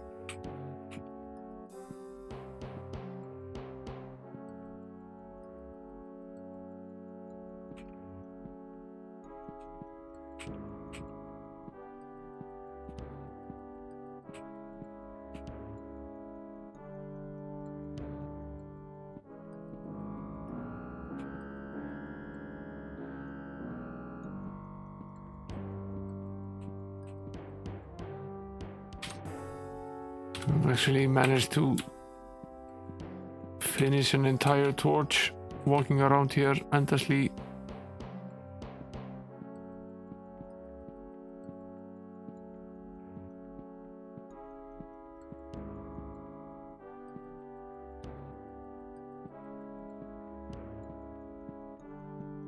I think we've largely managed to cover all of this though.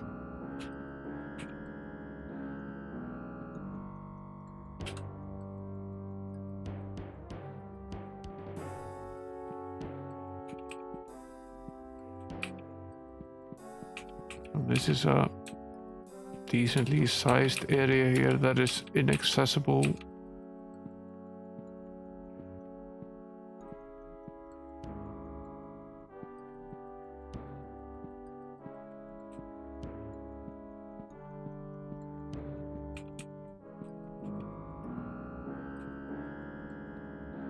Okay, feed the roots and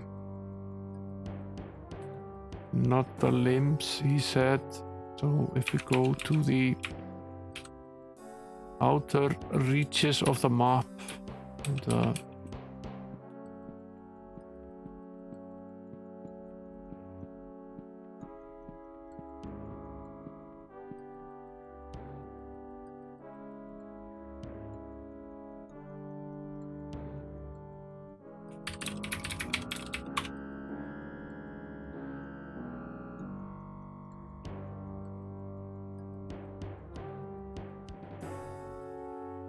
go to the outer reaches of the map and feed what would then be the root of the trees.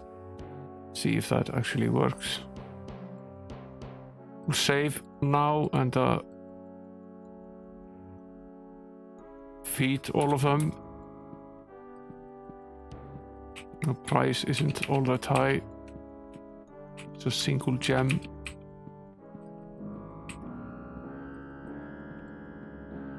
We now go to the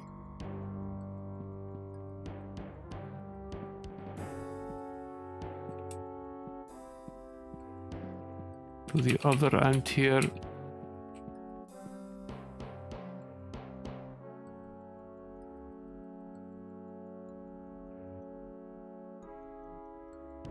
This would be a route.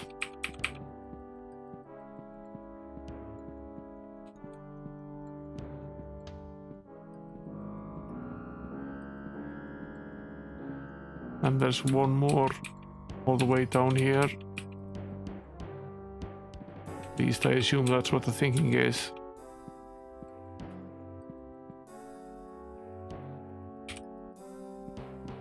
That's 3 of the routes taken care of.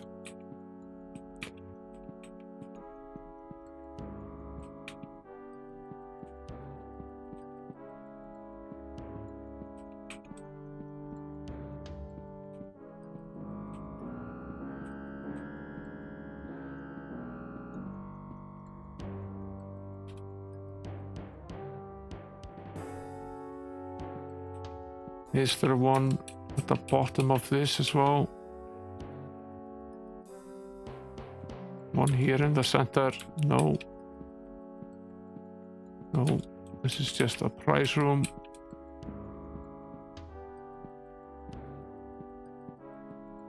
I assume that means there isn't one on the other side either. Let's double check. No, it's just an empty alcove and a prize room. So that means probably there are only 6 of these routes. At least assume that's the case. I don't think we've been this part yet.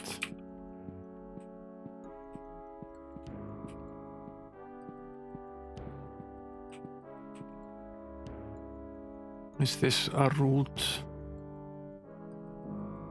Yeah, it probably is.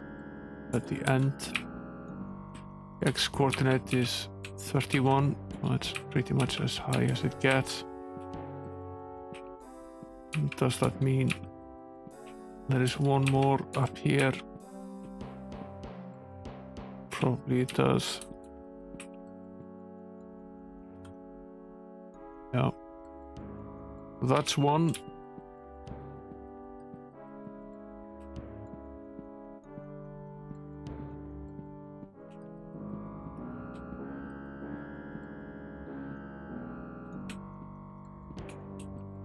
Is there one in the center here as well?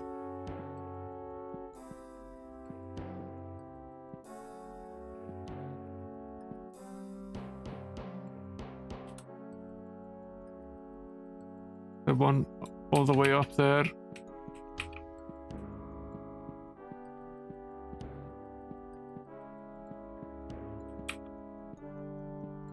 No, this is the Book of Bark.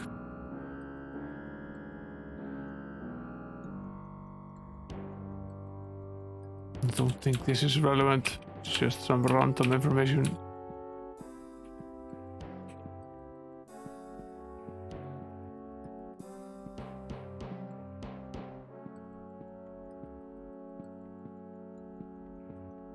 Although it's hard to tell sometimes with this game. Now let's see. There should be one up here.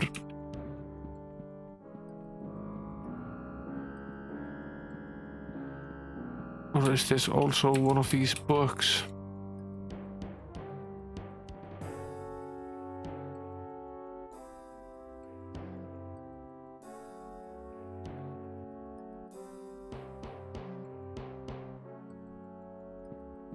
Yeah, we already read this, I believe.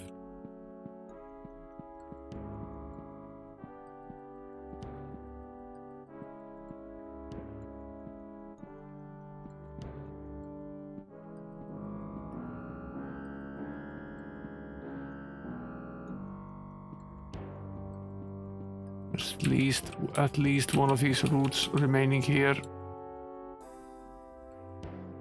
Need to feed that one as well.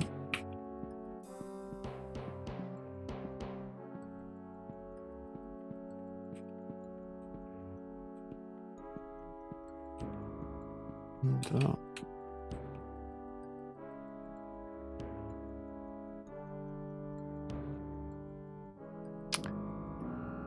this is probably one of them as well.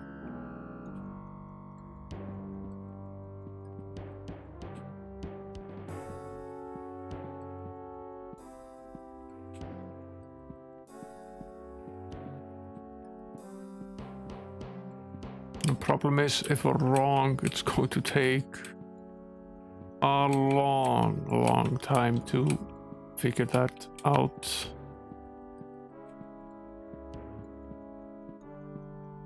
This place is absolutely enormous. Okay, I think we've done all of them now.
This reminds me of another puzzle room that we did in game number 3. It took an absolute age.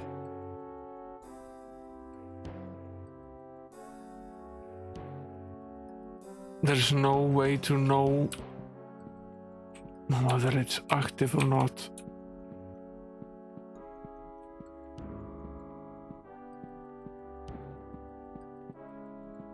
It's just not possible. It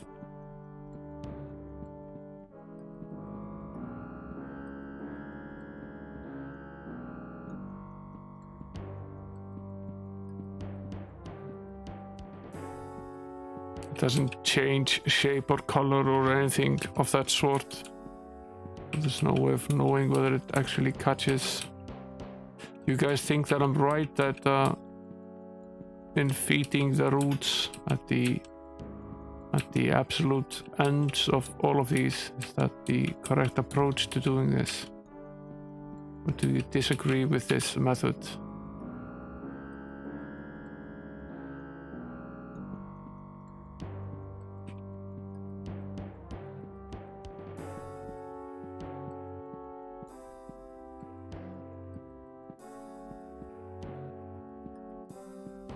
Should I be leaving some of these out?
Still no prize to be had.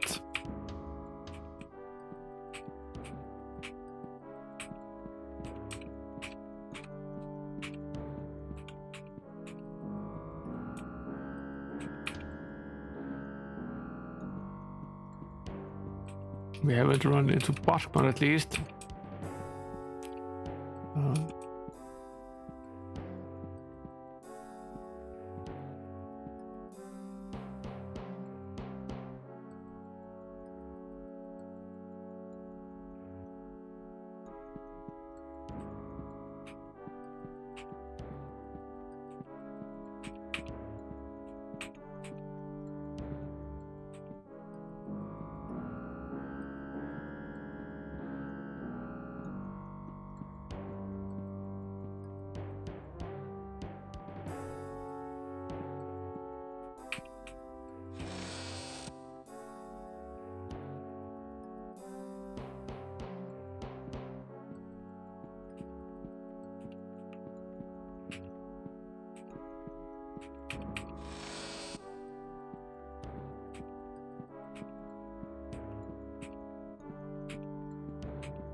This is all still very firmly shut.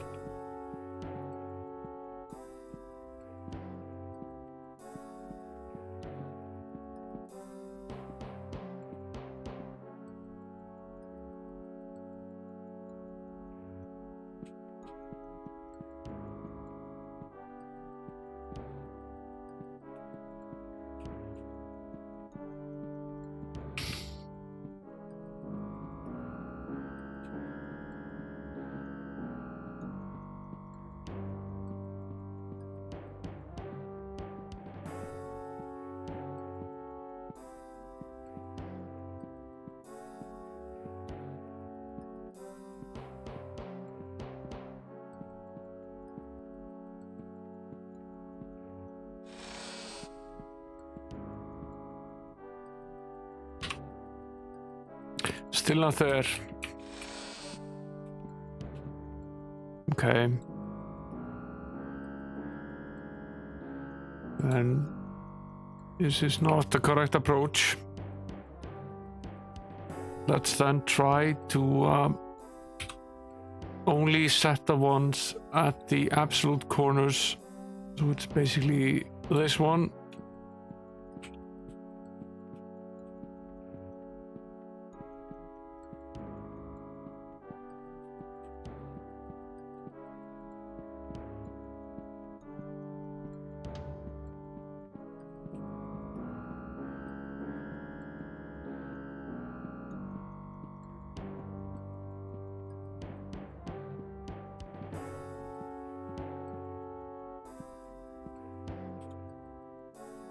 This one, separate corners.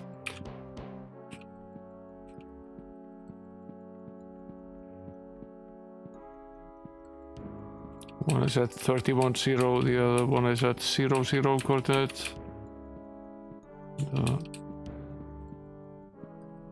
The other two are then the uppermost part on the other side. Although I think that's actually not the case. There's nothing here.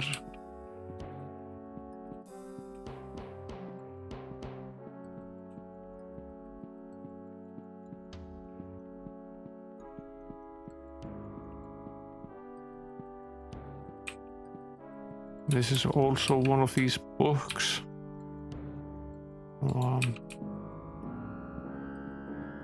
It's definitely not the case. Now we've set only these two. Could you then... are we then to skip the...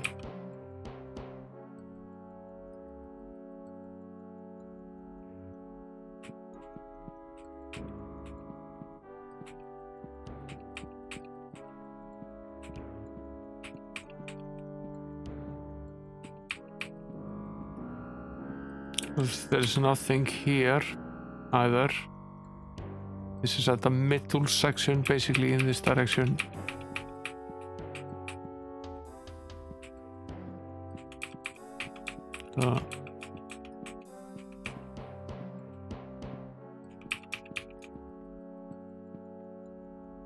There's nothing here either. This is in the middle section.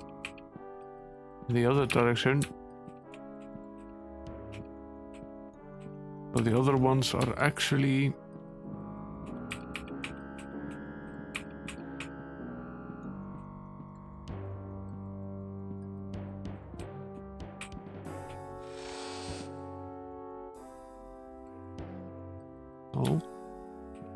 at least just feeding these two is not the correct one. And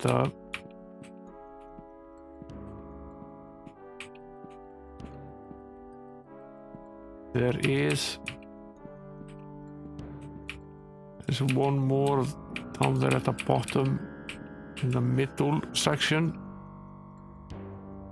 as well. I have to wonder if that one counts as a route.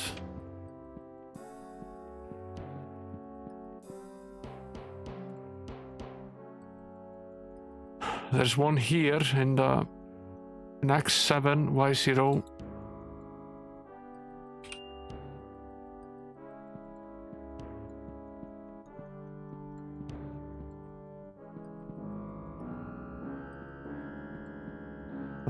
Is there one more of these?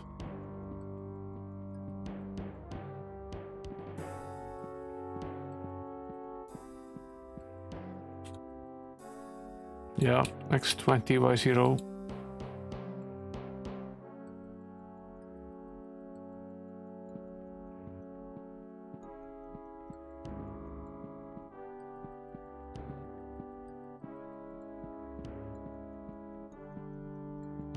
So there are 4 of them down here at the bottom.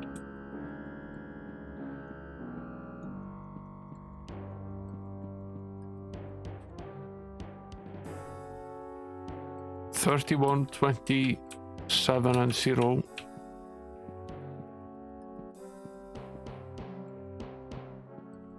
We've fed all of them now.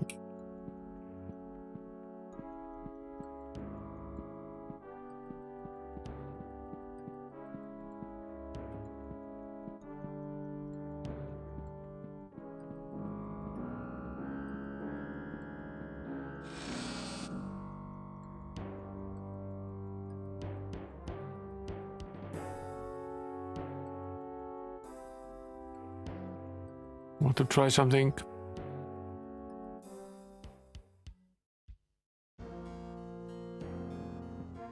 So this is this one. This is where we saved. We hadn't touched any of them. So when you're dealing with a puzzle like this, it's often not reversible. If you don't get it right the first time, you're screwed. What I want to do now is I'm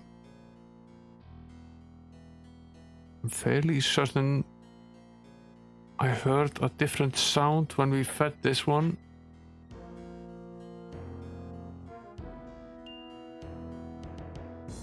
It definitely said pink.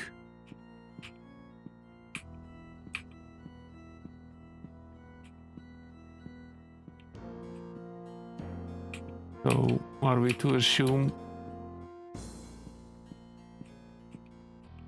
that that's an encouragement that we're doing the right thing? Will we then try feeding this one? This one also goes pink.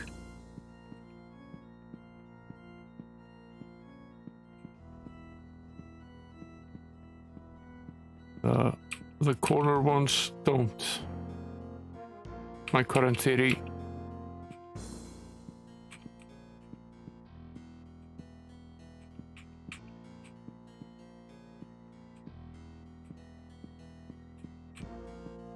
There are none in the upper corner.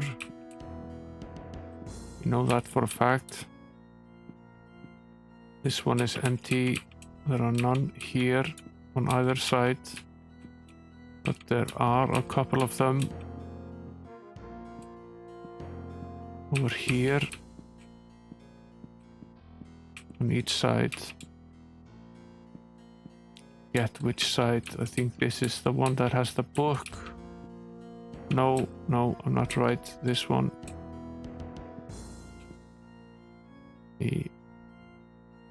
Use another save here.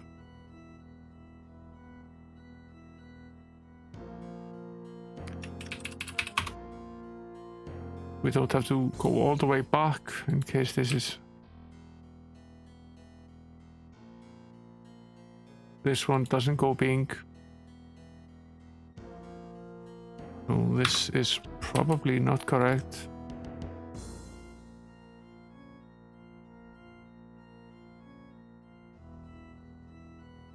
That then means also that the one on the other side is not correct either.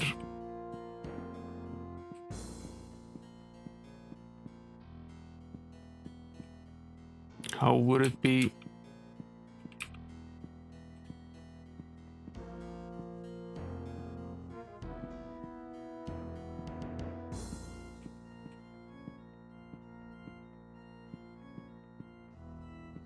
There's nothing here, right?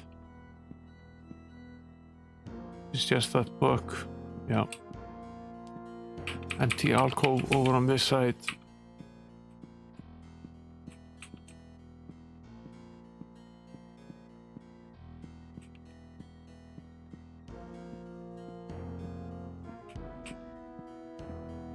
pretty sure the one that's over here is also false.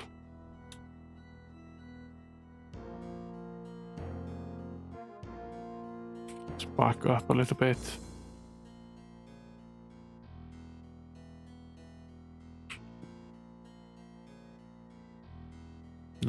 No ping sound.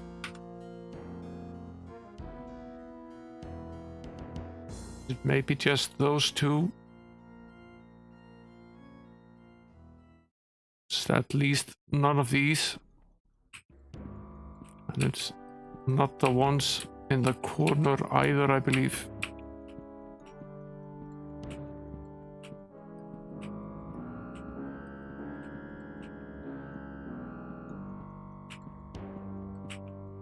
Probably not this one either.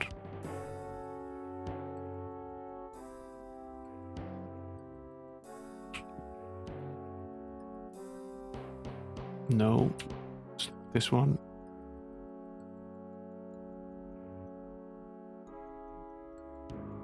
Possibly that means there are only two of them that we actually need to feed.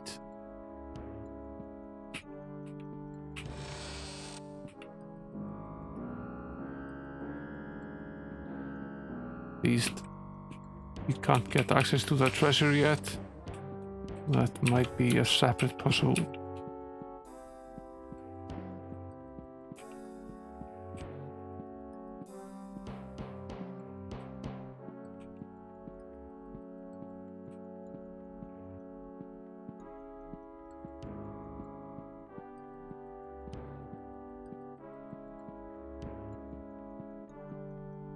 Yeah, I'm right in remembering that there is only a book on these two sides. No, there is no...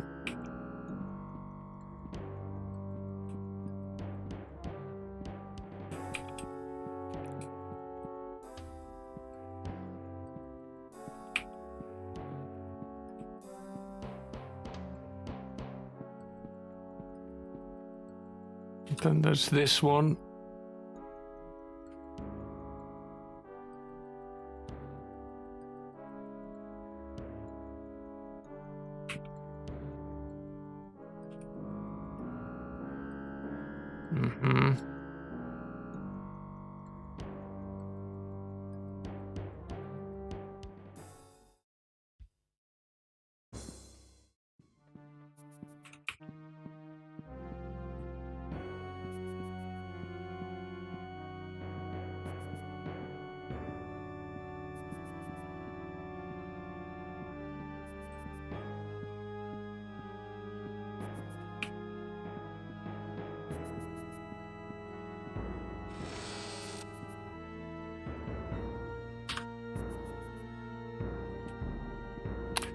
What worries me a little bit about this now is that this is apparently not enough. So, there is in fact no reward for setting the two that we've already set. We're missing something. That's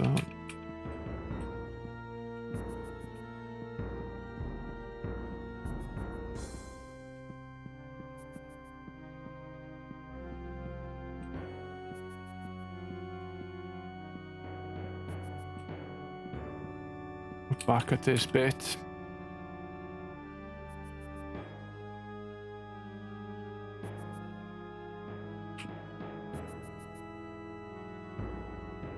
There's no ping.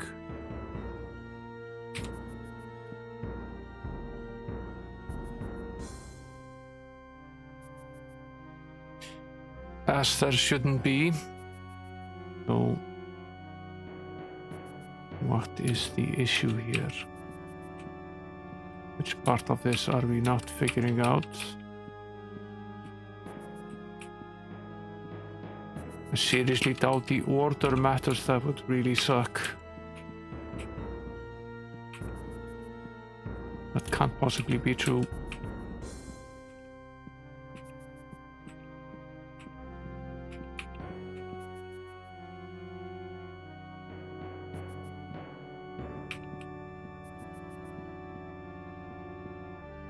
We already fed this one.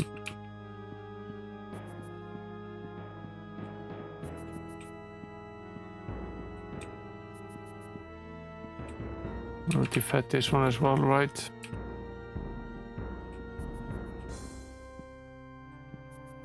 Feeding it again should not be a problem. Fairly sure we're not supposed to feed this one. Let's double check.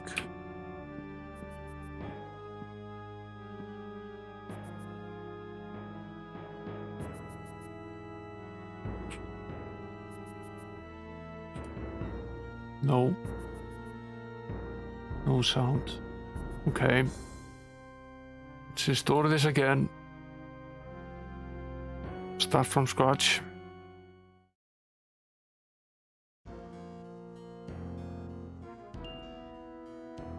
Okay, this one does go pink.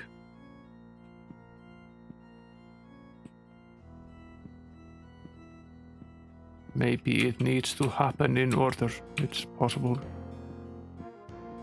It is possible. Let's see.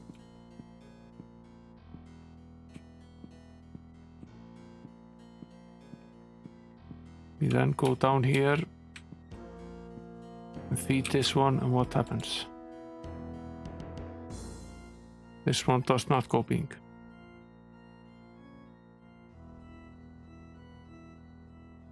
Maybe it's one of those either or propositions. You can either feed the roots or the limbs, and if you start doing one, you can't do the other. So based on that theory, we should then now be able to go over to the other side, skip this one, this one as well, do this one instead out here on the other side.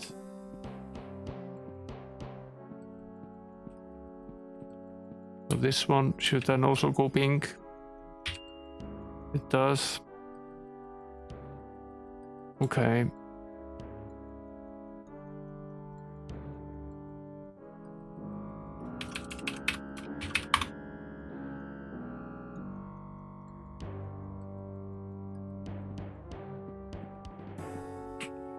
And the question becomes, which ones also follow this rule?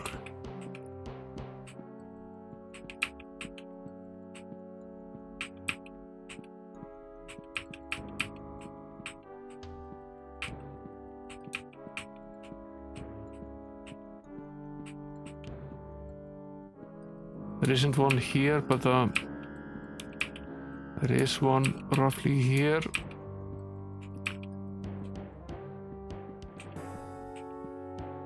Forget on which side it is. Might be both. There's one here. Pretty much the absolute corner around the center or so.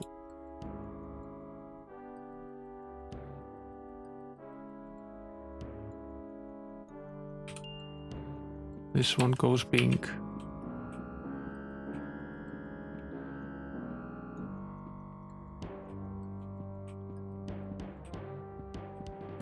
Audio cues are good. What's up here? Is this yet another one of those? Yeah, there's one over here as well. Does this one belong to this group?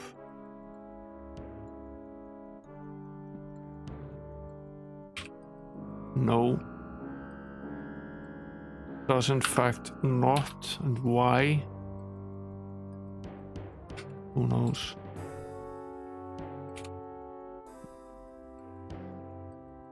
So this is a limb and not a root, I assume.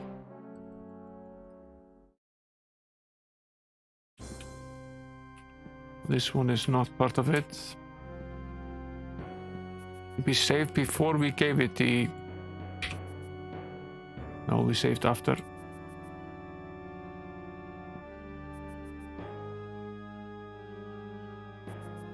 Obviously saved after. I didn't go pink this time, so we saved after.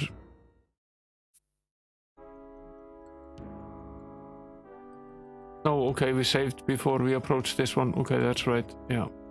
This is the treasure room. Okay. So we don't feed this one.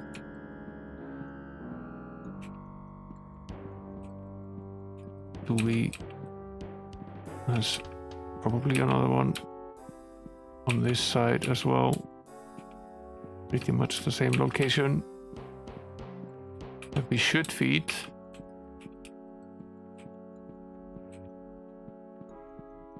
Roughly around the middle. Yeah, that's basically exactly on the other side.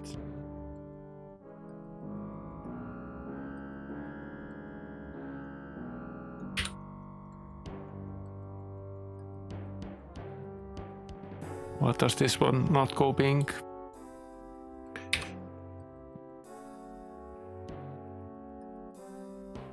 I am starting to wonder.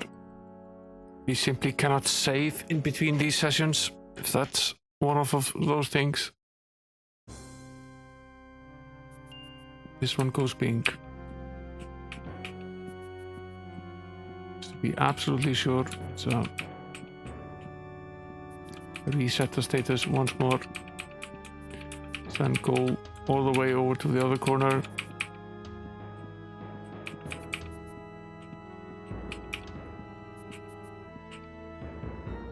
JVC really loves these kinds of puzzles.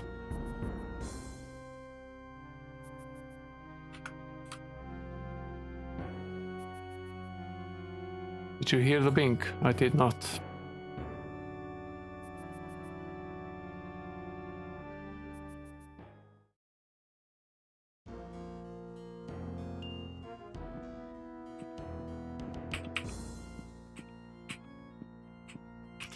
I remember this particularly torturous dungeon in game number 1 where we were doing a very, very similar thing. And we needed to press a bunch of levers and activate and deactivate force fields around some creatures in the middle of the room. This one does not pink.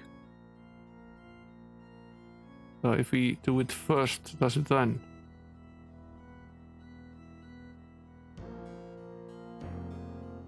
I'm fairly sure we saved this save before we did anything, so this should be set at pretty much 0.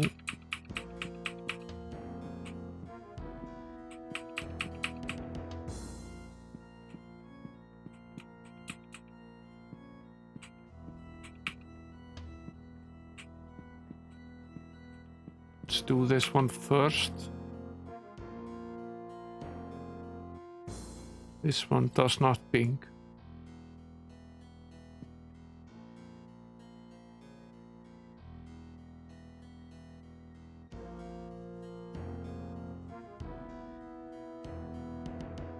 Okay, this one definitely does.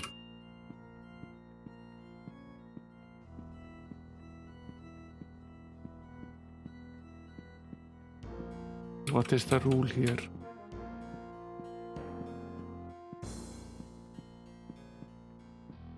Another one over here. Does this one pink? No. This one does not.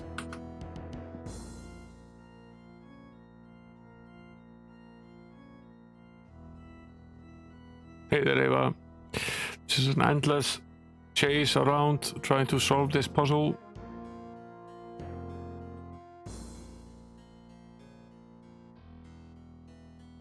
Slightly worried that the audio cue that I'm using is just sometimes not audible, that it doesn't always ping. The way that I'm using is just is false. This one pinged now at least. So the one next to it does not. But, does this then? Trying to figure out what the rule is here.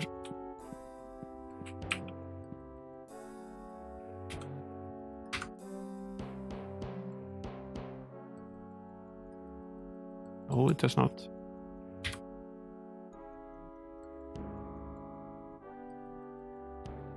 So none of these do.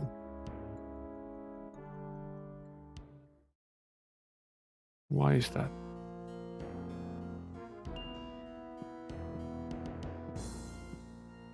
This one is definitely set.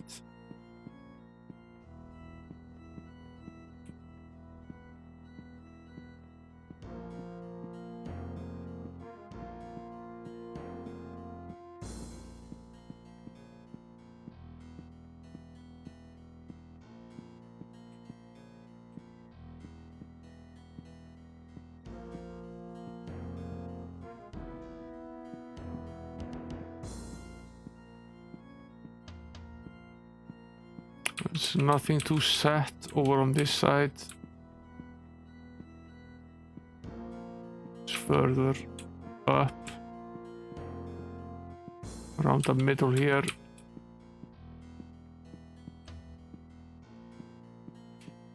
I'd be doing better if I could solve this. This is sort of something I want to solve before I end the stream, but it's being very elusive.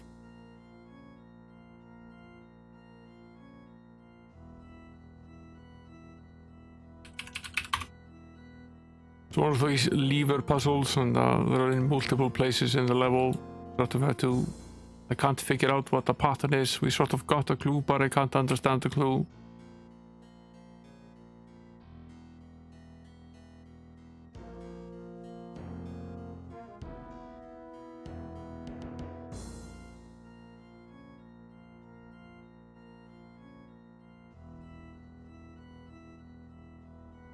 Let's try this again, just in case the audio cue wasn't actually there.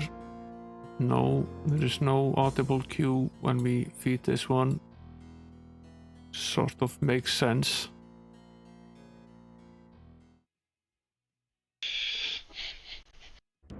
Thanks for shouting out.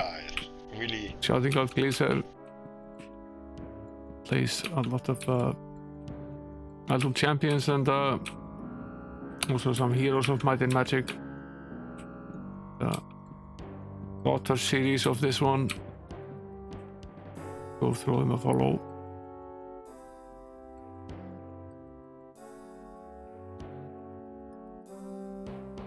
There's no pink here either.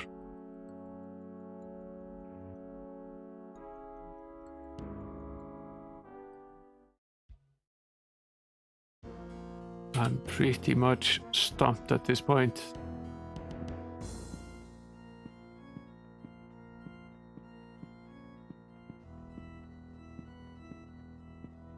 What's the rule of figuring out what is a root and what is a leaf in this?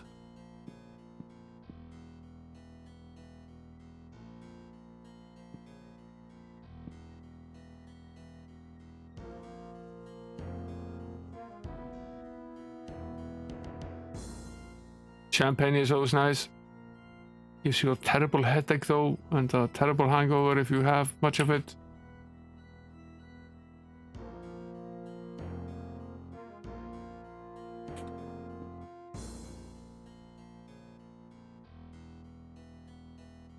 I remember a friend of mine once, we wanted to get hammered and go downtown and have some fun, and all we had was a bottle of champagne that we'd been given, and we drank all of it, and we had the absolute worst hangover of all time. It was in no relation to the amount of alcohol that was actually in the champagne.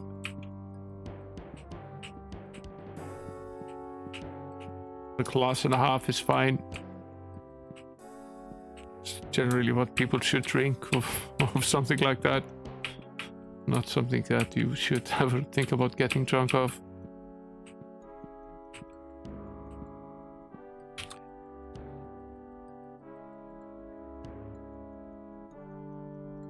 Is the clue maybe in the map itself? The map of the dungeon? Sometimes it would be very nice if you could could zoom the map out a little bit, because we can only see part of it. This moment in time, you can only see little bits of the map.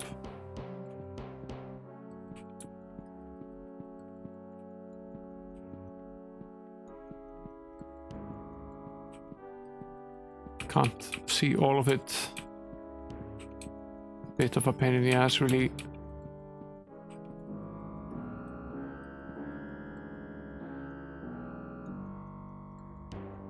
Okay.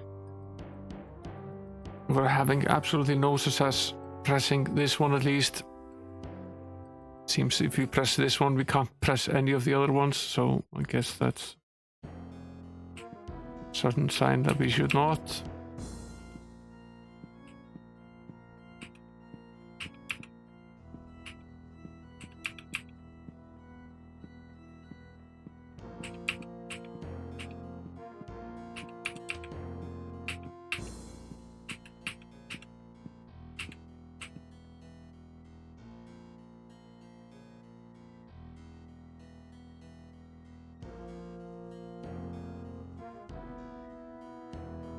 This one does not ping even if we give it the first one, which is a bit weird.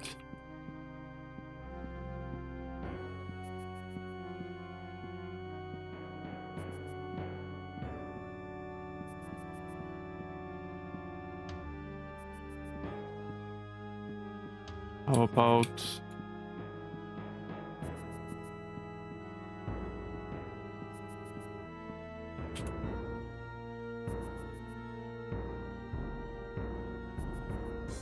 no, still doesn't.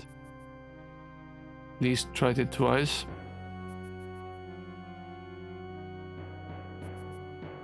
Okay. So this one is obviously wrong.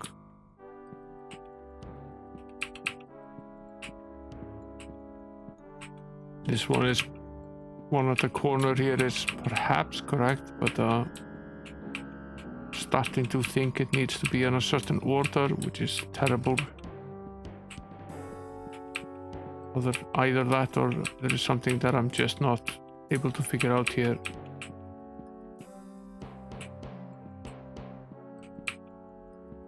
This is the bottommost one, right? Yeah. This one does go pink.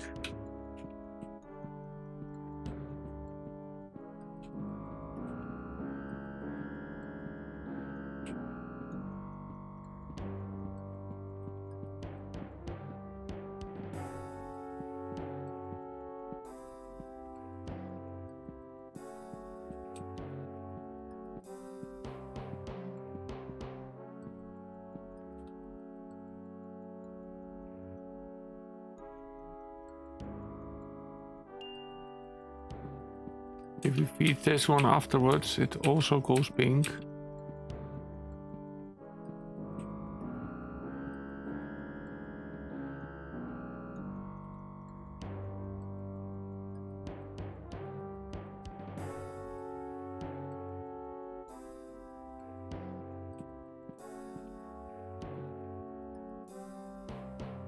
So that's two of them.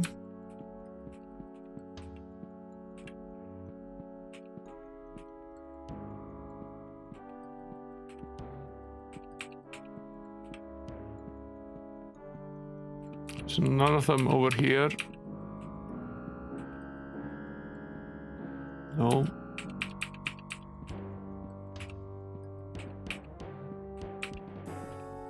There is one slightly further up.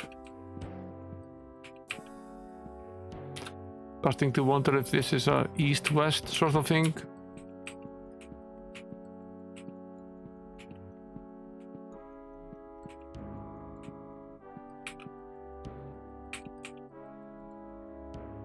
How to find out.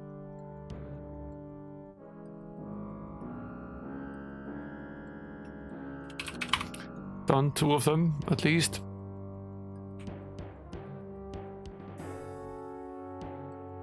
This one does not go pink.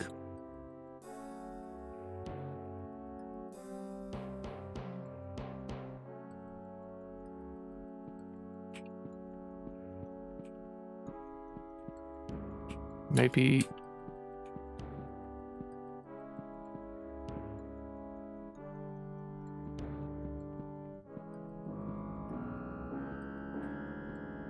Does this one? No. Okay, that at least is a little more consistent. The other would have been very annoying. Okay, start again from scratch. Might as well, rather than hike all the way down. So, at least, if we start in the corner,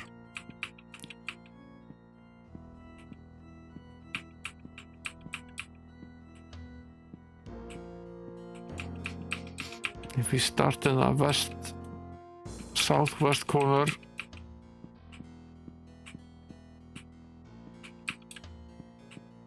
and start by pressing that one, with a very satisfying ping. That's one.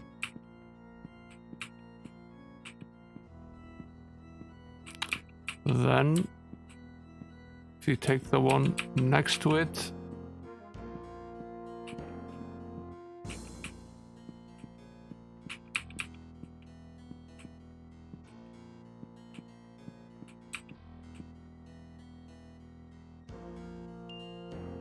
we get another ping.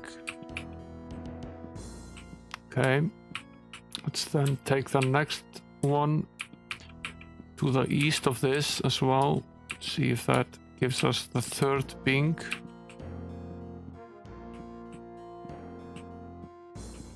That would be a little bit interesting.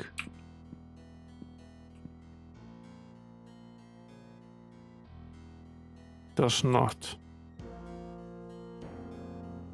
Okay.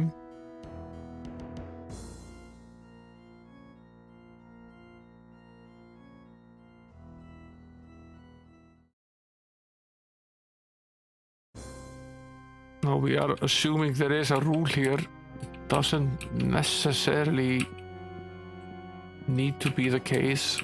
There isn't necessarily a rule.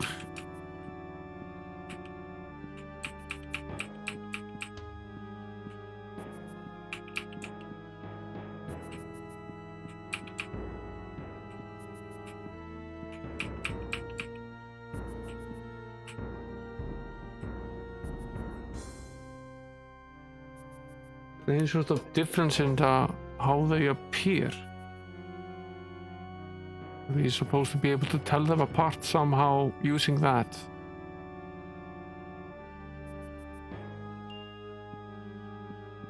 Being it said, we know the one next to it is on the list.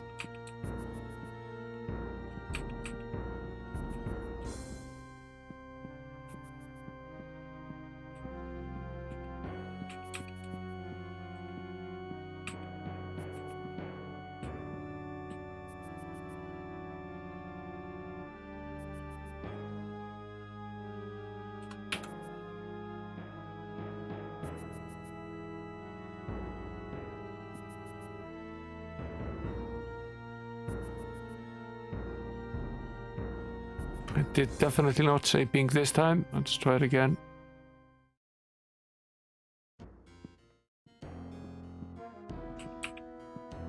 It's very bad that I think it might well be that the audible cue is a little bit bugged in this game. The audio in general in this game is a little bit bugged. All the crashes we've had in the game seem to have something to do with the audio. So relying on that for this puzzle is very difficult to do, but it's the only thing we have. I think it's said.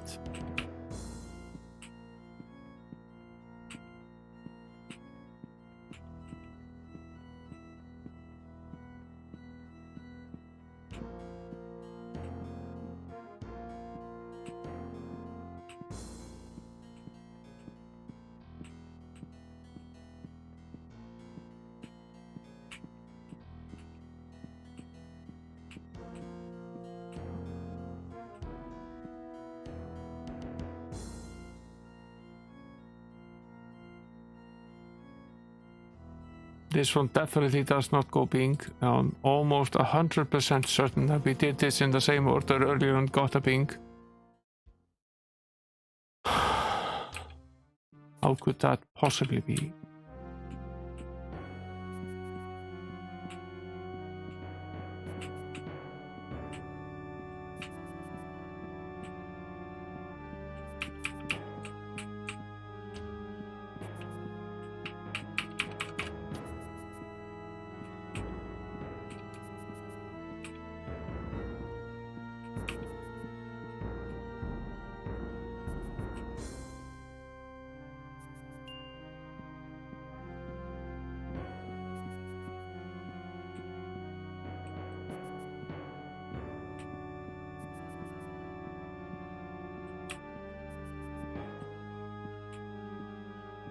Okay, so not this one.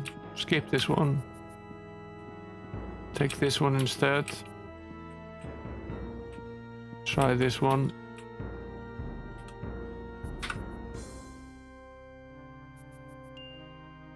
Okay, this one is valid.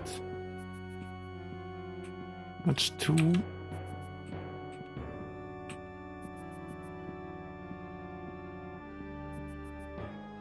And the bottom one here, is that then valid as well?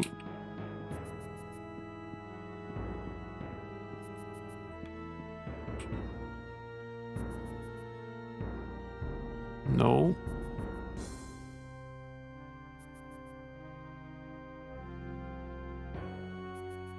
Okay.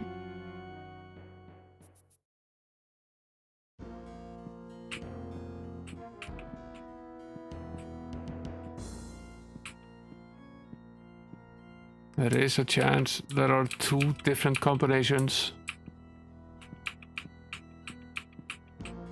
And one of them is Wrath and the other is Treasure. Based on this, it's possibly every other one. This one goes pink.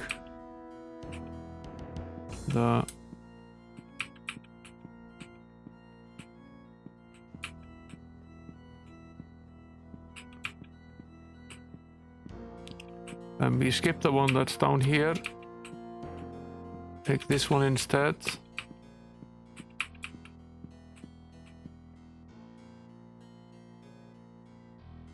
Why is this so incredibly finicky?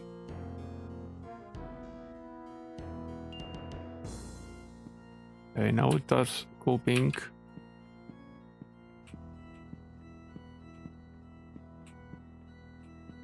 So hard to tell whether this is just a sound effect or random or not.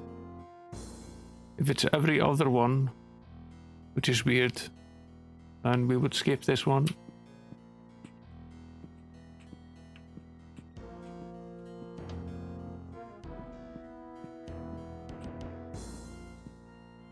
There isn't one over here, but there is one over here.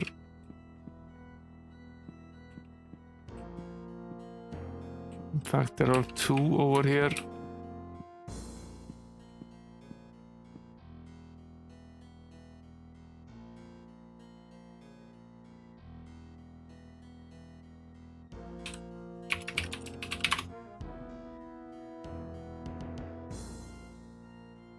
This would be the next one, I would think.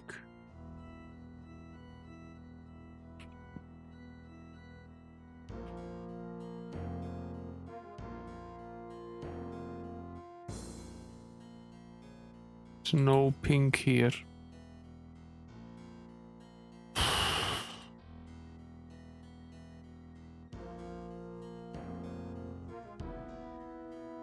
This is hopeless.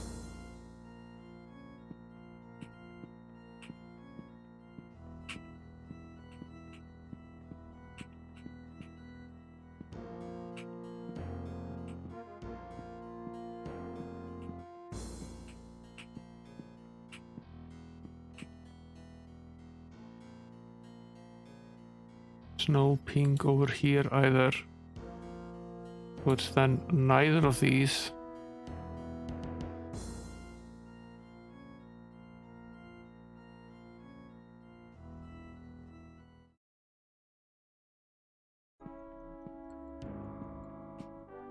If it's neither of these,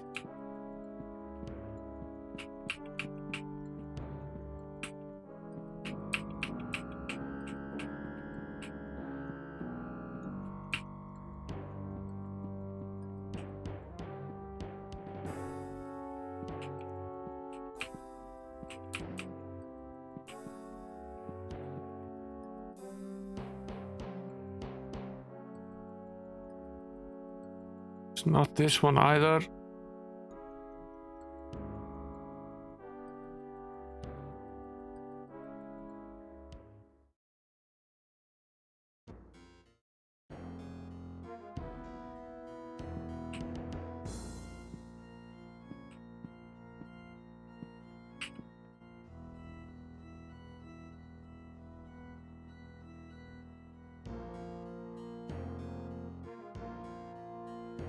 Now, graphically, I can't spot any sort of difference between them. I'm pretty sure there actually is none.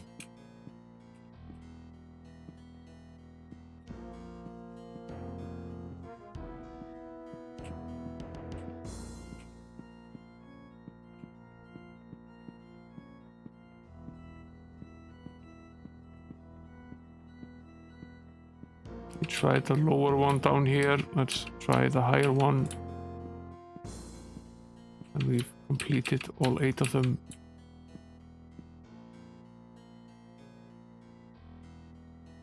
Okay, so it's none of these. What is then the trick here?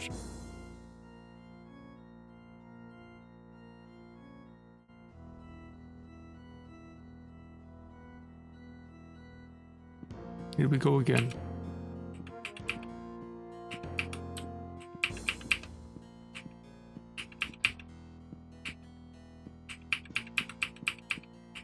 Now, of course, we could do this in a matter of minutes, using every possible combination if these things weren't so incredibly far apart.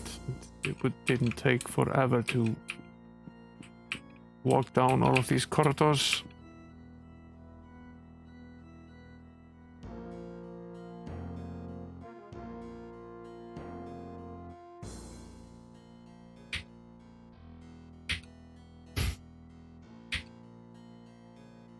Now this one doesn't even go pink.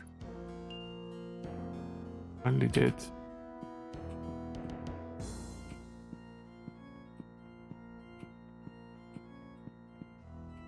I think that's really too bugged to use it. Maybe they all are supposed to do that.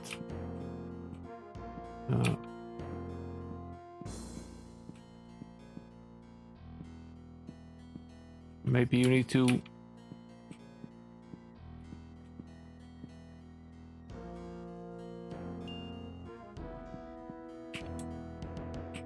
maybe, and this is a big maybe, maybe it's just a matter of how many gems you give them.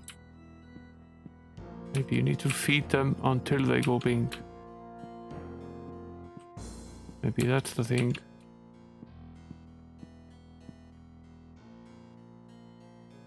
I would simplify.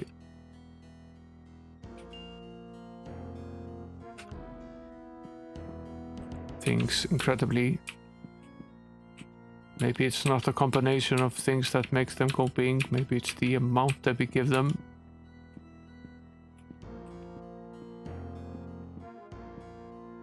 That would suck because we've spent ages on this puzzle, but it would also rule because it means that we have solved it.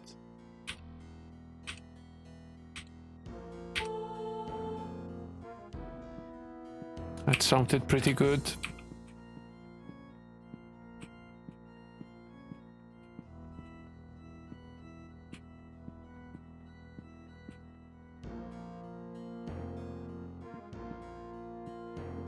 We were right about which ones to feed. We were not right about feeding them only one, perhaps. Let's see if there is treasure to be had in the fruit room. Water is stagnant.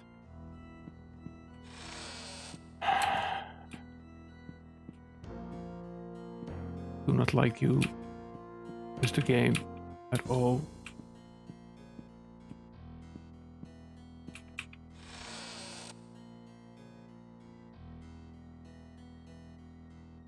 Okay, this one is definitely working. So we've solved something.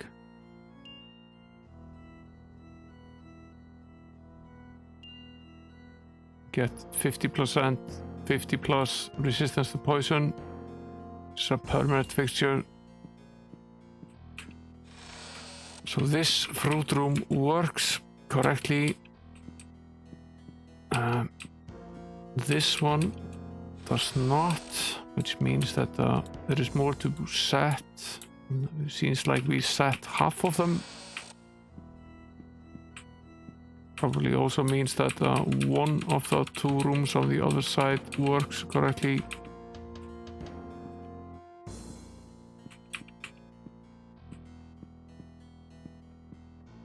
Or was there only one room on this side? This one also works. That's plus 50 fire resistance.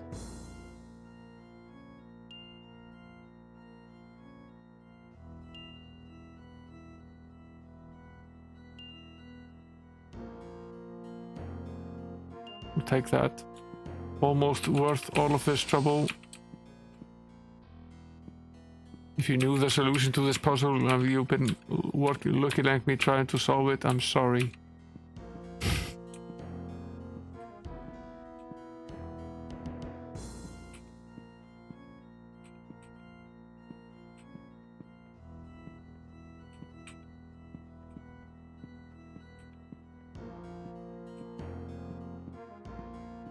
Now there are two more of these. And,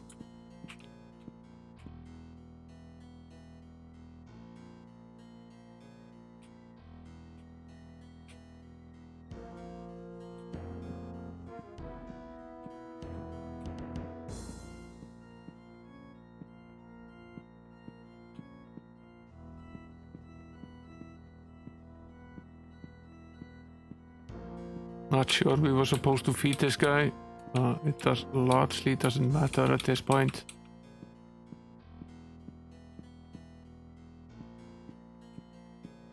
Feed him anyway.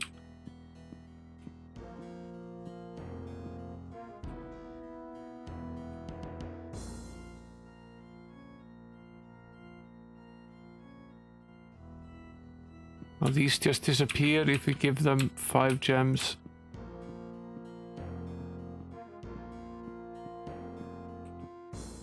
Makes you question whether that means that the price has been activated.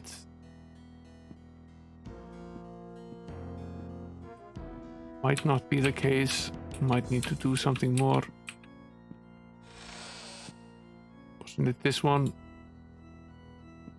This one is still stagnant.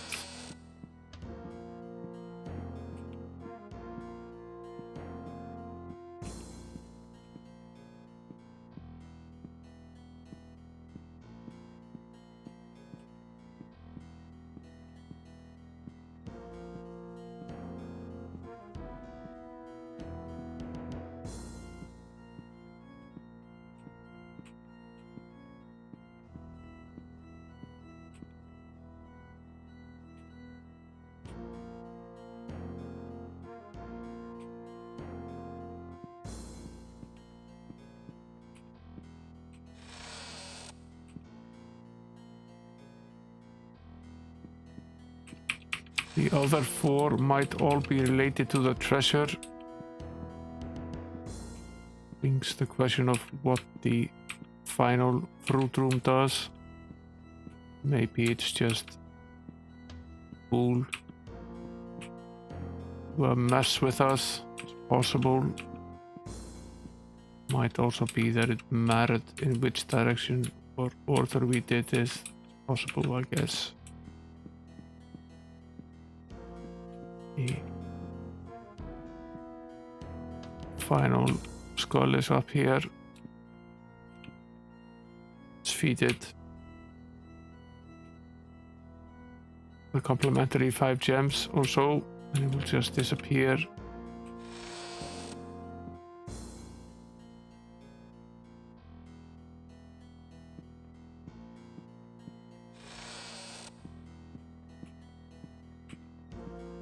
have done nothing for us. It's, I don't remember if there are actually more of them. I don't think there actually are.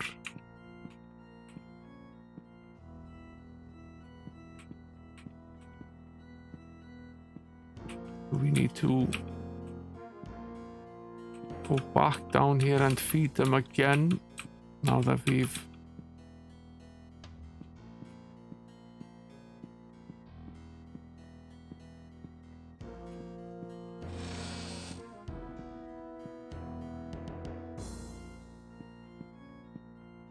already completed this, right?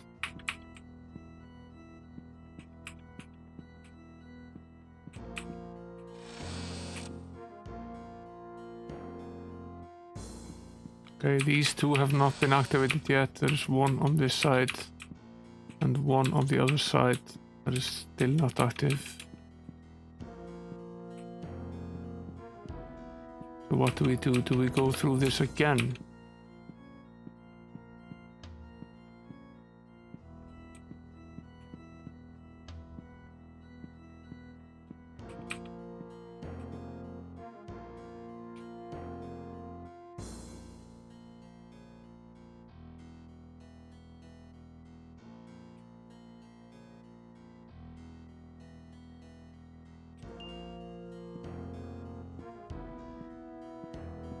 Did go pink. Now the price is twice as high.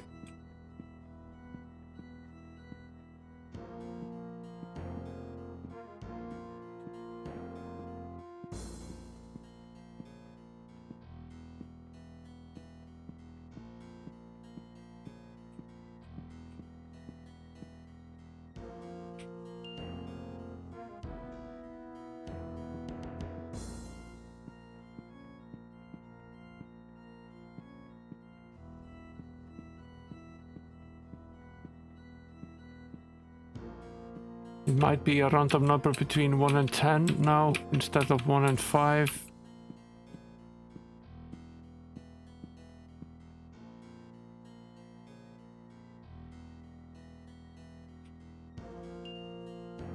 Six.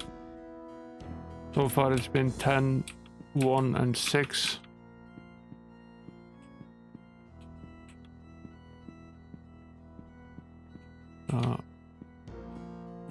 Price of something like 40 gems for something like plus 50 resistance to anything is a gift.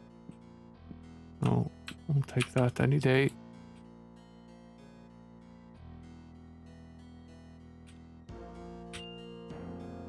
Five this time around.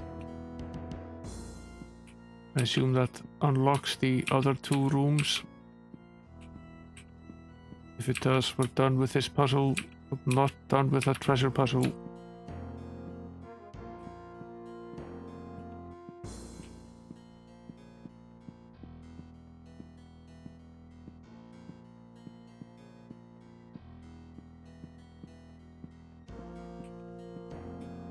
Was the first room that wasn't working?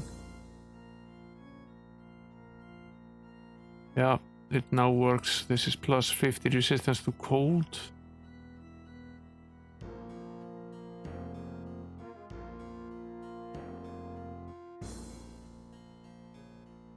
All the skeletons have not, the skulls have not disappeared, so sort of makes you wonder if you could possibly do this a third time.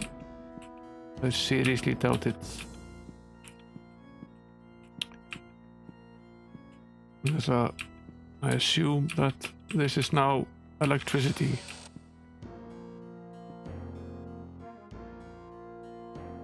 No, this is still stagnant. Oh, really?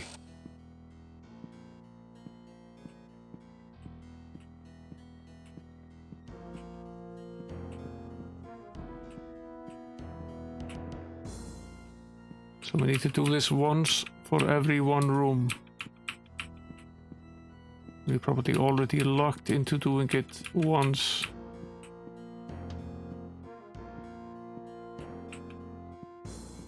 I assume that's the case.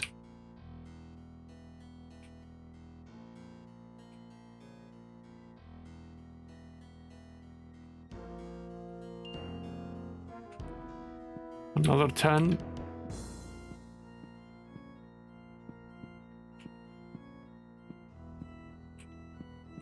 JVC loves this sort of thing, making you run around an endless maze, flipping switches, trying to adjust your stats. This is sort of his thing. And also, in addition to that, making you figure out how it is that you should press them to get what you want without giving you any hints.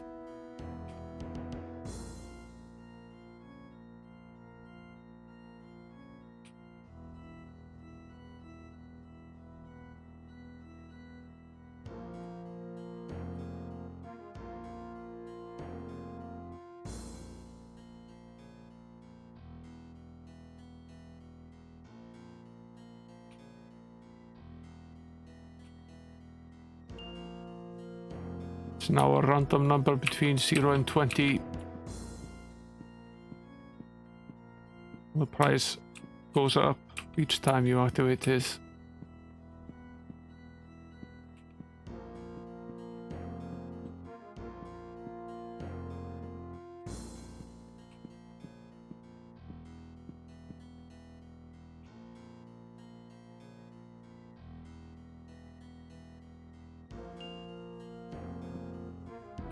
So far it's been close to 20 and 10 and 5.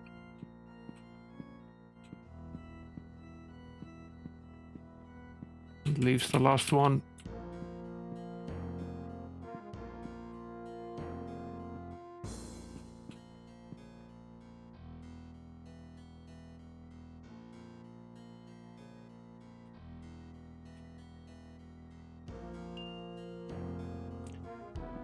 Ten more, I assume that unlocks the last room.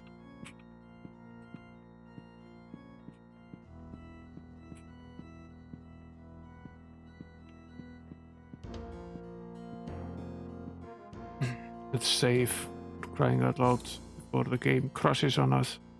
We lose all of this progress.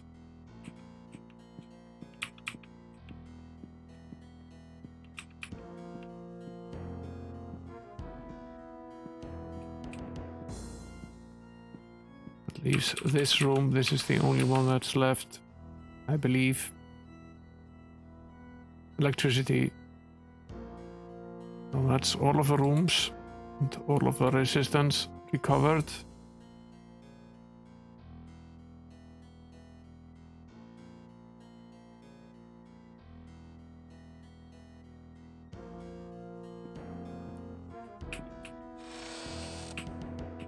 That leaves the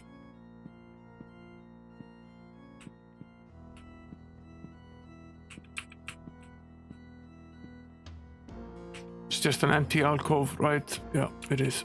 Okay.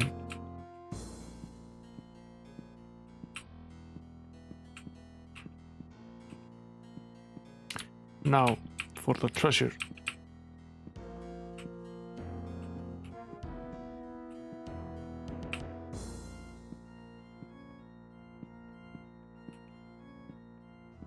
Hey there, Broomhatter.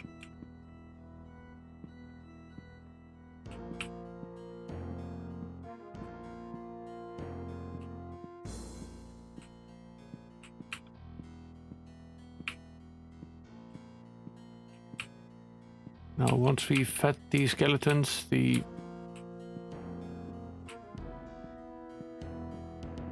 just disappeared, and we still can't recover this. The life force of the Barkman binds the lid of the chest shut, making it impossible to open. How?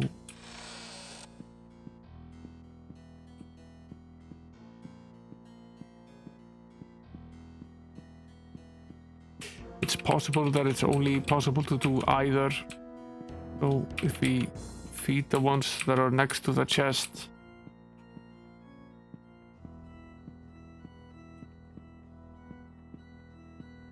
then we get access to the treasure.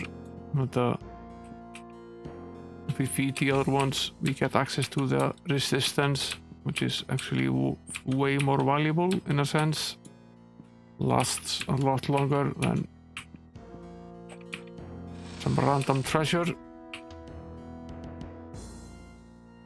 But it's also possible that we still haven't solved some bit of this.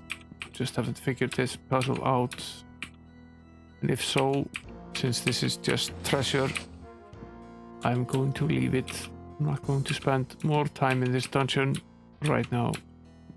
I might look up whether it's possible to solve this or not, but I probably won't do anything more about it. We've spent a long time in this dungeon. It's not the darkest of dungeons, but it's pretty long. What was up here again? This book, and the same is true on the other side.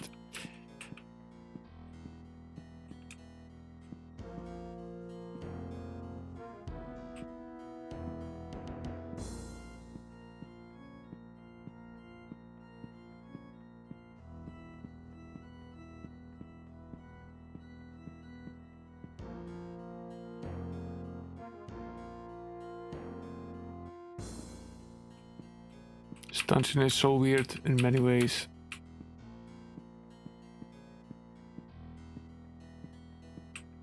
I hadn't completely completed exploring this place in this particular save, so we'll just walk around here and finish that off. We're not far off. Isn't a lot we haven't visited.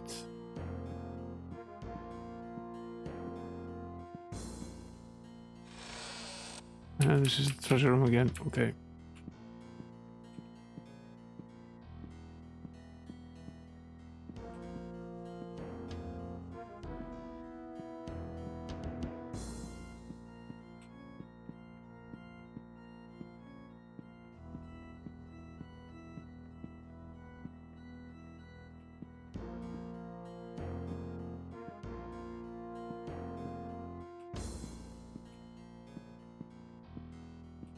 This is where the book was, right? Yeah. Making absolutely sure we didn't leave something behind here. Where was it that we came in? Left a bit here.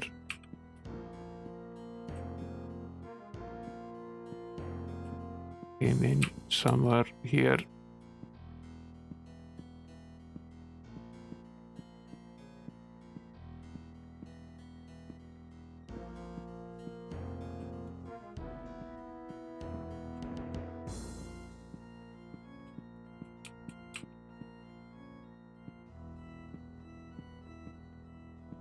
Might have been in the hall below here that we came in, actually.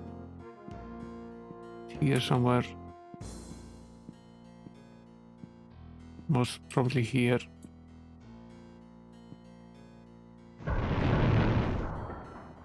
That's that Barkman guy I've been changing.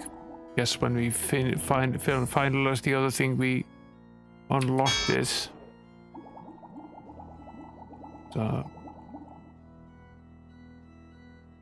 Assume that this is a tough guy and give him absolute hell here.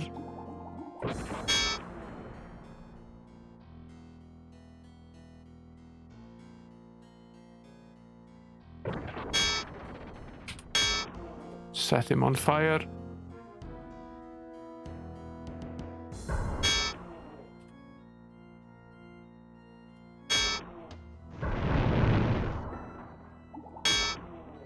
Guess we should get some resistance to fire ourselves using the protection from element spell.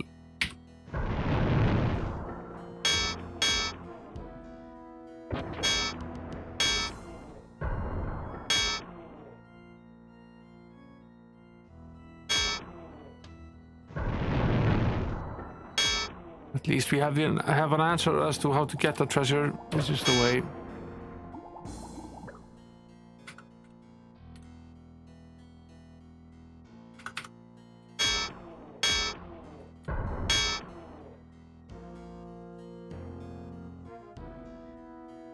Let's try to keep ourselves going by using the cures.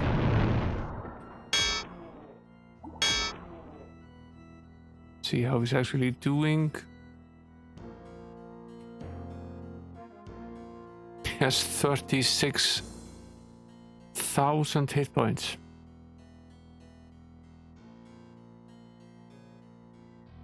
$36,000 hit points.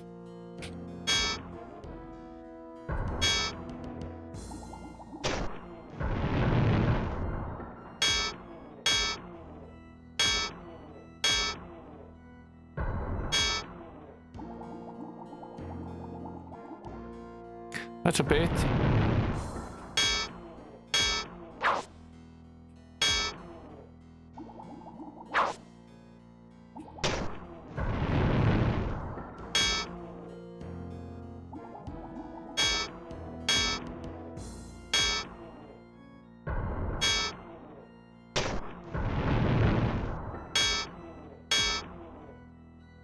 How are we doing?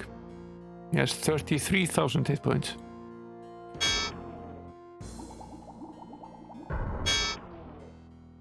When I say this is going to take a while, I think we can safely rely that it's going to take a while.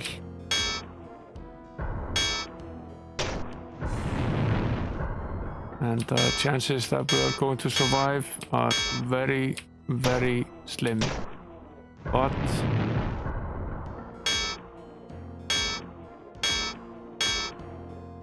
we did save, thankfully.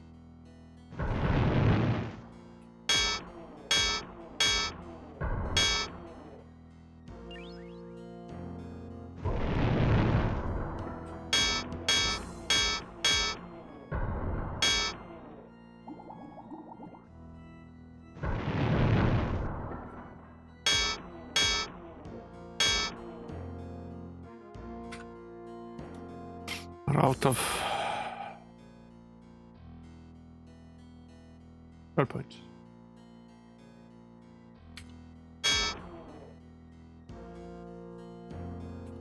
And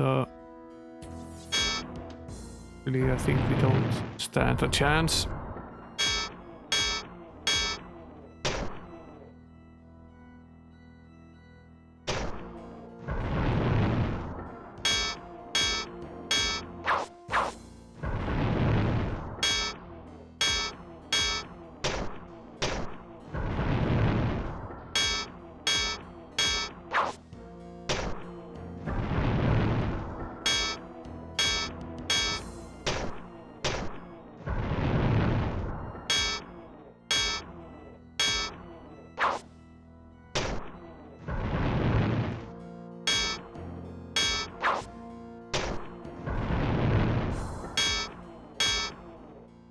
I will make one run at this guy with a full complement of health and slightly better protection, but he still has 22k left. I think we've managed to maybe bring him down to about half of his original health, but we didn't have a full cast of protection before we went in, which was done. Because I had no idea we were heading into this battle. So, we'll try this at least once.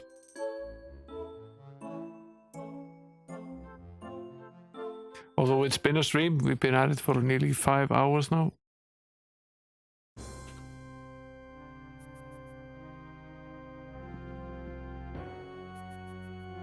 We had already completed all of the resistance here, right? Yes, we had. There he is. Okay. He's standing still over there. Oh, that's a plus. We'll cast the Day of Protection here. And then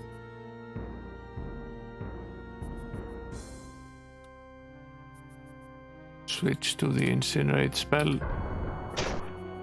Wonder if we can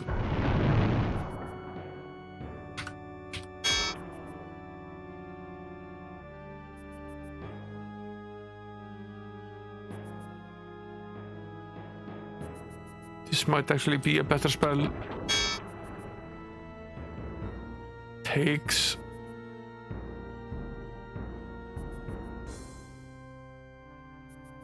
I'm looking for a spell that takes relatively few spell points. Does as much damage as possible.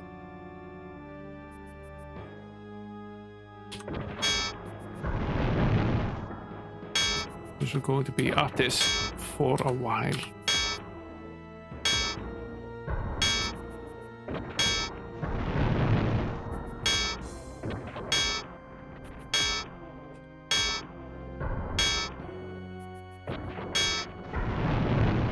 This is the sort of battle where it's just an endurance battle.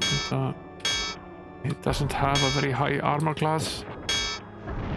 So all you really need to do here is just constantly hack at him as long as you possibly can.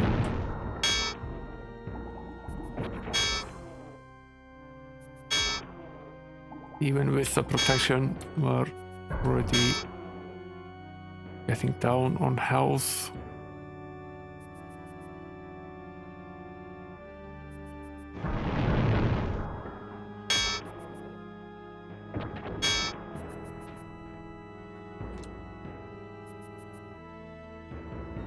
Do we have anything that we could use? Maybe it's just not worth it.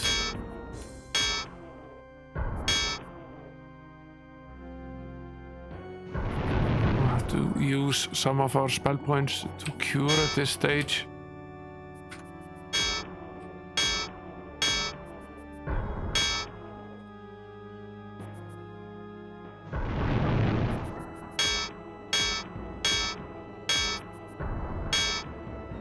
So obviously reduces what we can actually use for damage.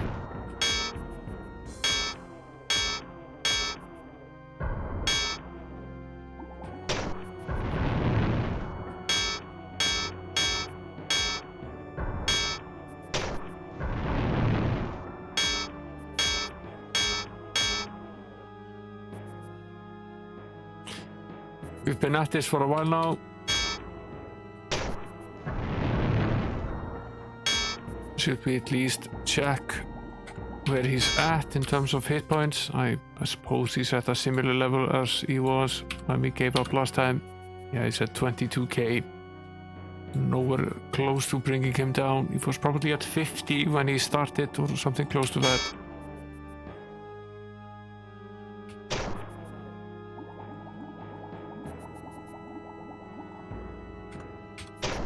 Don't save the last power cure.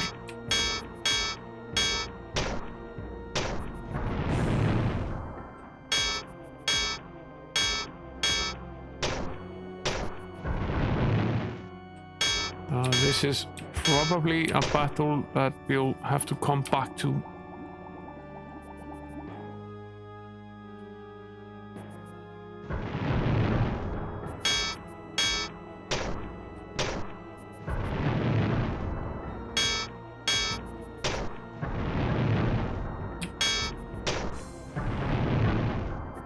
The later stage in the game, when we have more hit points. I'm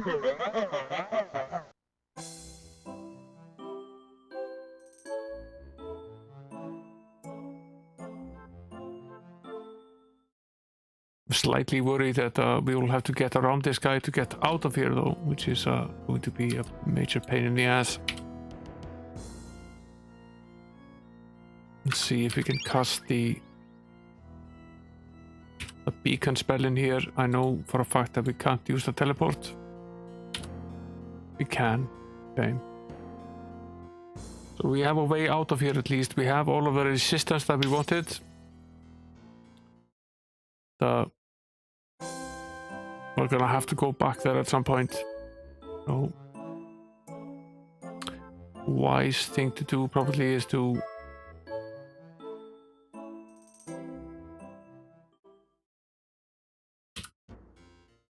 spend one of the beacons and leave it here.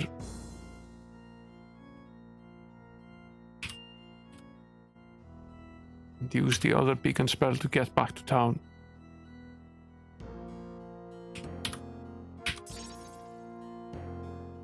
We're gonna need at least a few levels more before we can basically approach this again. We need maybe 100 hit points more at least. Be able to get close enough to killing this guy. We're actually able to pull it off. And, this is still excellent progress. We've leveled up our characters significantly in terms of various resistances. We've also gained something like 4 levels this stream, which is not to be traveled with quite a bit. See if we can level up some more. Oh, we've barely done any fighting in this dungeon. Wanna train? Pretty good. 1 more level for the robber. That's pretty much it. It does get a lot of experience from doing things like opening the doors. I'll leave the selling of the various trinkets and the stuff we gathered in there, which is probably almost all of it cheap junk that we got from the orcs. We'll leave that to next stream. Time to wrap things up here. I'm quite a moment ago, actually.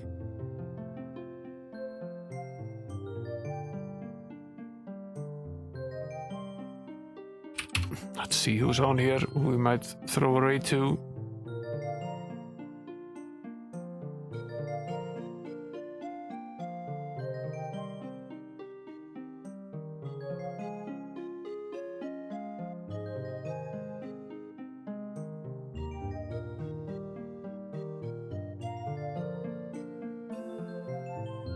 Pastor Plunger is on. He's playing Mega Man X2. Rockman X2 on Xeen NTC. He's a great streamer. Let's head over his way. Raid.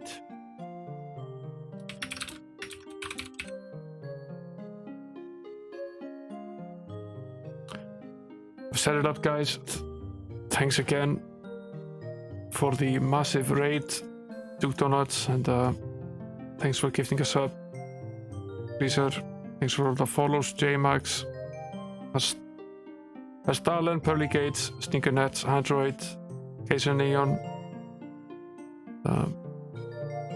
Thanks for the resub, Will Torres. Thanks for sticking around, guys. See you here tomorrow. We're having a subscriber Sunday stream here tomorrow, Darkest Dungeon, 2200 UTC. Until then, have an excellent rest of the night and sleep well. Good night.